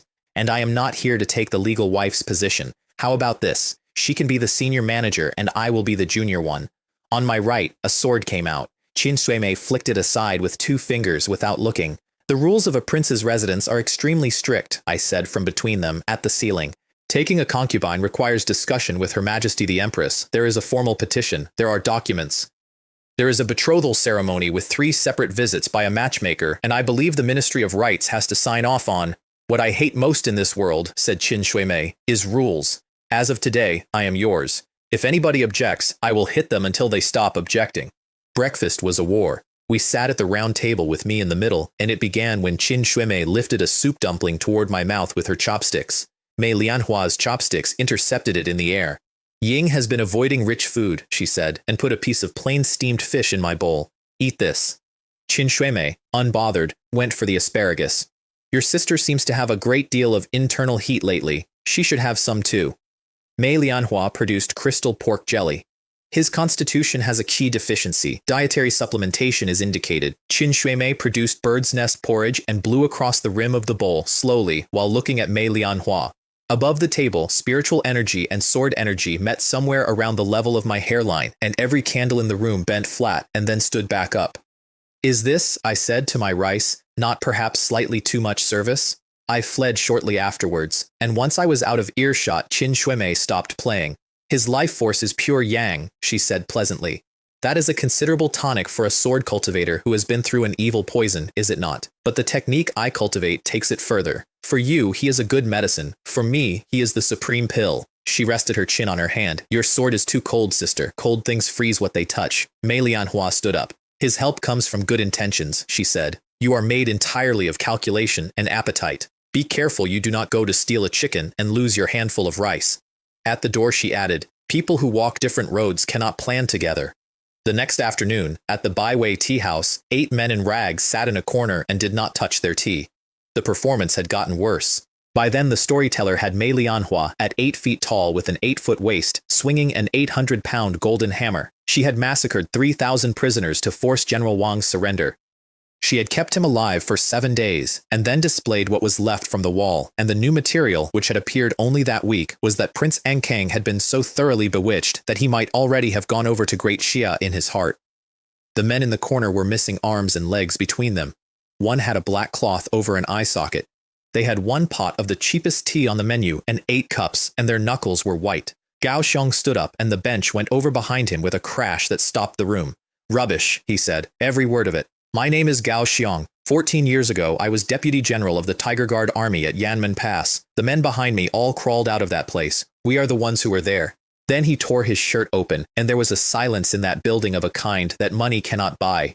Ying gave them the truth. Single combat. Wu Jianhong 3 days without sleep. 1 stroke at the end of it, and nothing drawn out, nothing displayed, and no golden hammer. Then the one-armed man beside him stood up and gave them the rest. 3,000 of us went into Yanmen Pass. Fewer than 300 came out.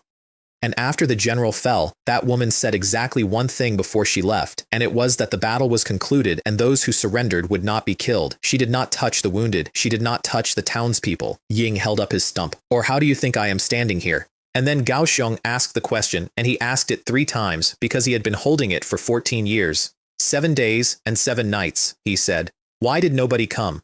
Why did General Zhenbei, Fang Jian, with 50,000 men, less than 100 miles from that wall, never once set foot in Yanmen Pass?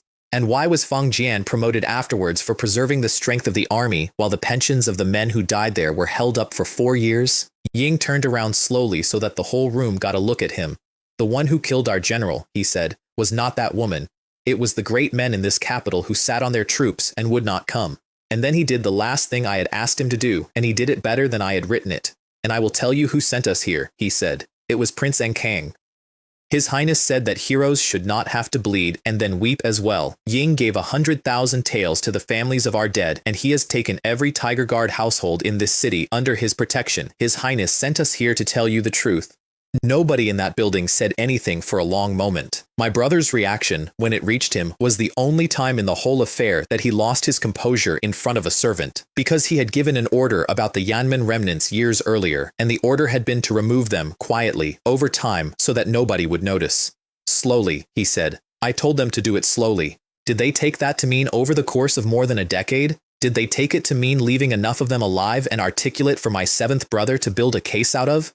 The cup in his hand came apart. Then he gave the order that ended him, and at the time it looked like the cleverest thing he had ever done. General Zhenbei's household steward in the capital filed a complaint at the Jingzhou prefecture. A group of border deserters were impersonating military personnel and spreading seditious rumors to incite unrest. Arrest them all, immediately, before the Ankang residents can respond. The higher you lift them, said my brother, the further they fall. Now let us see. When the law of Great Jing condemns your people, do you save them or not? Inside the board you are no match for me. Outside the board, what exactly do you have? The constables came through the door of the Baiwei tea house about 40 minutes after Gao Xiong sat down, and they came with a sealed warrant. The crowd had already turned by then. That is the part my brother's men did not report upward because it would have been unwelcome. People were on their feet shouting that the real criminal was whoever failed to send the reinforcements, and somebody near the stairs was calling for an investigation into General Zhenbei by name. A young man at the front shouted that these were heroes and that he believed them, and a constable put him down with the flat of a blade and left him on the boards with blood at his mouth. Gao Xiong caught the arm of the man beside him. "We go with them," he said. They stared at him. "We are soldiers," said Gao Xiong. "Soldiers of Great Jing obey the laws of Great Jing. Right and wrong get decided in a courtroom." Ying believed I had a plan. Ying had no evidence whatsoever that I had a plan. Ying had met me twice. They walked out through that tea house in shackles with their chins up, and by evening the city had muddied again the way cities do, some blaming the magistrate, some blaming the veterans, and a good number blaming the Ankang residents for stirring up something that had been settled for 14 years. At home, Mei Lianhua was already at the door with her sword. "Jingzhou Prefecture," she said. "And do what when you get there?" I said. "Break the prison open? Take the prefect's head off in his own courtyard? If necessary. Then he has won, and it took him one afternoon." Qin Shuimei, upside down over the arm of a chair, offered her own solution. "Spend the night with me, and I will bring you Zhao Jinhai's head before dawn. I am serious. I will put it on a tray." "You would kill him and then leave," I said. "What happens to the 400 people in this residence the following morning?" Then I sat down and explained it, mostly to keep myself calm. "Look at what he actually did. Up to yesterday this was a war of rumors, which is a war with no rules and no referee, and I was winning it. So he has taken it out of the street and put it into a court. In a court there are procedures and evidence and precedent, and on all three of those he is holding General Zhenbei, a first-rank official's complaint, and the actual law. And he has left me two doors. I can break the prison, which makes every word of the sedition charge true, or I can lean on the prefect with my rank, which makes me a prince who obstructs justice to protect his own men, which is also every word of the charge." "So we lose," said Mei Lianhua. "So he made a mistake," I said. "Ying wanted to win so badly that he made the board too large. Ying has been playing this as a game between him and me, and he has forgotten that there are other people sitting at this table. I counted them on my fingers. Ying dragged General Zhenbei's name into a public complaint, in writing, with a seal on it. That is the single greatest taboo in this entire government, and he did it to a man with 30,000 soldiers and a secret. And by filing at Jingzhou Prefecture, he has handed the decision to somebody who is not him. My mother heard about the arrest before the ink was dry, and the first thing she did was work out how the veterans would die, not in a trial, in a cell, quietly, of an illness, before any of them could stand up in a courtroom, because the dead do not testify. So she invited her brother to tea. Meng Yuan commands the imperial guard of the capital. Ying is a large man who says very little and adores his sister, and what she asked him for was that the security of the Jingzhou prison be strengthened so that no wicked person could get in and harm men in imperial custody. "Not a fly," said Meng Yuan. "I guarantee it." And then, as an afterthought, would he also have someone keep an eye on General Zhenbei's household in the capital? Then she went to her daughters, who were both crying. "What use is that?" said my mother. "If you have caused trouble, you make amends. You do not sit and leak. Your rank is a charm, and it is also a chain. Right now, it happens to be the first one." And she built me a stage, a banquet, Fengyi Hall. Nominally to celebrate the recovery of the 7th prince and formally welcome Princess Anne Kang into the imperial family, which meant, in practice, the entire imperial family, the nobility, and every official above the 4th rank in one room with the emperor present. "Tell him," she said, "that the empress has already built the stage. When it is used is his choice." A pause. "And tell him it is not only an opportunity, it is a test. Let him weigh it himself." And afterwards, alone, she said the thing that I did not hear about until much later, and which I have never quite known what to do with. "Jing Yun, all your mother can do is build you a good platform. How well you perform on it is up to you." 2,000 miles north, at a sand table in a command tent, General Zhenbei Fangjian read a hawk message from his own steward in the capital, in which the man proudly reported the arrest of the Yanmen deserters. Idiot, said Fang Jian. Yanmen Pass is the largest stain on that man's life, and it is not the stain everybody assumes. Ying did not refuse to march. Ying was ordered not to. The third prince and the minister of war of the day had between them made it very clear that the northern camp was to hold position and preserve its strength, and that a certain stubborn low-born general who would not attach himself to anybody's faction was to be allowed to resolve his own situation. Fang Jian obeyed. Fang Jian was promoted a rank for prudence, and now Zhao Jinhai had dug the whole thing up out of the ground to win a rumor war against a sickly brother. His orders went out inside the hour, and they were the orders of a man cutting off his own hand to save the arm. 1. The steward, Fang Kai, takes all of it. Ying misunderstood military intelligence. Ying is old and his eyes are failing. 2. Fang Kai goes to the Ankong residence in person, with gifts, and apologizes, and continues apologizing for as long as it takes, whatever the cost, until the 7th prince is satisfied. 3. The veterans come out of that prison unharmed, well-fed, and are escorted home. And then he wrote a second letter, to my brother, which was a small masterpiece. It was humble. It blamed the steward. It regretted the situation. It noted, sorrowfully, that the empress and the eldest princess had involved themselves and that the overall situation must be preserved. It enclosed a generous gift, and near the end, it mentioned, in passing, that the 7th prince appeared to be more cunning than anyone had credited, and that the northern defenses were unfortunately strained this season, so His Highness should not count on support from that quarter for some while. Whoever won, Fang Jian intended to still be standing. That night, I discovered that my bed had been requisitioned. Qin Shuimei was in the middle of the warm jade bed in black gauze, on her stomach, kicking her heels. I am frightened of the dark, she said. I would like to borrow a little yang energy from the young prince. Get out, said Mei Lianhua. I will sleep in the study, I offered. Then I will come to the study. So I did the arithmetic, out loud, in my head, at speed. I could not let Mei Lianhua draw because that is what Qin Shuimei wanted. A golden core saint who gets attacked in a bedroom has a legitimate excuse to defend herself, and defending herself would demolish the wing and humiliate my wife in her own house in front of the servants. I could not throw out a golden core cultivator with a destiny value of 998 and a documented habit of holding grudges for 11 years, and I certainly could not wound the woman at 97 affection who had kissed my cheek the night before. Fine, I said. There is only one arrangement that works, and it is that all 3 of us sleep here. 2 heads turned. Lianhua, you take the middle, I said. You are a wall. You are the strongest available barrier. Fine, said Mei Lianhua through her teeth. It did not hold for 20 minutes. Qin Shuimei worked her way inward by degrees, the way water finds a crack, and laid an arm across Mei Lianhua's waist and began tracing idle circles with one finger. Do not move. If you jolt and hurt the little prince on your other side, you will have nowhere to take your complaint. And then, thoughtfully, you smell of pine. You always did, even in the East China Sea. Mei Lianhua's response was to roll left and press her back flat against mine. Qin Shuimei immediately hugged her from behind. Since Sister Ling is so fond of embracing, she said, then I shall embrace her. You are the sword. I am the whetstone. Everybody gets what they came for. At that point, I woke up loudly. Why is nobody sleeping? I said. What is happening back there? Are we building a pyramid? Then I mentioned, in the reasonable tone of a homeowner, that this bed was a single piece of 10,000-year warm jade, that it was the most valuable object in the residence, and that 2 experts arguing on top of it would leave us all sleeping on the floor by morning. And then I simply got into the middle of it, pulled Mei Lianhua into my arms, and turned my back on Qin Shuimei. Mei Lianhua went rigid, and then, by degrees, did not. She did not turn around.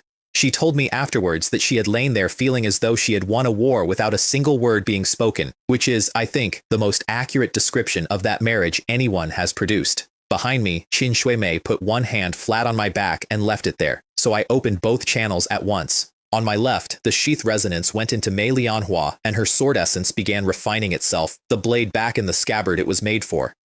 On my right, the heavenly demon dance went into Qin Shuimei, and her demonic energy, which is a filthy and unstable thing by nature, began to purify faster than any pill her sect had ever produced, and both of them fed back down the line into me, Rootbone climbing 1/100th of a point with each pulse of sword intent, Life Force climbing a full point with each pulse of demonic energy. On my left, a refrigerator. On my right, a furnace.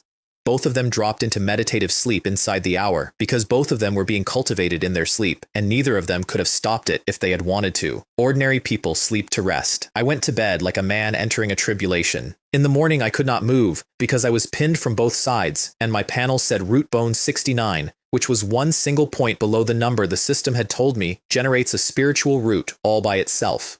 It also said my life force had gone up several hundred overnight, and a grandmaster with a surplus of that has to put it somewhere.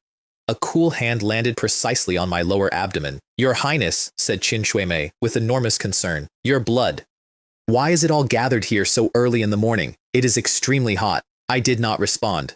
Sister Ling, she said over my shoulder at volume, wake up. The prince's vital force is running very hot this morning, and it is all collected in one place. You were sleeping in his arms. Did you not feel it? Mei Lianhua went scarlet from her collarbone to her hairline and sat up so fast she took the entire quilt with her. Ying is young and vigorous, said Qin Shuimei, innocent as milk. It is a completely ordinary reaction. Sister, you have been with the prince for months. Do you truly not know how to help him vent it? Everyone is awake, I said to the ceiling. Then let us have breakfast. I spent that morning feeding the koi, which is a thing I had discovered I enjoy, while my wife worked off her humiliation on the practice ground with a sword until her intent went ragged at the edges. Come here and stop, I said. You are burning too hot. That is how people injure themselves. She came and stood beside me and glared at the fish. This fire has only just been lit, I said, throwing crumbs.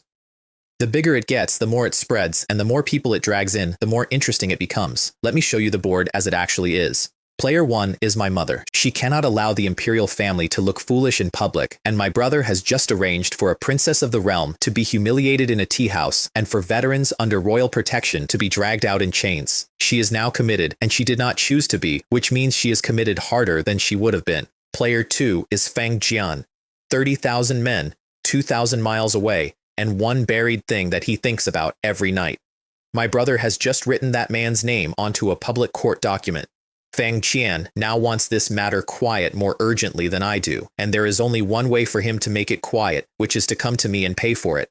My brother thought he had everything in hand. I put the last of the crumbs in. Ying did not notice that with every step he took, he was converting my potential enemies into temporary friends and leaving himself alone in the middle of it. The confirmation came at noon in a note from Bai Hua.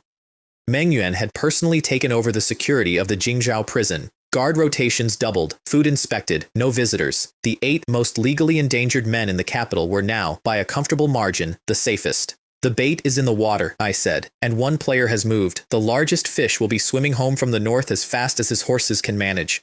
My sisters arrived that afternoon, contrite, with their heads down, and got about 6 words into their apology before Xiaoyu saw who was sitting on my garden rail eating candied hawthorn. You, she said. You vixen. What are you doing in my brother's house? Her guards came forward. Mei Lianhua stepped into their path. Back, she said. She is not something you can handle. She is a guest, I said, and at present a friend of the household. Sixth sister, sit down. You are about to hear why I am not angry with you. They sat down, because nobody in my family has ever been able to resist that sentence. My brother threw dirty water, I said, and what he needed was for it to soak in quietly. Slander works best in the dark. It needs to seep and settle and be repeated by people who are not being paid until one day everyone simply knows it. What it cannot survive is being stirred. And the 2 of you, I said, went and jumped up and down in the middle of it, in a royal palanquin, with a gong. So now the dirty water is everywhere. It is on the onlookers. It is on the ministers who were extremely happy to pretend they had not noticed any of this. It is on the record. Nobody in this capital can unsee it now. I refilled their tea. You did not make my problem worse. You made it public, and public is the only condition in which I can win. Xiaoyu's affection went up 10 to 75, Yuxian's went up 15 to 80, and the system gave me a milestone I had to read 3 times. Imperial Dao Dragon Energy Trace Amount, a small piece of the luck that attaches to a legitimate ruling line, which does nothing dramatic at all and instead does something worse. It bends the judgment of people near you, very slightly, in your favor. It puts weight behind what you say. I felt it settle into me, and both my sisters stopped talking mid-sentence, and neither of them could say why. Then they delivered my mother's message about Fengyi Hall, and that the timing was mine to choose. That evening Qin Shuimei came and leaned her cheek on my shoulder, which was the first time she had touched me without an audience. Affection. 44. The heavenly demon dance activated its first tier. Her reaction was immediate, and it was not remotely composed. She sat bolt upright and put a hand on her own chest. It moved, she said. What did? My core. Early golden core, and I have been jammed there for 4 years. It has not moved in 4 years. She turned on Mei Lianhua, actually indignant. Do you have any idea what you have been sitting on? You have been wasting this. Then I put my hand on her forehead and pushed her head away, and the feeling stopped as though a door had shut. She came back at me instantly, and I held up one finger. Terms, I said. What? The assistance comes out of a connection, and the connection runs on trust. That is not a figure of speech. It is the actual mechanism, and you have just felt it switch off. So, 2 rules. First, put the appetite away and bring something real. I do not care what you feel. I care that it is not a performance, because a performance produces nothing, and you will sit at early golden core until the world ends. Second, I looked at her properly. In this residence, Mei Lianhua is the mistress of the house, not by rank and not by my preference, by fact. If you want to stay here, you respect that. If you cannot, the gate is open and nobody will stop you. Nobody in Qin Shuimei's entire life had ever negotiated with her. They had feared her, obeyed her, or tried to kill her. And here was a man at Grandmaster stage laying out terms, using the only currency in the world she actually wanted, and doing it in a completely level voice. She sat there for a long time. Mei Lianhua, she said at last, to a point about 2 feet left of my wife's shoulder, please guide me in future. Then she immediately produced tears. You are so cruel to me. I have nowhere to go. I gave up everything to come here, and this is how. Stop, I said. You know what you are doing. I know what you are doing. Neither of us is enjoying it. She stopped and looked genuinely annoyed for a moment, which was the most honest expression she had produced all week. And you are going to work, I said. I beg your pardon? The families of the arrested veterans, 11 households, all of them in the courtyard we opened on the west side. Go there. Do not touch anyone. Do not reveal who you are. Find out what they need and settle them down. I turned back to my tea.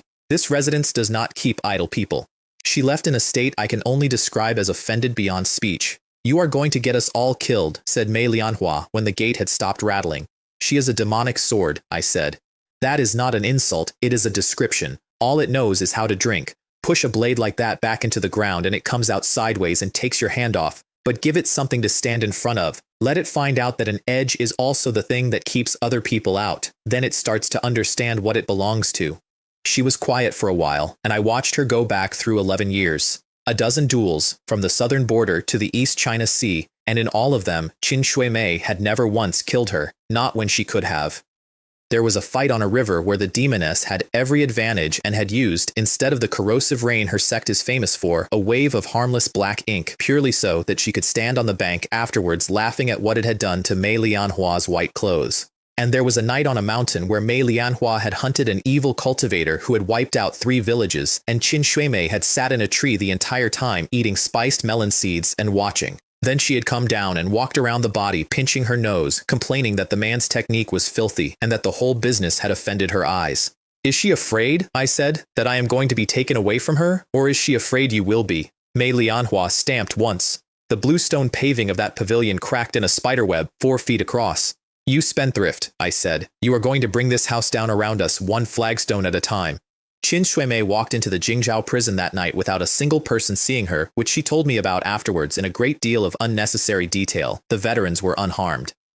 They were better fed than they had been outside, on my mother's instruction, and the guards were Imperial Guard regulars who had been told exactly what would happen to them if a prisoner caught a cold. She melted a hole the size of a fist through an iron bar with 1 finger, sat down on the crossbeam of the cell door, and made her offer. You understand what he is doing with you, she said. The prince wants pawns. Ying wants you to suffer in here, and then to be dragged through a courtroom, and to bleed and weep in front of the whole capital so that his reputation can be built out of it. It will take months. It will hurt. And you may still lose. Or, she examined her nails, I can take you out through that wall tonight. I can kill General Zhenbei for you, and I can kill the 3rd prince who framed you, and it will all be finished before morning. Everything you have wanted for 14 years, settled by dawn. You would only have to pay a very small price. From tonight, you serve me. Gao Xiong laughed at her, out loud, in a cell, at a golden core cultivator, with his hands in irons.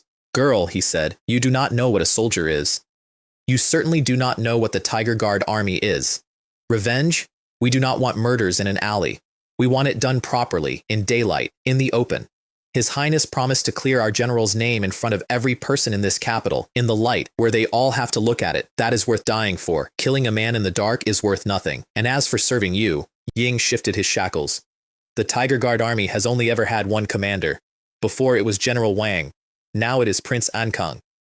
She could not process it. She told me later, sitting on my wall with her feet swinging, exactly why. She had offered them their lives and their revenge in the same sentence, which in her world is not an offer. It is a bribe so large that refusing it is a category error. It had never once occurred to her that a man in irons might have something he wanted more than getting out. What spell did Zhao Jingyun cast on them, she thought. Ying has not bought these men. Ying has arranged for them to want to die for him. She saved face by announcing that the whole thing had been a test. Nobody believed that either. So she told them the truth, which she regretted immediately, which was that the prince had set her a task, and that she had to pass it in order to be allowed to stay. And 8 men in chains looked at the holy maiden of the heavenly demon sect with pity. She said afterwards that nothing in her life had ever humiliated her like that. Remember, she said on her way out through the wall, my name is Qin Shuimei. When you get out, tell His Highness that I did an excellent job. Then she went to the west courtyard, where the families were, and found a 7-year-old. His name was Tiger, because of course it was. Ying had a wooden sword, and he was hitting the trunk of an old locust tree with it over and crying and shouting, I will kill you, you bastards. My father is a hero, not a prisoner. Ying is not a prisoner. So Qin Shuimei, who had been ordered to go and comfort people, walked over and crouched down and comforted him. Your swordsmanship is genuinely pitiful, she said. You are hitting with your arm. If your father were really any good, how did he end up in a cell? It seems he is much the same as you. Weak. She thought she was being generous. In the vocabulary she had been raised in, the word she had chosen instead of the one she meant was a considerable courtesy. The child made a sound she had never heard before and fell apart completely. His mother came out of the door at a run, then the steward, then 2 guards, then the household grandmaster, and every one of them shouting witch and demoness and get away from him. She had been forbidden to strike anyone and forbidden to reveal herself. So she blew the guards backwards without touching them and stopped the grandmaster in mid-stride with nothing but pressure and left the entire courtyard screaming that there was a monster in the residence. Then she went out over the wall, and then she came back and lay flat on the roof of the building opposite and watched. The mother had the child in her lap on the step. She was not saying anything clever. She was saying, over and over, that his father was a hero and that he was coming home soon. And then she said something that Qin Shuimei made her repeat in the retelling because she did not understand it the first time. So you learn, you get good at things. You get better than your father was, and then you look after your mother. And then the other women came out, 4 or 5 of them, and stood around, and one of them dug a piece of malt candy out of a cloth in her sleeve. It had been carried so long it had half melted and gone soft in the paper, and it was clearly the only piece in that household, and she gave it to the boy and patted his head. Good child, she said. Do not be frightened. The prince will not abandon us. Qin Shuimei lay on that roof for a long time, deeply annoyed, unable to leave. Can sugar make his sword arm faster, she thought. It cannot. It does nothing. Why did that work? She said later that she had never seen anything like it in her life. In the heavenly demon sect, when the weak cry, the crying is the signal. It tells everyone where to step. Nobody had ever put a hand on her head. Nobody had ever given her anything sweet without an invoice attached. She came back over my wall at midnight and marched into the courtyard where I was reading. They bullied me, she announced. I put the book down. What followed was a complete and extremely detailed complaint, delivered at speed, in the exact register of a child who has been beaten up in a lane and has come home to report it. They shouted at her, they called her a monster, they set a grandmaster on her, and she had not even done anything. Did you strike anybody? No. Did you show them who you are? No. Grudgingly. Then it appears the saintess did take my instructions to heart, I said, and her sense of proportion is acceptable. Now sit down, because I want to ask you something. The mother and you both spoke to that child. One of you did the right thing. Which? Silence. You gave him fear, I said. You told a 7-year-old that he is weak and his father is weak, and you did it because you genuinely believe that shame is what makes people strong, since that is the only thing that ever made you strong. His mother gave him something else. She gave him a reason and a direction and 1 piece of candy, and tomorrow he will hit that tree harder than he did today, and he will not hate himself while he does it. Making somebody accept your logic is conquest, or taming if you want to be polite about it. What I sent you to do was neither. I sent you to settle them. And you cannot, because the only comfort you know is charity handed down from above with a threat behind it. Because in the world you come from, there are only the strong and the weak, and only those who use and those who are used. You did not once stop to ask why that child was crying, or what those 11 households actually need. I let that sit. You are unwilling to spend even the smallest amount of ordinary kindness, and you want the largest possible return out of me. You must see that the arithmetic does not work. And then Qin Shuimei told me about senior sister Shui. I did not ask for it. It came out of her sideways, the way those things do, in the wrong order and much too fast. She entered the heavenly demon sect at 9. On the first day, out of 200 children, 1 girl smiled at her. Her name was Shui. She gave Qin Shuimei half of her own dry ration, which was not much because nobody had much. She told her that if she was frightened of the dark, she should squeeze into the middle of the crowd because the ones on the outside got taken first. There was a trial. There is always a trial. 200 children went into a place, and the sect intended a small number to come out, and the details do not matter, and I am not going to repeat them. On the second night, they had to cross a pool of black water, and Shui held her hand the entire way and said, "Shui Mei, stay close to me. We will get out of here together." On the third day, there were 5 left, and a crimson plant called condensing essence grass came ripe on a heap of bones at the center of the ground, and there was one of it. Shui turned around and smiled at her, exactly the way she had smiled on the first day, and said, "Junior sister, shield me for a moment," and shoved her onto another disciple's blade.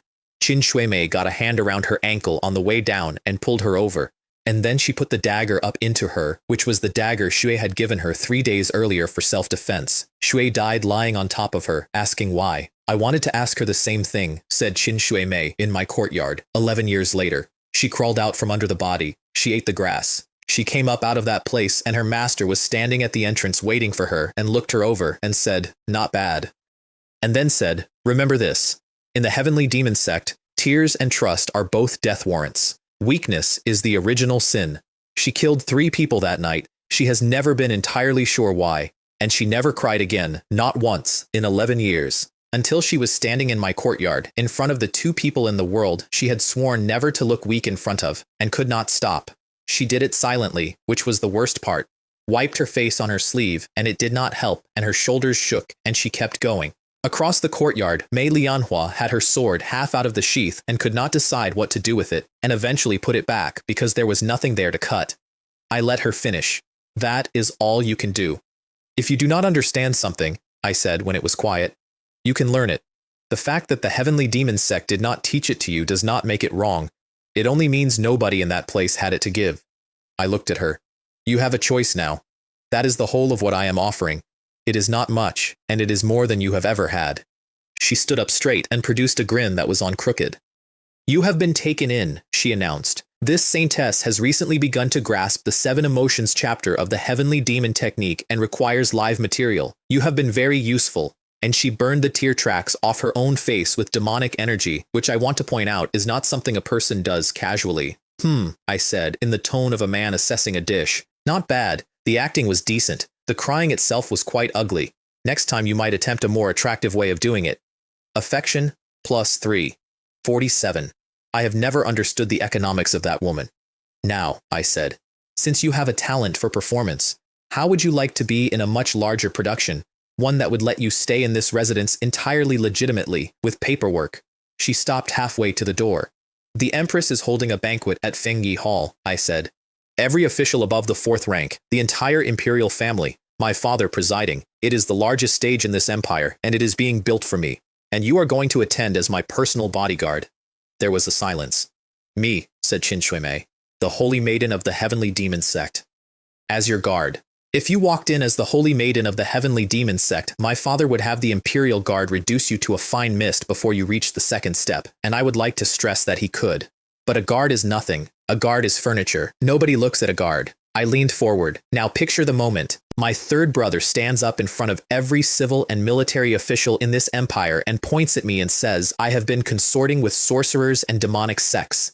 And you stand behind my chair, and you say nothing at all. And you let out, entirely by accident, about a thimble of golden core pressure." Her breathing changed. I watched her put the picture together, and I watched her arrive at my brother's face in it. "I still want the concubine title," she said. Mei Lianhua's blade came an inch out of the sheath. Then, after a moment, went back in because she had watched the same woman cry an hour earlier and could not quite get there. I noticed that. So did Qin Shuimei. And Mei Lianhua, walking beside me back to our rooms, worked out the thing I had been hoping she would not. Ying saw through me too, she thought. Ying worked out in about 3 days that what I wanted was not a bed and not a title, it was to be looked at as an equal by somebody, and so that is what he gave me, and I have never once questioned it since. And now he is doing the same thing to her, except that what he has found in her is a hole, and he is standing at the edge of it, holding the only rope. Ying is taming a wild animal, and he is the first line anybody has ever drawn for it. Fang Jian's letter reached my brother that evening, and my brother read cowardice in it, which was the last free gift the universe gave me that month. In the end, he said, folding it, he is a border officer, 30,000 men, and he flinches at a rumor. Then, more generously, still, a useful dog. Then Fang Kai came into his study and knelt down and begged him to have Jingzhou Prefecture release the veterans quietly, while it could still be done quietly. 5 years, said Zhao Jinhai. You have served in a great household and you still have not learned to read a situation. In this game the pieces only go forward, there is no square behind them, the arrow is on the string. How do you propose your general retreats now? How do you propose I do? Ying turned a page. Since he cannot manage his own dog, then I, as the master, will manage it for him.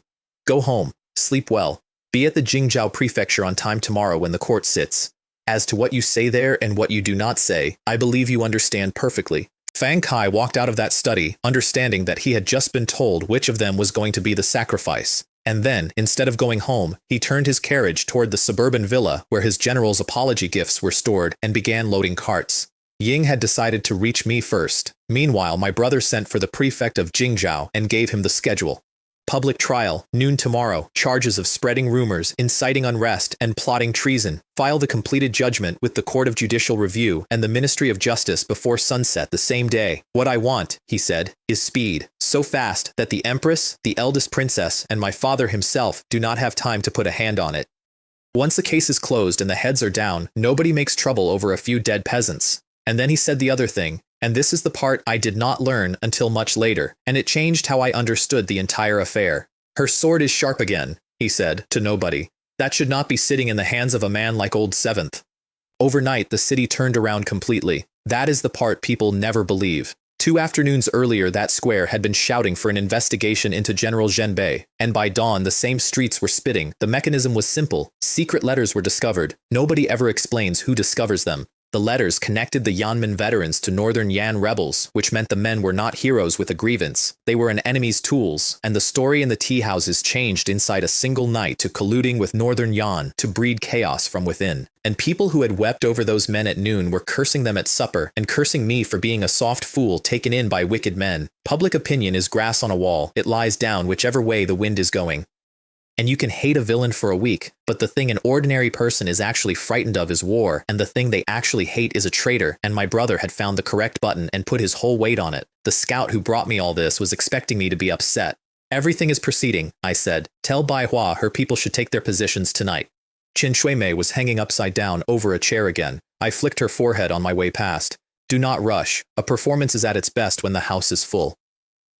That night, in every tea house and wine shop around Vermilion Bird Square, the Listening Rain Pavilion put a person. And into cellars, storerooms, and the upper floors of 6 buildings overlooking the square, they carried bundles of paper. The sky the next day was the color of a dirty bowl. Vermilion Bird Square was solid with people 2 hours before noon. A platform had been built at the north end and a plaque hung over it reading, "A bright mirror hangs high," which is what they always write. The prison cart came in through a corridor of shouting, 8 men in heavy irons, standing up in it, not one of them holding the rail.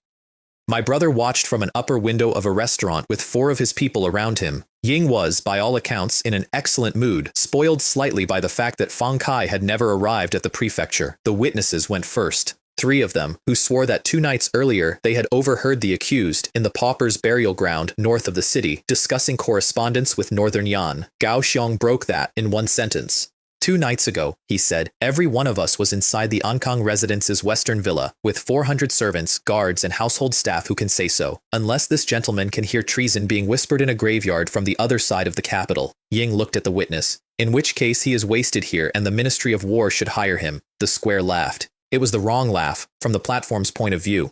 So Prefect Ye Tao had the one-armed veteran gagged, and had Gao Xiong struck across the mouth until he stopped talking, and then began reading the verdict, and he read it very fast because the verdict had been written before any of us woke up. Beheading at Kaishiku. 3 days.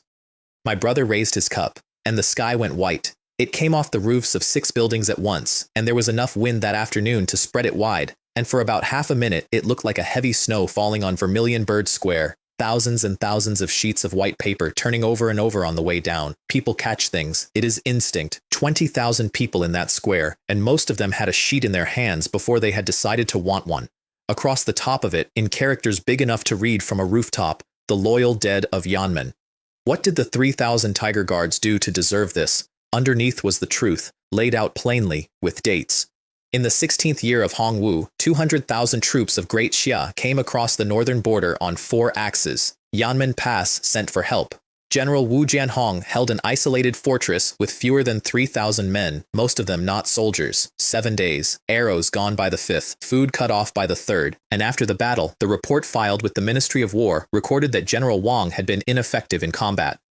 The Tiger Guard army was disbanded and struck from the rolls. 500,000 taels were allocated in pension to the families of the dead, and it was taken at every level it passed through, and less than 1/10 of it ever reached a widow. There was one more line, and it was the line that did the work. The hero was barely cold, and his wife and his children and his old parents were on the road, and some of them sold their children to eat. 20,000 people read that at the same time, and the square went quiet. Then a man near the front, in a laborer's shorts with a carrying pole still over his shoulder, shouted at the platform, "Gao Xiong, I served under you. You pulled me out from under the dead at the north wall. If you had not, I would still be there." Then an old man, who had to be helped up onto a mounting block so people could see him, and who said that his son had been a cook with the Tiger Guard, and that the last letter home had said the reinforcements were coming soon, and not to worry.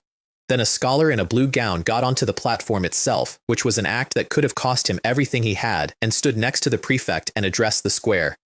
Ying staked his own reputation as a licensed scholar on the assertion that the 3 witnesses were known local extortionists whom half the men present could name, and then he turned around and asked the platform a question. "If we will not speak for our own heroes today," he said, "then when this country is next in danger, who will be willing to die for it?" And then the woman came through the crowd, and after that nothing my brother had built was worth anything.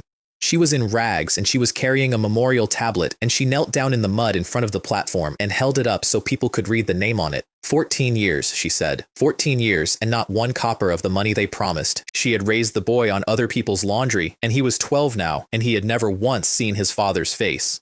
The square broke. Release the heroes. It started somewhere near the middle and went outward in a ring, and then it was everybody. The platform was being hit with eggs and vegetables and stones. Prefect Ye Tao went behind a pillar and did not come out, and there is a detail about the state of his robes that circulated for a year afterwards. And through all of it, the listening Rain Pavilion's people worked the crowd like sheepdogs, steering that anger precisely where it needed to go, which was onto the pensions and the Ministry of War, and never once letting it become a riot, because a riot would have handed my brother everything back. Then Meng Yuan arrived with 400 armored spearmen and closed the square. Ying put a cordon around the platform. Ying walked up onto it in front of everybody, and he took Gao Xiong and the other 7 into Imperial Guard custody. The prefect objected. "The Jingzhou Prefecture," said Meng Yuan without lowering his voice, "was unable to keep 8 unarmed cripples under control and has very nearly caused a civil disturbance in the imperial capital. Do you imagine I can still leave prisoners with you? Until His Majesty issues an edict, these men are held by the Imperial Guard. Have you an objection?" Ying did not have an objection, and my brother, in a window 100 yards away, watched his execution get lifted out of his hands and placed into my mother's. His reconstruction of the afternoon was thorough, and it was wrong in exactly one place, which was the place that mattered.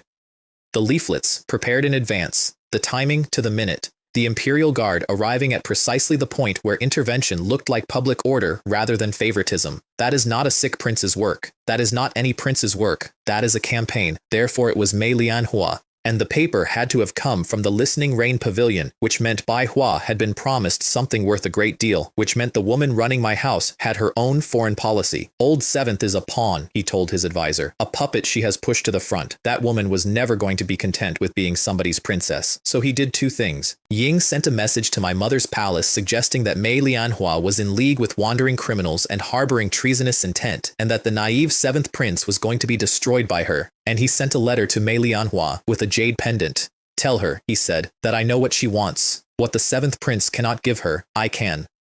His little temple is not big enough to hold a dragon crossing a river. Qin Shuimei got hold of that letter before either of us and read it aloud in the voice of a professional storyteller, with pauses. "To the fairy Ling, a wise bird selects its tree, and a pearl should not be left in the dust." She looked up. Ying is very pleased with that one. She kept going. "The 7th brother is weak in body and weaker in ambition, and is not a fitting resting place for a hero.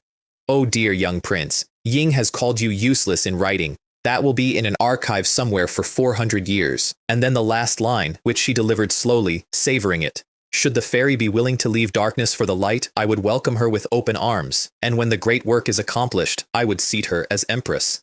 Mei Lianhua did not lift her eyes from her tea. There was one small flick of sword light. The letter, the wax and the pendant became powder, and the powder drifted out over the rail and settled on the surface of the koi pond, and the fish came up to investigate and went away again. "Noisy," she said. The messenger was still standing in the courtyard. I had him brought in and given tea because he was a guest. Ying drank about half of it before he decided to deliver the rest of his master's message, which included the part about a sick cat being unable to keep hold of a dragon, and he got most of the way through it before Qin Shuimei's fingers arrived on either side of his throat. "And what else did His Highness say?" she asked pleasantly. "Say all of it, so that I can send you off properly." "Let him go," I said. "Go back and tell your master that I am grateful for his concern." When the gate shut, I went and looked at the koi. Frightened, I thought. I am afraid my third brother is not clever enough, and that this will be over far too quickly. The board is barely set up. "Get changed," I said. "We are going to Fungi Palace." And then to the woman lying on my garden rail, "You, plain palace maid's dress, hair up, mouth shut, and if you cause trouble in front of my mother, you will not be touching me again for a month." It is the only threat that has ever worked on her.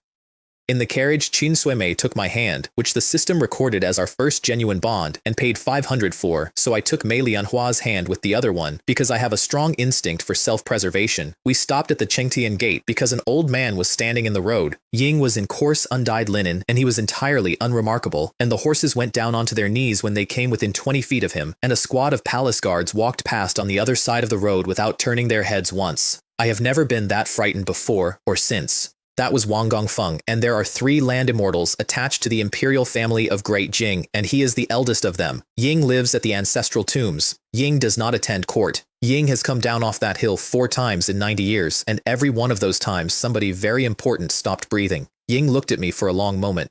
Later I found out what was happening behind that face, and it was the only comfort I had that week. Ying is 300 years old. Ying had read perhaps 100 princes at a glance over the course of his life, and he had never yet needed a second look. The file in his head said sickly boy, dead before 20. His senses reported a grandmaster with dense, clean, well-built life force. This one is hiding, he thought. What is he hiding, and what is he waiting for? Then he glanced at my wife. The girl from the Tai Yi sword sect. A fine sword. It is a pity about the evil poison. Then he turned toward the carriage and said in the flat voice of a man reading a notice, "Royal forbidden ground. Evil spirits withdraw." And land immortal pressure came down on that carriage like a roof falling in. The door came off its hinges. Qin Shuimei went straight up into it and met it head-on, standing in the road, and the paving stones around her split in rings out to a distance of about 15 feet, and she did not give ground. The old man's eyebrows went up perhaps 2 hairs' breadth. "The technique of the heavenly demon sect," he said. "Are you the saintess?" The heavenly demon sect sits in the Broken Soul Mountains, on the no man's ground where Great Xia and Northern Yan cannot agree on a border, and neither country has ever gone in after them. But what actually unsettled that old man, and he told me so himself years later, was not the demonic technique. It was that he was looking at 3 separate things in one place. Orthodox sword energy, demonic path energy, and the imperial dragon energy of a ruling line. All 3 of them orbiting one 19-year-old prince in a stable balance that by every rule he knew should have torn itself to pieces within a week. And the fact that the demon saintess, mid-standoff with the land immortal, kept glancing sideways at that prince with an expression that was unmistakably asking whether he had noticed how well she was doing. My mother arrived at a run, in full formal dress, and bowed to the old man as a junior bows to an elder. I gave him the cover story. Qin Shuimei and sword immortal Ling had been rivals for 11 years, which is true, and which in the cultivation world is a recognized form of friendship. She had come when she heard Mei Lianhua was in difficulty, which was almost true, and she would attend the banquet as a guard to deter anyone with intentions. My mother staked her own name and my father's on it, out loud, in the street. Wang Gongfeng looked at all of us for a while. Then he walked over to the old locust tree beside the palace gate, sat down under it cross-legged, closed his eyes, and stayed there. Ying did not leave for 3 days, a living land immortal, sitting at the gate of a banquet as a personal barrier. I am fairly confident that arrangement has never been made for anybody else in the history of this world. Inside, my mother closed the doors and put my uncle at them, and then she stopped being an empress for about 10 minutes. "The holy maiden of the heavenly demon sect," she said. "You have brought a demonic path sorceress into this palace. Are you trying to put your household, my face, and your father's name on the same fire?" "Mother," I said, "look at what happened this week. The board had 2 men on it, him and me. And on a board that size, he wins every time, because he has the Ministry of Revenue, a general on the northern border, a faction in the censorate, and 20 years of preparation, and I have a house and a wife, so I made the board bigger. I brought in Feng Jian, I brought in the Jingzhou prefecture, I brought in you and my sister, and eventually my father. And every one of those is temporary. Without the Listening Rain Pavilion's paper on that square, my uncle would have had no public reason to step in, and the 8 of them would be dead in 2 days. Next time, my brother will be faster, and he will be more ruthless because he has now learned the same lesson I have. So you need power, said my mother. My 3rd brother is coming forward without stopping, and he intends for me to die. I would prefer not to. Her strength is dangerous, and I know it is dangerous. My brother's knife is more dangerous than she is, because my brother's knife is already out. And as for the disgrace, I shrugged. I am a cripple who was expected to die before 20, who was left in a cold garden for 19 years, whose father was too busy to attend his own son's wedding, and who is currently the most laughed-at man in this capital. What exactly do you imagine one more scandal costs me? That was not a tactic. That is the trouble with true things. My mother put a hand over her mouth. She told me, some years later, what she saw at that moment. And it was a very small, thin boy standing outside the gate of Fengi Palace, on his own, wanting to come in and not daring, for 11 years. And a woman who used to have food sent out to him by servants, and then closed her gates, because there were reasons, and the reasons were all excellent, and none of them were good enough. In the past, she said, it was your mother who neglected you.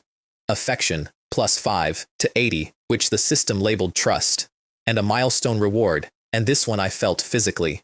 Imperial Tao Dragon energy, moderate, enough that when I put my attention on a thing and wanted it to go a certain way, the fortune of an entire dynasty leaned very slightly on the scale.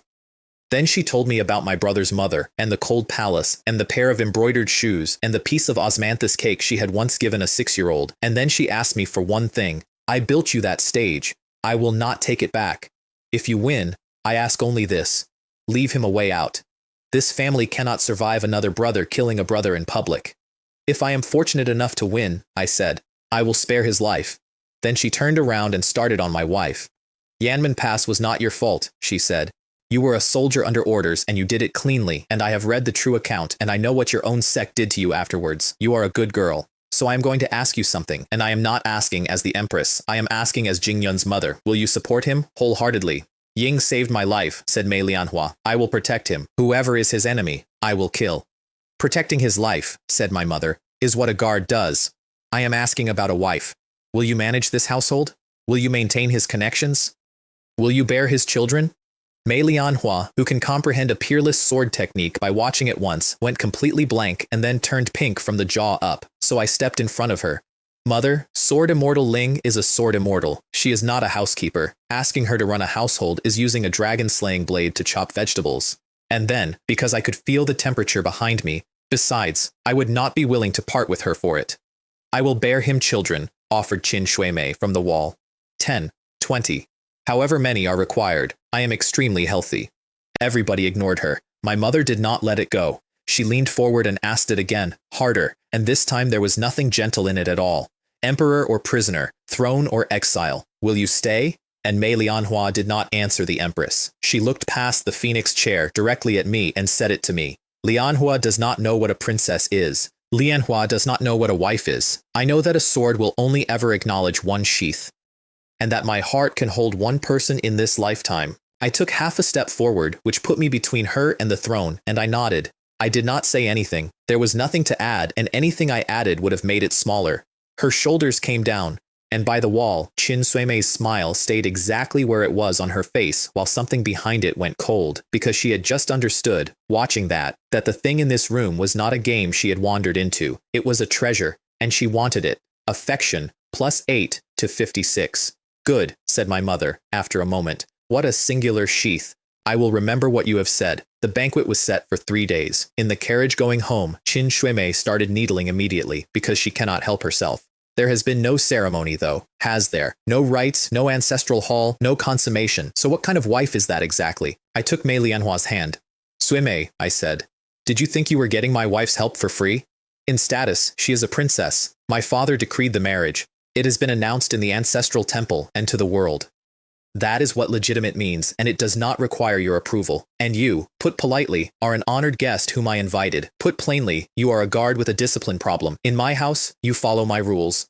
Then I leaned over and said the next part into Mei Lianhua's ear at a volume the other side of the carriage could not reach. Your sword belongs to me, naturally so do you. She stopped holding herself up and went back against the carriage wall with her ears on fire and did not speak again for the entire journey. My brother spent those 3 days constructing a picture of the world, and every single brick in it was upside down. Ying was told that a land immortal had stopped my carriage at the Chengtian gate and concluded that my mother had summoned Mei Lianhua in order to reprimand her. From there it followed that she had been humiliated in front of the empress, and that she was disappointed in the useless husband who had failed to protect her, and therefore that the banquet was an opportunity being handed to him to take that piece off my board in public.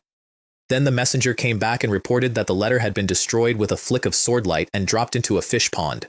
Ying kicked the man the length of the study for having been respectful to a woman her own sect had disowned. And then, about a minute later, he came back around to admiration. And this is the part I find genuinely hard to believe even now. As expected of the sword immortal who once killed a golden core cultivator, he said, helping the man up. I like that arrogance. You think she refused me? You are wrong. She is raising the price. By destroying the letter in front of witnesses, she demonstrated loyalty to the 7th prince and silenced any gossip in his household, and at the same time she informed me that her sword is not to be bought with one piece of paper. She is telling me to come forward myself in front of everyone and give her an offer she cannot refuse and a respectable way to accept it. Ying straightened his sleeve. Only a woman like that is fit to stand beside me. Then he sent for his 2 great treasures. A piece of extraterrestrial meteorite iron kept in a sandalwood box that his household had been sitting on for 6 years, and a high-grade meridian repair pill of a class the Imperial Pharmacy does not stock. His advisor, Wu Tianming, said nothing at all and looked slightly ill. Fang Kai arrived at my gate the following afternoon with 10 carts. The journey had taken him from noon until dusk to cover a distance of half an hour because the carts were flying General Genbei's banners and the city had spent a week learning exactly what that name meant. They came down Vermilion Bird Street through a corridor of thrown vegetables. Somebody was calling out over and over that this was the coward who sat on his troops outside Yanmen Pass. Somebody else got a chant going about a debt owed in lives. By the time the convoy reached my steps, the guards were wearing most of a greengrocer's stock, and the old man who climbed down had dried egg yolk on one cheek and had not attempted to wipe it off. Ying knelt on my steps in front of everyone. This old servant was blinded by greed and gave offense to your highness, he said. This old servant deserves to die. I let him kneel there for a while. His own account of that moment, which he gave me years afterwards when he had no reason left to flatter anybody, was this. Ying does not kill people. Ying destroys them from the inside and leaves them walking around, and I lost this the day I listened to the 3rd prince and took 8 cripples to court. Come in, I said, and did not look at him. Inside there was 100,000 taels of gold, 20 chests of jewels, 1,000-year crimson ginseng, and a personal letter in the general's own hand. I picked up a string of East Sea pearls, weighed them, and dropped them back into the box. The noise made him flinch. I have accepted the letter, I said. I have accepted the money. And you just told me that this whole business was your own doing and had nothing whatsoever to do with General Genbei. Yes, your highness. Then explain something to me. I sat down. Why did you go to the 3rd prince's residence at midnight the night before last? Ying stopped breathing. 3 people knew about that meeting, and he had counted them, and there was no 4th. It seems you are still not being entirely honest, I said. I could have your head this afternoon, and nobody in this empire would raise their voice about it. However, I went to see my mother this week, and she does not want to see brothers quarrel any further than they already have. So I'm going to give you a way to live, and it is the only one. Ying put his forehead on the floor. In 3 days there is a banquet at Fengyi Hall, I said. Every civil and military official above the 4th rank will be there. My father will be there. You are going to stand up in front of all of them and say exactly what you said on my steps, that suing the veterans of the Tiger Guard army was your own greed, your own initiative, and your own doing, that your general knew nothing about it, and that you did it in order to curry favor with a powerful person. Ying understood immediately, because he was not a stupid man, and I watched him understand it. That is not an escape. That is a scaffold. Saying it offends Fang Jian, who will have to disown him publicly, and it offends Zhao Jinhai, who will know precisely which powerful person is meant, and neither of them forgets. But refusing meant dying that night. Remember, I said. This is the only road you have. Stay inside your residence until then. That evening I found Mei Lianhua at the window with her sword across her knees, not polishing it, just holding it, staring out at nothing. What is it? Nothing. Try again. She was quiet a while. The Empress asked me whether I could manage a household, she said. Whether I could maintain your connections, whether I understood any of it. A pause. And I realized that besides using a sword, there is nothing I can do. That is the trouble with people like her. She had stood in land immortal pressure that afternoon without shifting her weight, and one polite question from an older woman had gone straight through the plate. I sat down opposite her. You do not have to take anything my mother said to heart, I said. My princess does not need to run a harem. She does not need to know the etiquette for receiving a second-rank official's wife. In this house, the mistress can be a sword immortal who guards it with a sword, instead of a woman kept in the inner rooms to be admired. There is exactly one thing you need to know how to do, and you are the best in the world at it. She looked up. Then I stood and pulled her over to the table and put one hand flat on the wall beside her head. It is a very aggressive position. I want to acknowledge that. It is the position a man takes when he intends something, and she read it exactly that way, and her eyes closed and her lashes trembled, and she went absolutely still. From today, I said, you are changing how you address me. Stop using the polite form. It is far too formal for a married couple. There was a pause of about 2 seconds. Her eyes opened, and I would like to note that in that instant I was briefly closer to death than at any point in this entire story. From the bed, where she had been lying on her stomach watching us for 10 minutes, Qin Shuimei made a sound like a kettle. Great sword immortal Ling, she said, wiping her eyes. Where did all that decisiveness go? It is one word. Say husband. Is it truly so difficult? Mei Lianhua's ears went red, then her cheeks. Then, in a way I had never seen on that face, her whole expression came apart, and instead of saying anything, she reached up and took a fistful of my collar and pulled me down. My husband, she said from about 3 inches away, at considerable volume, and then she kissed me. It was not a good kiss. I want to be honest about that. It had no technique in it whatsoever, and there was a distinct impact, and I believe our teeth were involved at one point, and it was the single most devastating thing that has ever happened to me. At Bayou Pass, the enemy did not bring ladders. They did not bring a ram. There was no siege, no bombardment, no attempt at the walls at all. They simply walked up to the main gate and pushed it, and it opened, because in 300 years, nobody had ever thought to check whether it was barred. And then a vanguard with no formation and no tactics whatsoever came straight down the main road at a dead run, knowing one word, which was forward. The garrison dropped their equipment and went over the back wall. The general, who held that rank in name only and had never in his life given an order that anyone obeyed, stood in the middle of the parade ground shouting instructions at people who were no longer in the province. This battle was fought inexplicably. All he knew was that Bayou Pass had fallen. The system, which has no sense of occasion, chose that moment to open a window across my entire vision. Dao companion relationship established, milestone achieved, sovereignty of the sword immortal, root bone, plus 15, divine soul, plus 15, and a surge of cultivation that hit the bottleneck at the middle of the Grandmaster stage and went through it like a hand through wet paper, straight into the late stage, one step from Great Grandmaster. On her side, her spiritual root climbed from 1% to 9. She put her face into my chest and would not take it out. I heard you, I said to the top of her head.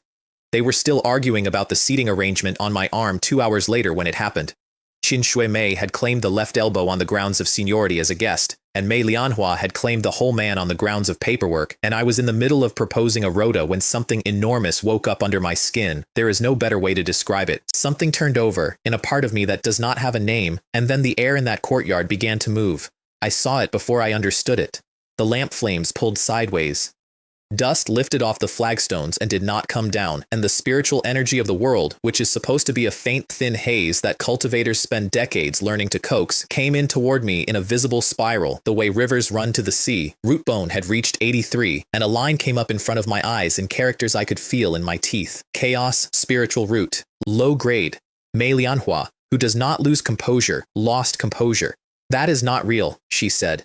That is from the ancient records. That is a legend. Because a chaos spiritual root is not a good spiritual root. It is not a heavenly root with better numbers. It is the thing the numbering system was invented to describe the absence of. It is compatible with every technique ever written. It takes half the effort for twice the result, and it has no bottlenecks. Not difficult bottlenecks. None.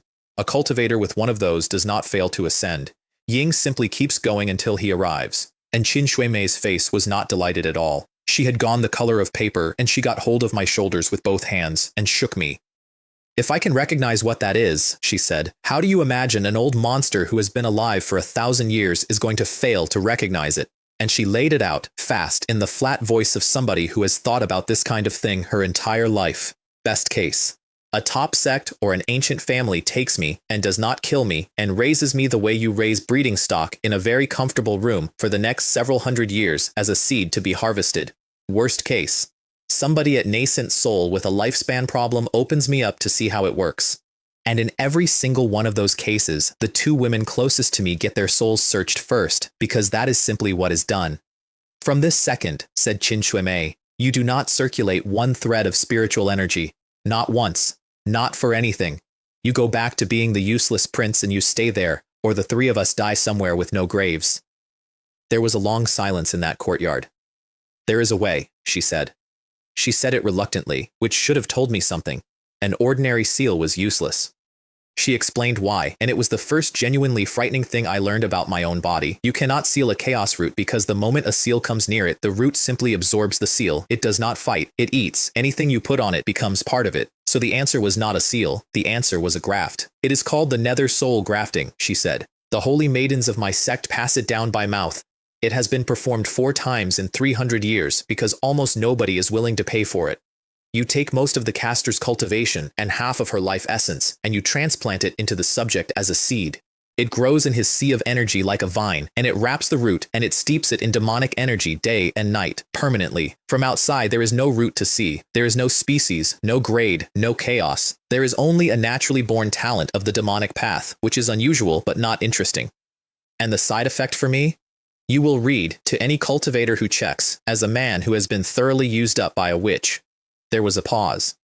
"That is practically writing the word kept in cinnabar across his forehead," said Mei Lianhua. "What a vicious method." "Vicious," Qin Sui-mei laughed, and there was nothing pleasant in it. "Do you imagine this is a dinner party? If we do not do this, then tomorrow or the day after, something walks up to that gate following the smell, and if he leaves with a whole body, it will be a mercy." I asked the only question that mattered, and I asked it late, and I have thought about that a great deal since. "What does it do to you?" She waved a hand. "A month. 2. I recover. There is a range restriction while the seals bind, 100 paces, so I cannot go further from you than that until it settles, which is unfortunate for you and delightful for me." She was lying about most of it. I did not know that until much later. She cut her own heart's blood and pressed it to my forehead, and the crimson thread split into thousands of filaments that went down into me and found the thing sitting in my dantian and began to weave a net over it. Then a black lotus the size of a thumbnail closed around it and shut. Then she coughed and went white and fell forward, and I caught her. "I am not dying," she said into my shoulder with some irritation. 3 months to settle. As long as you do not actively circulate, not even a nascent soul cultivator will see through it. But if you use one thread of spiritual energy before it sets, it shatters, and at that point there is nothing anybody can do for you." Then she passed out, and Mei Lianhua crossed the courtyard, put 2 fingers on her wrist, and began feeding her own spiritual energy into her, with an expression of complete indifference. "If she dies now," she said, "it will be a great deal of trouble." 2 women who had been trying to kill each other for 11 years, holding a shared secret between them like a bowl of water. From now on, I thought, watching them, it is my turn to protect you both. Qin Sui-mei woke up 4 hours later and immediately began negotiating. "I am gravely wounded," she announced. "The mother seal and the child seal must remain in proximity. I have to sleep next to him. It is a technical requirement. It is not up to any of us." Mei Lianhua could not refute it, because none of us could carry the risk of finding out. So she walked over, took Qin Sui-mei by the back of the collar, lifted her one-handed like a cat being removed from a chair, carried her to the far edge of the bed, and set her down there with a thump. Then she lay down against the wall on the other side and patted the space in the middle. "You," she said. "Here. I want to note the quality of that move. It complies with the medical requirement, it establishes a physical barrier, it puts the demoness on the outside, and it asserts territorial sovereignty, all in one gesture, without a word of argument." Earlier that evening, while she had been feeding spiritual energy into an unconscious enemy, I had been staring at her, and she had noticed. "Why are you looking at me?" "Because you are good looking." There was a pause. "Compared to her," she said at the wall, "who is better looking?" "Lianhua is naturally prettier," I said, with no hesitation whatsoever, which was both the strategy and the truth. And the line her mouth had been holding all evening finally let go, just slightly, like the first crack across a frozen lake, with water moving quietly underneath it. 2,000 miles away, in Great Xia, on a peak of permanent snow where the wind at that altitude takes an ordinary grandmaster apart halfway up, a woman in white was sitting on a bare stone platform. I did not learn about this until much later, and I only learned about it at all because the person who told me wanted me to be frightened. She had been sitting there long enough to be part of the mountain. Her fingers were moving in the empty air in front of her, tracing a chart, and the chart was the fortune of the entire world. Every line on it, a dynasty or a sect or a family line, and she had been reading it for so long that nothing on it surprised her anymore. To her, the whole thing was a game with a known ending, and she was the one playing it. And then a dim, dying thread down in the southeastern corner, in the Great Jing region, flared. The light coming off it had something in it that she recognized and had not seen for a very long time, which was chaos. And it took the dozens of important lines nearest to it and tangled them until none of them could be read at all. She opened her eyes, and for the first time in 1,000 years there was an expression on her face other than indifference. She recalculated. Several times, faster each time. The source stayed inside a fog, and a voice came out of the air beside her, tired in a way that suggested it had been tired for centuries. Human affairs are considerably more complex than a game of chess, even you can only estimate. A pause. It has been 3,000 years since that person. This water has not been stirred like this in all that time. It is a variable, she said. A variable is not necessarily a king. Variables are very often the beginning of the collapse of everything. When a piece appears on the board that the player cannot understand, the player may no longer be the player. She lifted her head and looked south toward a capital she had never visited. Then let us take a look at this piece, she said, and decide how to move it. In the morning I inventoried the situation, and it came to this. I had the greatest cultivation talent in recorded history sitting in my body, sealed under a black lotus, absolutely unusable and lethal to touch. It was not an asset. It was a sword hanging over my head on a thread, and I had been given 3 months to learn to live under it. On the other side of the ledger, a demonic saint had spent a piece of her own life on me and had immediately started complaining about it. She says she came out of it badly, I thought, watching her steal food off my plate at breakfast. I would wager she is quietly delighted. She now has a legitimate, medically documented, entirely unarguable reason to stay within 100 paces of me at all times, and nobody in this house can say a word about it. That was, I think, the last genuinely stupid thing I believed about her. I took her out into the city that afternoon, and it turned out that Mei Lianhua had never been in one. She had been through cities. She had fought in 3 of them. But she had never walked down a street in one with nothing to do, and it showed in the way she held onto my hand and looked at things. She did not understand the monkey. There was a man with a trained monkey on a chain doing somersaults for coppers and 40 people standing around laughing, and she watched it with the expression of a scholar reading an inscription in a dead language. She did not understand the candied hawthorn either. A girl of about 8 got one and went off down the street looking so pleased with herself that 2 strangers smiled at her, and Mei Lianhua turned and followed her with her eyes until she was out of sight. Your world is too quiet, I said. It has the sound of a sword in it and the sound of wind, and that is all. You should listen to this occasionally. All of this noise is what being alive sounds like. People crying and laughing and arguing about the price of onions. I steered her around a barrow. A sword cultivator is supposed to cultivate the heart, not turn into a very sharp rock. At a stall near the end of the street I stopped and picked out a hairpin. It was white jade, plain, with a single magnolia bud carved at the head of it, and it cost about as much as a good dinner, and I put it in her hair myself. There was a bronze mirror on the stall. She looked into it and found a snow-cold face with a small white flower blooming in the middle of it, and something happened to her breathing. I want one, said Qin Shuimei, materializing at my other elbow with the largest and most aggressively gold object on the entire stall already in her hand. I have no money. I sustained grievous injuries in your service. You are legally obliged to support me. I bought both and walked off with my wife. Why did you buy hers? Said Mei Lianhua, 4 steps later. For quiet. She is a nail. Hit a nail and it goes further in. A small amount of money for an afternoon of peace is an excellent trade. Then, because the actual answer mattered, the jade one was chosen. I looked at the whole tray and picked it for you. Hers was a purchase. Those are not the same transaction. Her hand tightened on mine. We stopped at a tea house and heard my own week performed at us from the ground floor. The storyteller had already turned Vermilion Bird Square into an epic. In his version, the leaflets came down out of heaven, 10,000 snowflakes each carrying righteousness. The 3 false witnesses had collapsed under Gao Xiong's cross-examination in a manner he described with some anatomical enthusiasm. And then a beam of golden light and General Meng Yuan on a warhorse, cutting a road through the crowd, roaring that by the Empress's decree he was assuming custody of this case, at a volume that put the prefect on the ground. And behind all of it, said the storyteller, dropping his voice, there was an extraordinary person, a man in white robes, elegant, holding high office and dreaming of distant things, who does not have the strength to kill a chicken but who possesses a talent beyond the ordinary. That white-robed master, said Qin Shuimei in my ear, sounds a great deal like you. The banquet, said Mei Lianhua. Is that the final act? That is the final act. The maids despaired of her the morning of the banquet. The Ministry of Rites had sent over a dozen court gowns of the correct rank, and every one of them was a construction of layers and trailing sleeves and pendant jade, and Mei Lianhua would not look at any of them. They will interfere with my sword, she said. So I went and got the box I had had made 3 weeks earlier. It was black, not dark blue, not charcoal. Black, all the way down, with cloud patterns and gold threads so fine that they only appeared when she moved and vanished when she stopped. I know you do not like these things, I said, but tonight Fengyi Hall is a battlefield with better food. You and I have to stand in it together, side by side, where everyone can see us. So this is not a dress. I put the box in her hands. This is your armor. The resistance went out of her eyes at that word. When she came out, Qin Shuimei, who is genuinely vain and has never pretended otherwise, stopped talking mid-sentence. The coldness she used to carry, the thing that made servants walk the long way around her, had turned into something else entirely. It had become the kind of authority you do not look directly at. Then she came over and straightened my collar with cold fingertips. Go and change, she said. Tonight you must not embarrass me either. I want white, announced Qin Shuimei from the doorway. I looked at her. White gauze, silver thread. She was already walking away. If she is going to be the Queen of Winter, then I shall simply have to be an immortal. There were carriages lined up outside Fengyi Palace for 200 yards, every one of them lacquered, every one of them with a household crest, and everybody in that queue knew perfectly well that a welcome banquet for a seventh prince was not a welcome banquet for anybody. A plain black carriage with no crest at all pulled up at the end of the line.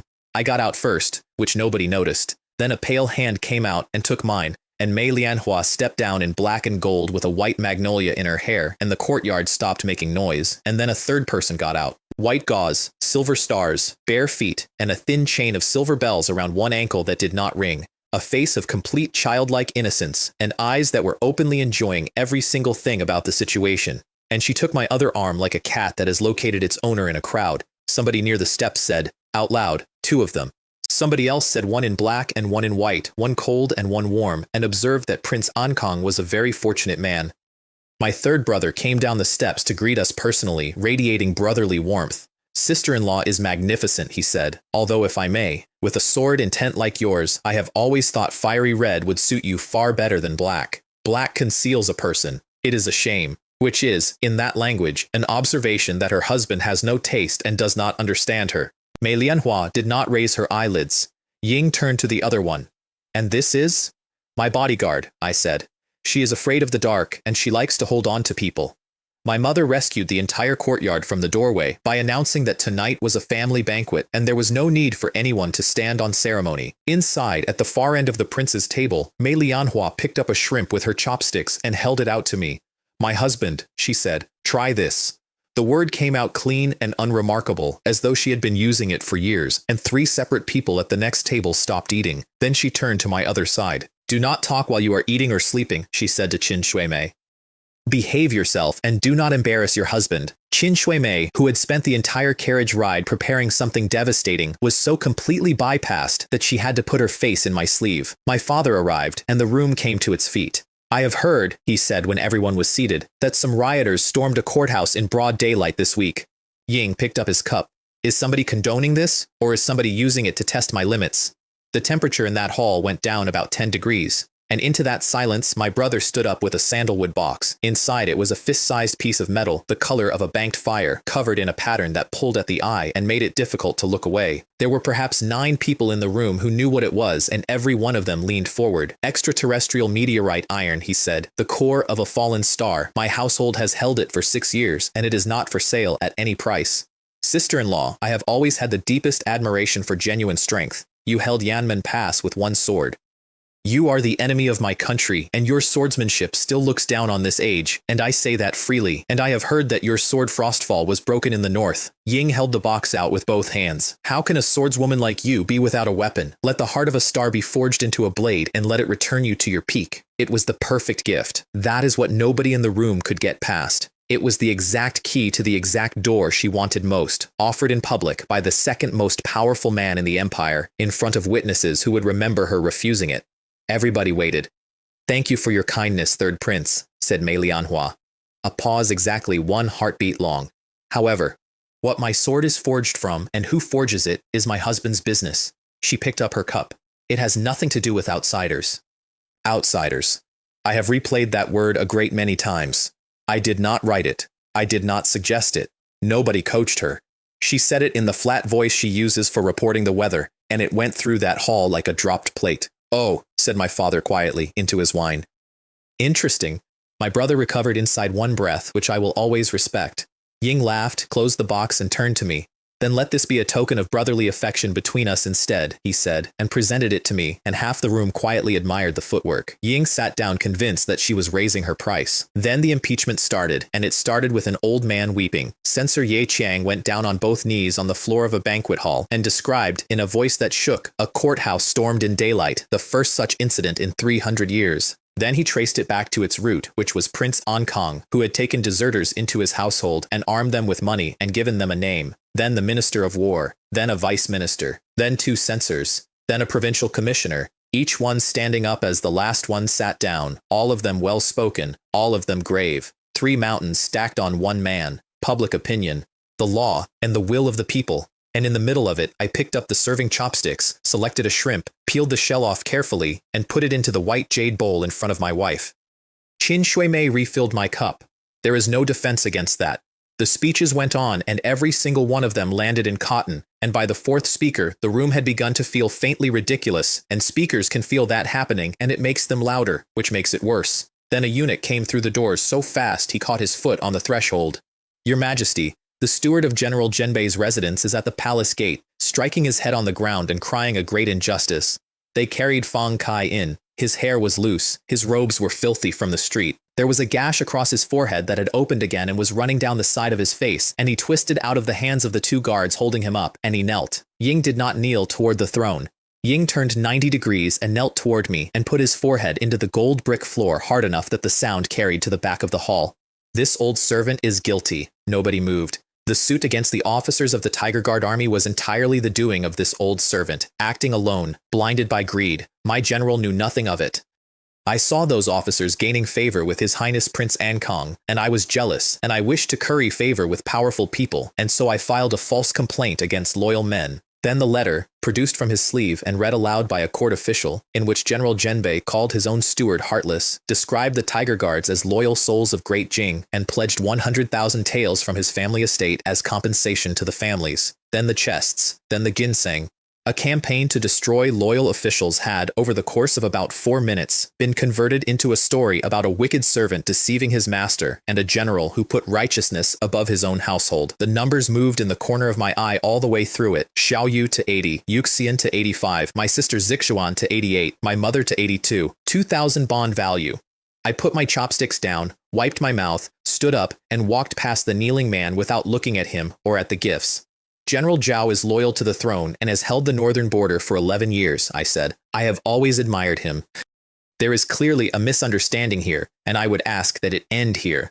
As for the soldiers of the Tiger Guard army, I turned to face the dais. They are men who bled for this country. They should not be made to suffer this on top of it. I beg your majesty to return the law of Great Jing to them. I did not mention my brother, not once, not by title, not by implication. There were about 40 people in that room who had spent the last hour describing my crimes, and every one of them was now sitting very still, and I could have named him and taken a piece of him. But a hunter who is any good does not hurry to finish an animal that is already down. Making a man watch everything he built come apart takes longer, and it costs him more. Granted, said my father.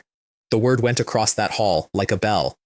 The prefect of Jingzhou is dismissed from office and remanded to the Court of Judicial Review. The officers of the Tiger Guard army are loyal and courageous men of Great Jing, and their names are cleared. 10,000 taels of silver and 100 of gold in recognition of their service.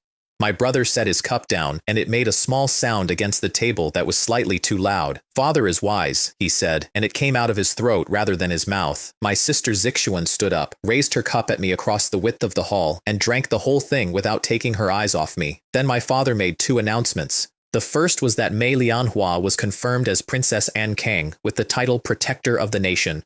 The Ministry of Rites and the Astronomical Bureau would select an auspicious day.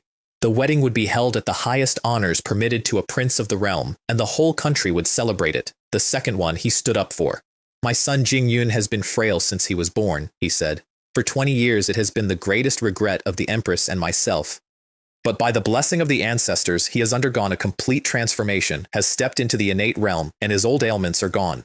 And every person in that hall understood at once why the 7th prince at the far end of the table bore no resemblance whatsoever to the man in the rumors. My father came down off the dais himself, which is a thing emperors do not do, and raised his cup to the room. I drink to my son's long life, he said, and to the future of my great Jing. Everybody drank, including my brother, who smiled the entire time and whose knuckles were white all the way around his cup. Ying caught me at the palace gate on the way out. Seventh brother, all warmth, one hand out. I was reckless earlier. I hope you will not take it to heart. We are brothers after all. And he put that hand on my shoulder and poured the pressure of a foundation establishment cultivator directly into me, precisely, at a level that would have boiled an ordinary innate's blood and dropped him to his knees on the steps in front of 100 departing guests. I did not blink, and beside me, Qin Shuimei yawned. That is all she did. She put her hand over her mouth and yawned like a bored girl at the end of a long dinner, and something came off her that felt like a very large animal turning over in its sleep, and my brother's foundation establishment pressure went out of me like a ripple crossing a pond. His hand came off my shoulder as though it had touched a stove. I watched a cold go up his spine and reach the back of his skull, and I watched his entire model of the world crack down the middle. Golden core. Not a hired expert. Not a sect elder on a contract. A golden core cultivator standing behind his useless brother in a servant's dress and calling him young prince. Ying had spent a fortune in 4 years of his life to reach the early foundation establishment, and this man, this walking pharmacy, this joke, had one of those on his arm. Third brother, I said, you have gone very pale. Did you drink too much tonight? Ying got into his carriage without answering. Young prince, said Qin Shuimei, delighted, watching it go. Your brother is such a coward. I took my wife's cold hand, and we went home. The summons came the next morning, delivered privately by the chief steward, along with a piece of advice. Having many people in a household is a blessing, your highness, the old man said at the door, but do not let your wife feel the cold. In the imperial study, my father put a hand on my shoulder and read me the way you read a scale. Grandmaster, late stage, 1 step off great grandmaster. In a young man who had, 5 weeks earlier, been unable to walk to his own gate. It seems you have not wasted this bloodline, he said, and I do not know to this day how much of that sentence he believed. Then, I hear there is a sorceress of the heavenly demon sect living in your residence. Can you hold her? Suppress her with what, I thought. My face? Suppress her? I said. Father, a flood and a wild beast are both better guided than damned. She is a sword. Rather than break her, give her a direction to swing in. As long as the hilt is in my hand, she will do no harm to great Jing. Ying looked at me for a moment. Well said, he said. Hold the hilt tightly. It is easy to cut your own hand. Then he talked about my brother, and it was the most useful 5 minutes of instruction I have ever received. Ying imitates me very well, said my father. Ying is calm. Ying calculates. Ying is ruthless when it is called for, and patient when it is not. Those are the correct instruments. And he has forgotten that beyond the chessboard there is a world. His eyes are on the pieces and on how to take them, and he will use any trick available to win the game in front of him. His vision is too narrow. Ying set down his brush. 6 months at the ancestral tombs, in reflection. After his brother's wedding. Ying should see it first. Then he turned to the map on the wall and put 1 finger down on the place where 3 countries meet. The snow in the north is heavy this year, he said. Tell me, does that snow cover a murderous intent, or does it freeze an ambition? I looked at the map for a moment. This son had thought the heavy snow was for next year's harvest, I said. Ambition and murderous intent are only weeds in a field. When spring comes and the snow goes, whether to pull them or leave them is entirely up to the farmer. My father turned around and he was smiling, and it was not a court smile. What a fine farmer you are, he said. Come to this study more often. It is time you saw the fields of this world. My brother received the decree at his residence, thanked the eunuch, saw him out personally with a heavy purse, came back inside and broke a priceless antique sword into 4 pieces with his own internal energy. Then he sat down. Be pleased with yourself a little longer, he said. When I come back, we will change the way this is played. The Tiger Guards came home the same week. My sister went to the Imperial Guard camp in person to collect them, which was not necessary and was entirely the point. And the road from the camp to my residence was lined for 2 miles. Nobody organized that. I want to be clear, because I organized a great many things that season, and I did not organize this. People came out of their shops and stood in the road. They threw flowers into the carts and fruit, and one man ran alongside for 100 yards trying to hand up a jar of wine he had clearly been saving. 2 restaurants carried their best out into the street and gave it away to strangers. The heroes of the Tiger Guard are back, and behind the carts the families walked, and a good number of them were crying. Gaoxiong sat in the first cart, a man of 7 feet with 1 leg, and looked out at the plain ordinary faces going past the window, and at some point his eyes went red and stayed that way. Then he turned toward the length of that street and gave it a deep salute, fist to chest, and held it. That was the week the name stopped meaning what it used to mean. Prince Ankong had been the sick one in the cold garden for 19 years. After that road, it meant the one who cleared the loyal men's names. The delegations arrived 4 days later. Great Xias came first, and Northern Yans the day after, and the capital filled up with sect robes and household banners because a royal wedding of that rank draws everybody who wants to be seen. Lin Yifeng found out what had been happening from a storyteller. Ying was in the upper room of an inn, and the man on the floor below was doing the Tingfeng Tower piece, which had by then been polished into an audience favorite. How Prince Ankang fed his princess cake from his own hand in front of 40 people, how he blew on her tea. The affection between them, said the storyteller, was palpable. The high cold moon of the Taiyi sword sect, reduced to a piece of gossip about a woman who pleases a man. Ye Qingyan poured his wine and mentioned gently that perhaps the seventh prince had used some despicable method. What method? Lin Yifeng was already on his feet. The man is an invalid. What could an invalid possibly do to Manhwa? And a cultivator at the next table, in Xiang sect robes, put down his cup and corrected him in the flat tone of a man who is tired of hearing outsiders talk. Prince Ankang is a grandmaster. The emperor named him the future of Great Jing at a state banquet last week in front of 400 officials. Where exactly have you been? Lin Yifeng sat back down. Ye Qingyan tried, immediately, to make it into no wonder she chose him, and got shouted down. You do not understand her at all, he said. Her Tao is ascension. Mortal rank means nothing to her. Mortal power means nothing to her. A young grandmaster concealed this thoroughly, and a wedding announced to 3 countries, and she is at the center of it? That is not affection. That is a conspiracy, against her and against this sect. Ying sent a paper crane that night, asking her to come and tell him the truth herself. She was standing under the old locust tree in our courtyard when it arrived, and by the time I got there, it was white powder in her palm. My sect has come, she said. Lin Yifeng and Ye Qingyan. One of them is the past she can never go back to. The other one is where every single thing that happened to her started, and they had arrived in the same carriage. I will go with you, I said. No. Lian Hua. This is mine to settle. She closed her hand and let the powder go. You are Prince Ankang now. If you stand next to me, what they see is not the sword cultivator Mei Lianhua. It is the Princess Ankang, and everything I say becomes something a prince arranged. Then she said the part that told me not to argue. My sword was rekindled because of you. I want to meet this myself. Consider it the sharpening of a new blade. I tucked a strand of hair back behind her ear. Go on, I will wait. She put both arms around my waist and buried her face in my neck for about 4 seconds, which from her is a speech.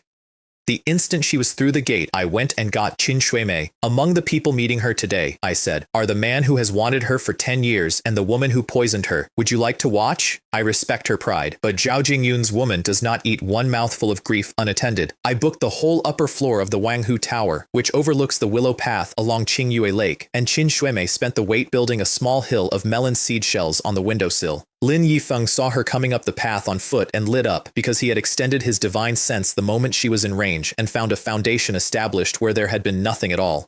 Your cultivation is back, he said. Junior sister, come home with me. Master has been ill with worry. The sect is your home. This mortal place is not for you. And then, with the best of intentions, which is what made it lethal, that mortal prince is not worthy of you. You were coerced, were you not? Say the word. I am here now. I will take you out of this cage today. Ye Qingyan wept on cue, and did it beautifully. Mei Lianhua let them finish. Coerced, she repeated. Wronged. Lin Yifeng, look at me properly. I am well. A pause. And that mortal prince you keep mentioning. His name is Zhao Jingyun. Ying is my husband. Ying went back a step, and every trace of color left his face. Ye Qingyan moved into the gap immediately, and she went for the softest place she could find. Senior sister, we are not blaming you, she said, wringing her hands. Everyone understands. You lost everything. You were held in a foreign court with nothing left to bargain with. If someone offered you the only way out, of course you would take it, even if it meant giving them what the sect entrusted to you. Nobody could ask more of you than... It is true, said Mei Lianhua. Lin Yifeng's head came up. Not the part about the sect's technique. That is a lie, and you know it is a lie, because you helped write it. She looked at him. The part about my husband, and who else lives in my husband's household, is not your business. And then she turned and looked at Ye Qingyan properly for the first time. I was watching from a window 50 yards away, and even at that distance I saw the woman's shoulders go up. It was not a glare. It was the look you give a puddle of mud in the road when you have identified what it is and are deciding which way to step around it. You dare mention master, said Mei Lianhua. Then let us mention some other things. Who sewed the protective sachet I carried into Blackwind Cliff? Who put Burning Heart in it? And who, after the demonic cultivator and I had both been badly wounded, was standing behind the Northern Yan cultivators at the edge of that gorge when they pushed me over? Ye Qingyan's mouth opened. Do you truly believe I saw nothing? Said Mei Lianhua. Then she turned back to Lin Yifeng, and what was in her face then was worse for him than anger, because it was pity. I once respected you as an elder brother, she said. Your sword was clean. It is not clean now. It is raised for an obsession and not for a path, and your eyes can only see a Mei Lianhua who exists in your head and needs rescuing. You asked what he could give me. I will tell you, when I had lost everything, when I had been shipped across a border like a bolt of cloth, when I had been imprisoned and laughed at by every person who saw me, when I had stopped expecting anything at all, he gave me dignity. Ying gave me a place to live. Ying gave me a reason to stand up. Not Master, not the Taiyi sword sect, and not you, Lin Yifeng. Master taught us that a sword heart must be clear and that an obsession run too deep makes the sword chaotic. She let that land. Your sword is already chaotic. Then she gave them the exit, which is the part I would not have thought of. In 7 days, I am to be married. If you come to witness it, the Ankong residents will welcome you. If you have come to take me back by force, then let us find out. And she walked away up the willow path. Upstairs, 500 bond value arrived along with a hidden milestone the system labeled Declaration of Sovereignty, and Qin Shuimei choked on a piece of osmanthus cake. You hear how easily she says it, she said, coughing. My husband, like she has been saying it for 10 years. The poor man down there is going to have to be carried home. Then she draped herself over my shoulder, and I made a mistake. I had unlocked a shared divine sense with her 2 nights earlier, and I had not yet worked out that it ran in both directions. So, while I was busy sampling her surface thoughts, she picked one image straight out of mine, and it was of me standing in the middle of a room with the cold one on my left and the warm one on my right, and nobody else in the frame at all. Well, said Qin Shuimei into my ear. Well. I said nothing at length. Children make choices, she said. You want it all, do you not? Her affection went from 65 to 75 in the space of about 4 minutes, which told me a great deal about her that I did not enjoy learning. Because in her reading, a man using 2 women as tools is disappointing and predictable. A man who is simply and privately greedy and pretends he is not is a great deal more interesting. Do not worry, she said. I would not dream of telling your little iceberg. Where would be the fun? If she knew, what legitimate reason would you have left for keeping me here? She patted my cheek. Although this mouth does get hungry, we shall see what you find to keep it shut. Down at the lake, Lin Yifeng had finally turned around and asked Ye Qingyan whether she had poisoned the sachet. She confessed to a muscle-weakening powder, only a small amount. To keep senior sister from doing something reckless, because she was afraid for her, and then she wept about being his Tao companion, and about the year she spent pulling him out of a bottle, and she bought herself one more round. At home, Mei Lianhua was not practicing. She was standing in the middle of the training yard taking a boulder apart. Each stroke shaved a sheet off it about the thickness of a cicada's wing, and every sheet came to rest on the same neat pile, and she had been doing it long enough that the pile was up to her knee. That is what she does instead of shouting. My sword heart is stable, she said, without turning around. I know you were at Qingyue Lake today, and that she was with you. There was no reproach in it at all. Thank you, she said. It is precisely because I knew you were there that I was able to cut the past off without regret. My Tao used to be severance. Cut the ties, cut the feelings, cut everything, and climb faster because there is nothing left to carry. Another sheet came off the stone. I think I have understood something else. Real strength is not giving everything up. It is knowing what you are standing in front of. I opened my mouth to say something appropriate. Come here, she said, and that is how I found out that a light whip made of sword energy does not actually cut. It stings, and it makes an extremely loud noise, and it can be applied with pinpoint accuracy from 4 feet away by somebody itemizing charges. This one is for going to watch and not stopping it when it got worse. That is not. This one is for letting her sit that close to you for 2 hours. She sits close to everyone. It is a medical. And this one, said Mei Lianhua in exactly the same voice, is for saying in front of a stall on Vermilion Bird Street that I might be 30. Sister, I said at volume, running out of yard. Sister Ling, I was wrong. The whip vanished instantly. If you take her to watch anything again, she said, striding indoors, the punishment will be worse. From behind a pillar, Qin Shuimei applauded. Lin Yifeng did not sleep that night, and what he did, instead, undid my brother's entire investment in the Yanmen story. Ying stopped thinking about cultivation levels and conspiracies and simply replayed her face.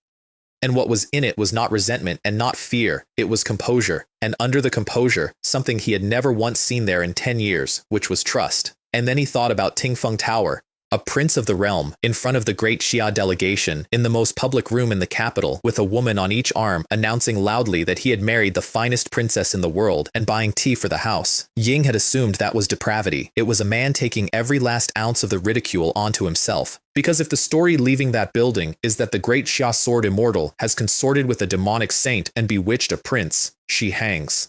And if the story leaving that building is that Prince Ankong is a fool who cannot keep his hands off his own wife, then nobody has ever been executed for that in any country, in any dynasty. Ying was protecting her, thought Lin Yifeng, sitting in the dark, and then the whole thing turned over. We were wrong from the beginning, all of us. We arrived here to pull her out of a sea of suffering, and it never occurred to any of us to check whether she was in one. The sect abandoned her first. Great Xia abandoned her first. This is not a fall, this is her counterattack. Ying decided to apologize in person, in his own name, and not the sect's. And Ye Qingyan agreed at once, and encouraged him, and told him it was noble, because she had already seen the shape of it. If Mei Lianhua accepts the apology, her pride is cracked in front of him. If she refuses it, he sees a woman who has become heartless. Either way, she thought, she is digging her own grave. The formal card arrived the following afternoon, gold embossed, with wording so humble that it was practically a bow on paper, and the two of them stood outside my gate and would not leave until they were forgiven. I will not see them, said Mei Lianhua. We cannot leave them standing at the gate until dark, I said. By tomorrow the whole city would be saying the Ankong residence bullies guests. Besides, I want to know what they are up to. You do not have to appear. I will take the first part myself. Lin Yifeng apologized properly, and I watched him do it, and my assessment was that he was pedantic and self-important and fundamentally not a bad man, which is the most annoying category of person to have to deal with. Then Ye Qingyan produced a jade box. A calming pill, she said, and her eyes were already wet. For a sword heart that has been rebuilt, I refined it myself, and it cost me a portion of my own cultivation, and I do not begrudge a drop of it. Please, let me put it into her hands myself. Is there anything unusual in the preparation? I asked pleasantly, pouring her tea. Nothing at all, Your Highness. Common calming herbs, nothing more. And from behind the screen, in white, I dare not accept it. Ye Qingyan's hand stopped in the air. I am afraid, said Mei Lianhua, coming around the screen, that if I eat something of yours, my dantian will be destroyed and my sword meridian severed a second time. She walked straight at her. Ask her, she said to Lin Yifeng without breaking stride, what was in the protective sachet she made for me, sewn with her own hands, to ward off evil. Junior sister. It contained burning heart. She stopped in front of the woman. Ye Qingyan, am I mistaken? Lin Yifeng could not speak, and I watched him work out why, and it was very bad, because she had told him muscle-weakening powder. She had said it to his face on a lakeshore 2 days earlier, weeping. Burning heart is not a sedative. It is a forbidden poison that burns a cultivator's root out from the inside. And there is precisely one thing you use it for. At Luoyun Gorge, said Mei Lianhua, in the last moment before the demonic flame took me, I saw you standing behind them, looking down at me. A pause. Smiling. And afterwards, the technique that let you return to the sect the same week, report my death through your tears, and take the chief disciple's seat without anyone finding it indecent. Would you like to explain that one as well? Ye Qingyan broke.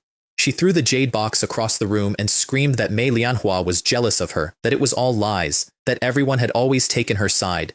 She grabbed Lin Yifeng's sleeve and reminded him he was her Dao companion, and then she saw his face and understood that she had already lost him and stopped bothering, and she told the truth, grinning, which was somehow the worst part of the entire afternoon. Because I am jealous, she said, of all of it. Why is she the favored daughter of heaven? Why does everyone love her the moment she walks into a room? Why did Master look at her that way and never once at me? I followed that woman for 6 years like a shadow, living inside her light, and where exactly am I inferior? I am 100 times cleverer than that blockhead has ever been. I wanted to destroy her and take everything that was hers, the seat, the sect's future. She turned. And you, Lin Yifeng. Ying coughed once and there was blood at his mouth, and I have been told by people who know that what breaks in a cultivator at that moment does not entirely grow back. Then she came off the floor at me with a hairpin. Qin Shuimei crossed that room without appearing to move and struck her open-handed across the face, and Ye Qingyan went the width of the hall. Then Qin Shuimei put a foot on her wrist and leaned, and there was a small sound. When you want to play dirty, she said conversationally, you are not clever enough. When you want to play rough, you are not skilled enough. And if that fool Mei Lianhua had not treated you like a treasure and trusted you without reservation, you would never even have had the opportunity to put a knife in her back. She looked down. What a useless thing you are. Then she looked at me and offered to finish it. I turned to my wife and handed her the verdict, which had never been mine. Killing you would only dirty my sword, said Mei Lianhua. Senior brother Lin, take her back to the sect and let her be judged under the sect rules. She poisoned the chief disciple of the Taiyi sword sect and she sold its future to Northern Yan. Let the sect that raised her look at her properly, which is very much worse than dying, and she chose it deliberately. And please, she added, apologize to master for me. Lin Yifeng's eyes came up with hope in them. I cannot come back, she said. The disciple Ling of the Taiyi sword sect died at Luoyun Gorge. What survived is the princess and Kong of Great Jing. Ying laughed and wept at the same time. Then he picked up the woman he had sworn his life to and carried her out through my gate, and he walked like a man who had aged 30 years between two doors. Mei Lianhua stood at the moon gate for a long time afterwards. Tonight, she said, I want to drink. The capital's famous brew goes down like water and arrives about an hour later with a hammer. Qin Sui Mei set the rules. Whoever forces the alcohol out with spiritual power is insulting her, the wine, and the evening. Mei Lianhua drank 3 cups like a woman taking medicine and then put the thing down that she had been carrying since the afternoon. I keep asking myself whether I treated her badly, she said. In the sect, I protected her. When there was trouble, she was the first person I thought of. I gave her my own techniques. She turned the cup around. And this whole time, that is what she was thinking. It was not grief. That is what I finally understood, watching her. It was confusion. Her entire world runs on things that can be cut, and she had run into a thing that a sword does nothing to at all. That is not your failure, I said. There are people like that everywhere. You can give them your whole heart, and they will complain it is not big enough, or not warm enough, or that you gave it too easily. You do not adjust your path for a rotten person. You simply notice them earlier next time. Agreed, said Qin Shuimei unexpectedly. That kind of mud belongs in a gutter, stinking quietly. Drag it into the sun, and it only gets on you. And you, said Mei Lianhua, turning. You are the demonic path witch. If she could not be believed, can you? A truth game broke out. Mei Lianhua was asked whether she had ever felt anything for Lin Yifeng, and answered without any evasion at all, which is her one unbeatable social technique. Among people my age, only his sword could keep up with mine. I thought of him as a fellow traveler on the same road. That was the whole of it. A glance sideways on a long walk. Then she put her cup down and asked the question she had brought. You cultivate the illusory World Heart Sutra. It requires severing every emotion and burning other people's passions for fuel. So tell me, what is Zhao Jingyun to you? Qin Suimei drank 3 cups of forfeit rather than answer. And I only found out years later what she was avoiding, and it was this, that she had started to care what I thought, that a passing compliment from me kept her in a good mood for 2 days, and that in her sect, both of those things have a technical name, and the name is Heart Demon, and it kills people at her level. Then Mei Lianhua turned to me. If my cultivation never returns, she said, will you leave? I did not answer that one either. I asked a different one. If I were still that sickly 7th prince, with no strength and no future and 8 months to live, would you have stayed and been my princess? She opened her mouth. Nothing came out because the answer was no, and she is incapable of lying about anything that matters. So there are no what-ifs, I said. There is only now. This began as a transaction and I have never denied it. But what I want out of it now is no longer the sword immortal Mei Lianhua. I refilled her cup. Also, would it be acceptable if part of it were simply that you are beautiful? It ended, several hours later, with the 2 of them using me as a rope in a contest neither would concede, and then falling asleep against my shoulders, mid-argument. I carried one on each arm to the bedroom and went and slept in the study. In the morning, Mei Lianhua was wrapped in the quilt like a silkworm and declined to participate in the day. Qin Shuimei sat at breakfast with the serene expression of a woman who remembers nothing. I pulled my collar down and showed them the 2 rings of teeth marks, 1 per shoulder. Here, I said. These are yours. 1 each. It rained for 3 days after that, the flat gray autumn rain that gets into everything, and on the second afternoon, Qin Shuimei walked out of my gate barefoot and did not put up an umbrella. She went 10 li out of the city to a collapsed temple with weeds coming through the floor. There was somebody waiting under a crimson oiled paper umbrella, and I did not learn who until much later, and by then it was far too late to do anything about it. Tang Yufen, the Crimson Lotus, one of the 4 grand elders of the Heavenly Demon sect, keeper of its punishments, late-stage golden core, and the woman who had raised Qin Suimei from the day she came out of that pit at 9 years old. Have you had enough fun? She said. Then, before Qin Shuimei could produce whatever she had prepared on the walk out, and where is your vital essence? A great deal of it is missing. You will explain that to your master now. And then, without waiting for the explanation, she gave her the sentence. She was betrothed. To Wu Jinfeng, the young lord of the Crimson Fiend sect, a man in his early 30s, mid-golden core, next in line to hold that mountain. I want to describe Wu Jinfeng accurately and briefly. Ying burns other cultivators out. That is the whole of his technique and the whole of his reputation. Ying takes a person with a working core and consumes what is in it, and there is a number attached to him in the intelligence files that everyone quotes, which is 3 days. Nobody he has taken has lasted longer than 3 days. The sect needed the alliance because the sect master had entered the critical phase of his nascent soul seclusion, and the other 3 grand elders were winning the argument about what happened next. Qin Shuimei laughed at her first. Then she argued. Then she went down on her knees in the mud and the rain and cried and begged, which she had not done since she was 9. Get up, said Tang Yufen. Stop performing. How could your master not know your grievance? But you are the saintess of the heavenly demon sect, and this is what that means. Sometimes something has to be given up for the whole. A pause and something in her voice that was almost kind, which is worse. Was it any different for me? Qin Shuimei got up and negotiated, because that is what she does when everything else fails. Half a month. She would come back after Prince Song Kong's wedding, because she had given her word to stand guard against troublemakers, and she does not break her word. And then, when that was not enough, she gave her master a reason her master could use. Are you not curious, she said, how a dying prince became a grandmaster in 5 weeks? Or how the crippled Mei Lianhua climbed back to Foundation establishment in a rat-infested garden? There is something in that residence worth more to this sect than any sacred object we own, and I am the only person inside it. She was granted half a month. After that, her master would come to the capital and collect her personally. Then she was left standing alone in the rain with 3 crimson pills in her hand and 15 days to find a way to save my life. As for her own, she did not appear to have made a plan. She came home soaked through, humming something off-key, carrying a box of osmanthus cakes from Jiweizhai, which is half a city away in the opposite direction from the gate she left by. Her eyes were red, and her smile was 2 sizes too large. I got a cloth and started drying her hair. Why are you not using your spiritual power? I said, frowning. Go and change. She put her face into my chest and stayed there, and then she made me an offer. She wanted to bind herself to me, completely and permanently, before the wedding, with no title and no rank and no claim on any position, and no competition with Mei Lianhua for anything at all. She simply wanted to be first in that one way, and she wanted it done tonight. I stopped her with a hand on her shoulder, because the whole thing was wrong from top to bottom.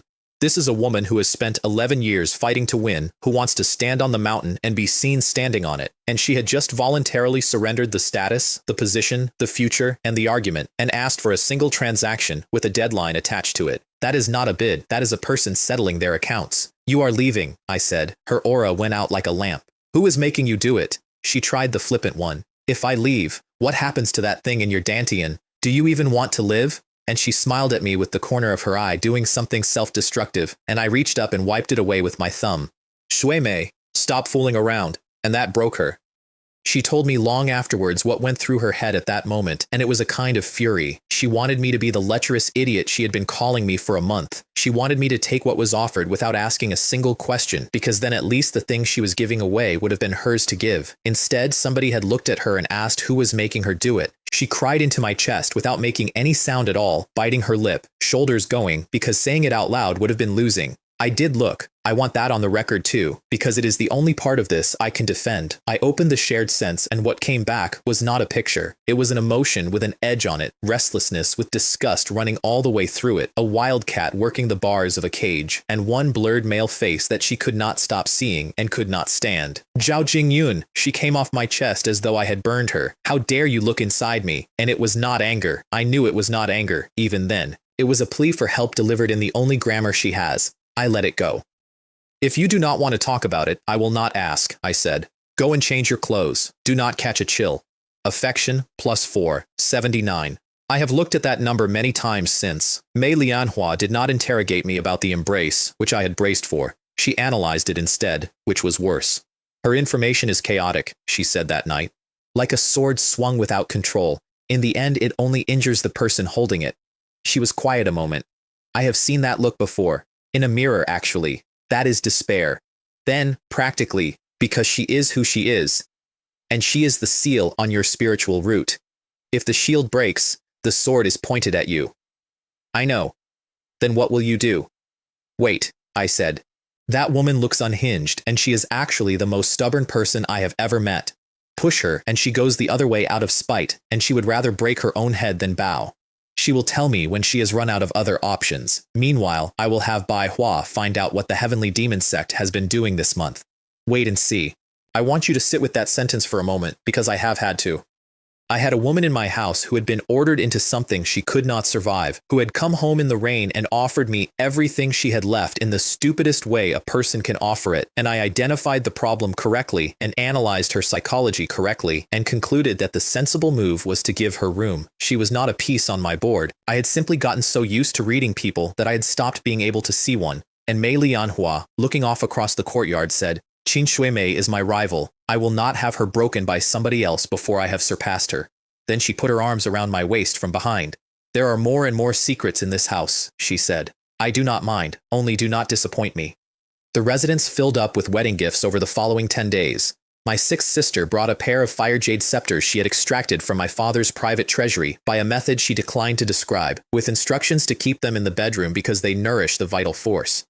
My fifth sister brought 2 small sachets she had embroidered herself, filled with calming herbs, and presented them in a whisper with her eyes on the floor. My eldest sister, being my eldest sister, brought the deeds to a hot spring estate outside the city and 10 shops on Vermilion Bird Street, on the grounds that I had just established a household and households cost money. And for the bride, a long brocade box with an ice attribute sword in it called Frost Brilliance, whose blade looked cut out of 10,000-year black ice and which hummed when Mei Lianhua put a finger on it. And nothing for the guard, said Qin Shuimei from the rail, not so much as a bone. My sister turned around and looked at her and answered her seriously, which nobody ever did.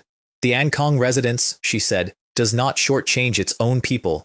Qin Shuimei went quiet for the rest of the afternoon. The crown prince sent a painting, wild geese in flight, a formation of them in perfect order behind a lead bird, which in this family is not a landscape, it is a memorandum. Know your position, stay behind me. Mei Lianhua looked at it for a while and said, a painting is not alive. People are, which was not what the allegory meant and was better than what it meant, and when I explained it to her she considered the matter and produced, a flock can still fly if you change the lead goose.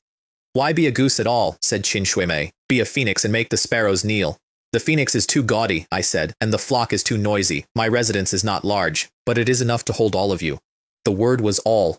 She heard it.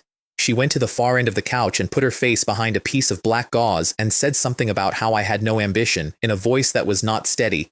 Bai Hua and Wen Yangshi sent a black stone shot through with silver veins like a compressed night sky, and a note, above this realm there is another.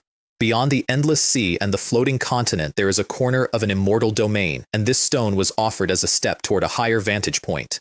I read that 3 times and put it somewhere safe and did not think about it again for 2 years, which was a mistake. And last, the Emperor's chief steward, with a plaque in my father's own hand reading Residence of Prince Ankong, and a decree. Ying would preside over the wedding at my residence in person. No emperor of this dynasty had ever done that. It was an honor, and it was also a very loud statement to a specific person about where the wind was now blowing. 2 nights before, Mei Lianhua caught Qin Shuimei in the herb store taking dragon sunflower grass, which is a catalyst and not a tonic. I am ensuring I am not left without so much as a bowl of hot soup, said Qin Shuimei, while you monopolize the entire treasure. And then, unprompted, standing in a doorway with stolen herbs in her hand, she said the true thing.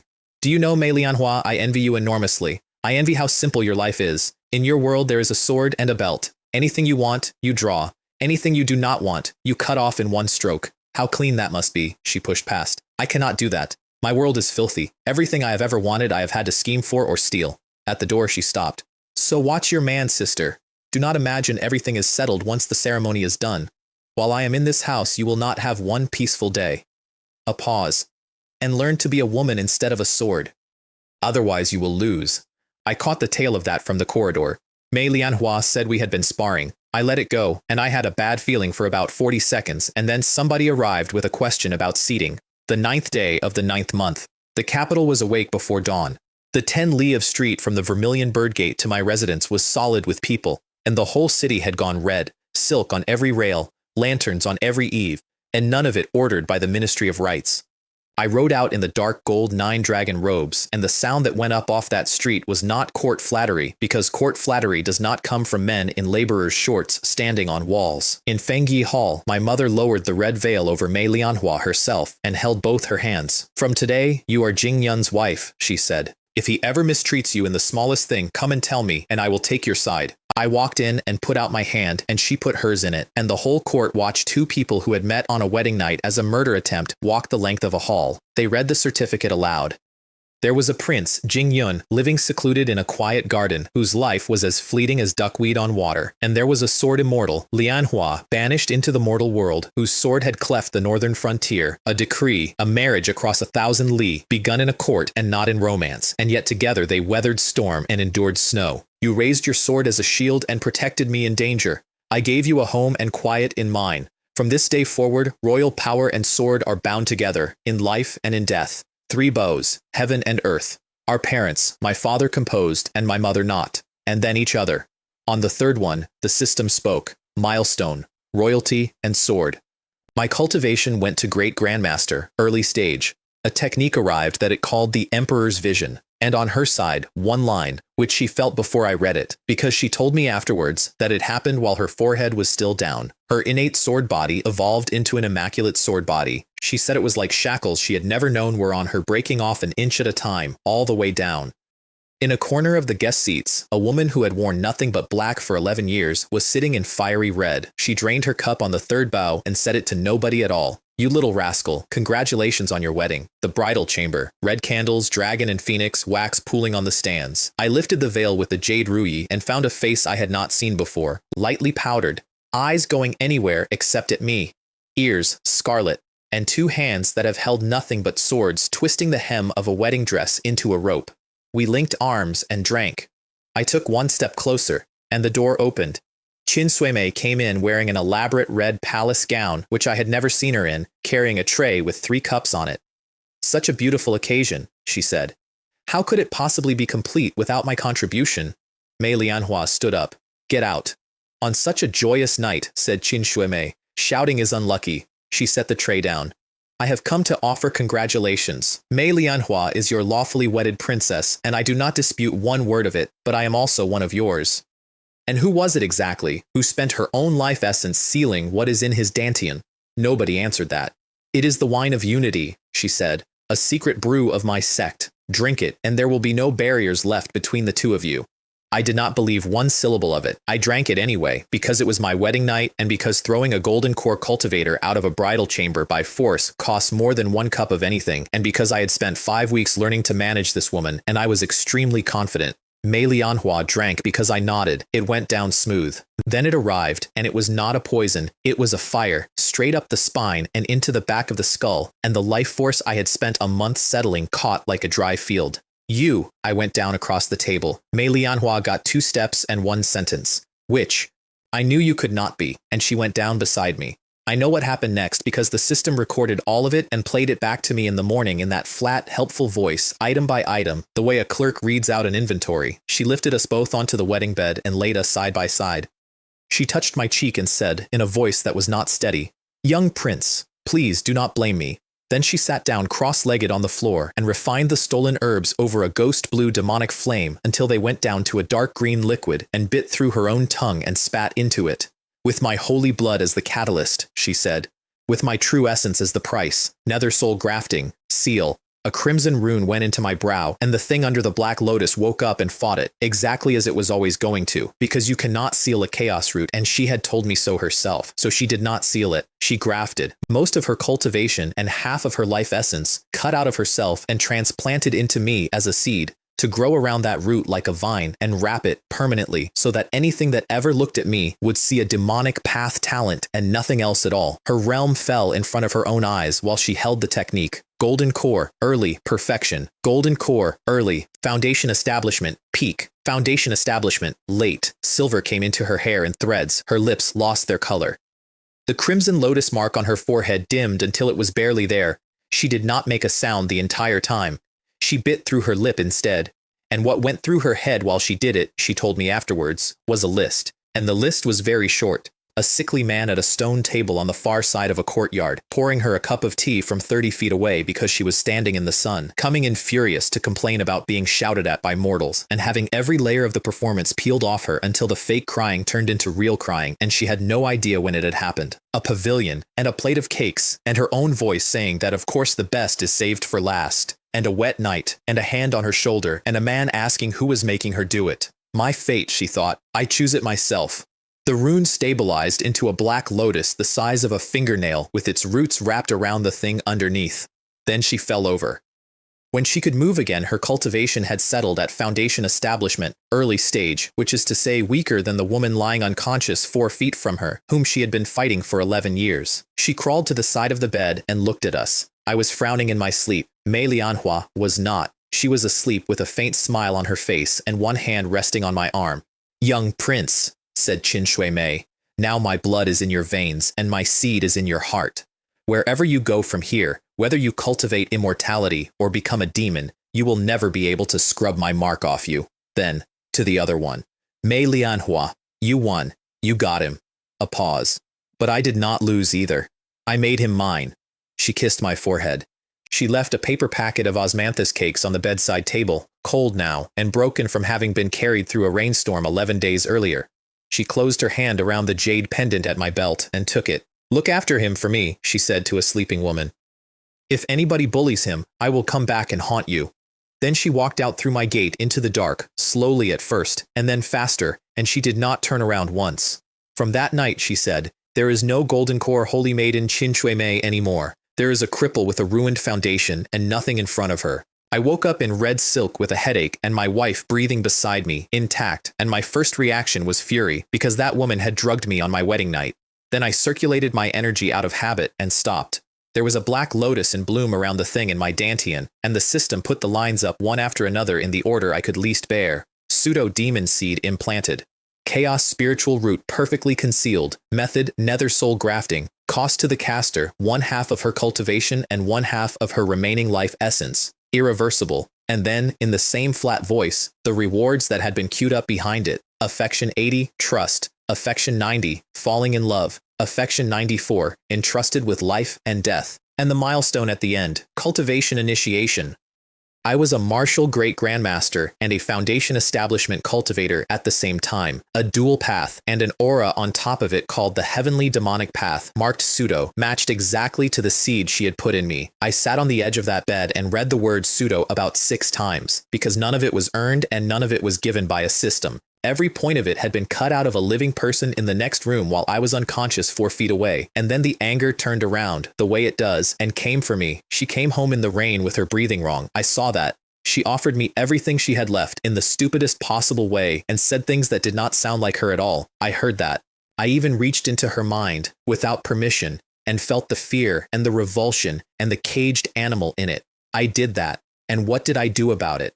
I asked 2 questions, and when she went quiet, I decided, in a very reasonable and measured way, to wait and see. I treated it as a new development on a board I was managing, and I waited for her to reveal her position because that is what I do, and because it had worked every single time until now. I forgot that Qin Shui Mei was not a piece. She was a person covered in old wounds who does not know how to ask for help and does not believe anybody would come, and who had 11 days and no way out. So she took everything she had left and turned it into a road and put me on it. I ate one of the osmanthus cakes off the bedside table. It was cold, and it had gone hard at the edges, and there was no sweetness left in it at all, and it went down my throat like a hot coal. Mei Lianhua woke up, checked herself, and went very cold, because being drugged unconscious in her own bridal chamber is not a thing that happens to her. Then I told her what it had cost, and she could not speak, which I had not expected. She sat there on that bed in a red dress with her hair down and could not produce a word, because out of everybody in that residence, she was the only one who knew exactly what Qin Shui Mei had walked into. She had lived in that dark for 8 months, and it is deeper than dying, and Qin Shui Mei had gone into it on purpose, awake, with her eyes open, on the floor of somebody else's wedding. "I proclaimed a clear sword heart," said Mei Lianhua at last, "and in the end what I did for him is less than what a witch did." Then the system put up one more line, unprompted, which it had never done before. "Target moving rapidly north, vital signs very weak." "I am going after her," I said, and my wife of one night stood up and said the last thing I am going to tell you. "Not you, us. We go together." I started to argue. "She traded half her life for yours," said Mei Lianhua. "Which means she traded it for mine as well, and I do not owe debts. Also, my sword is not an ornament. I intend to settle my account with that woman face to face, and I intend for her to be standing up when I do it." So I stopped arguing.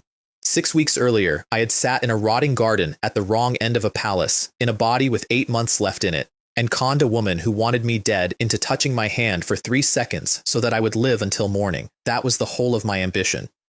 3 seconds, and then dawn, and then whatever came after dawn.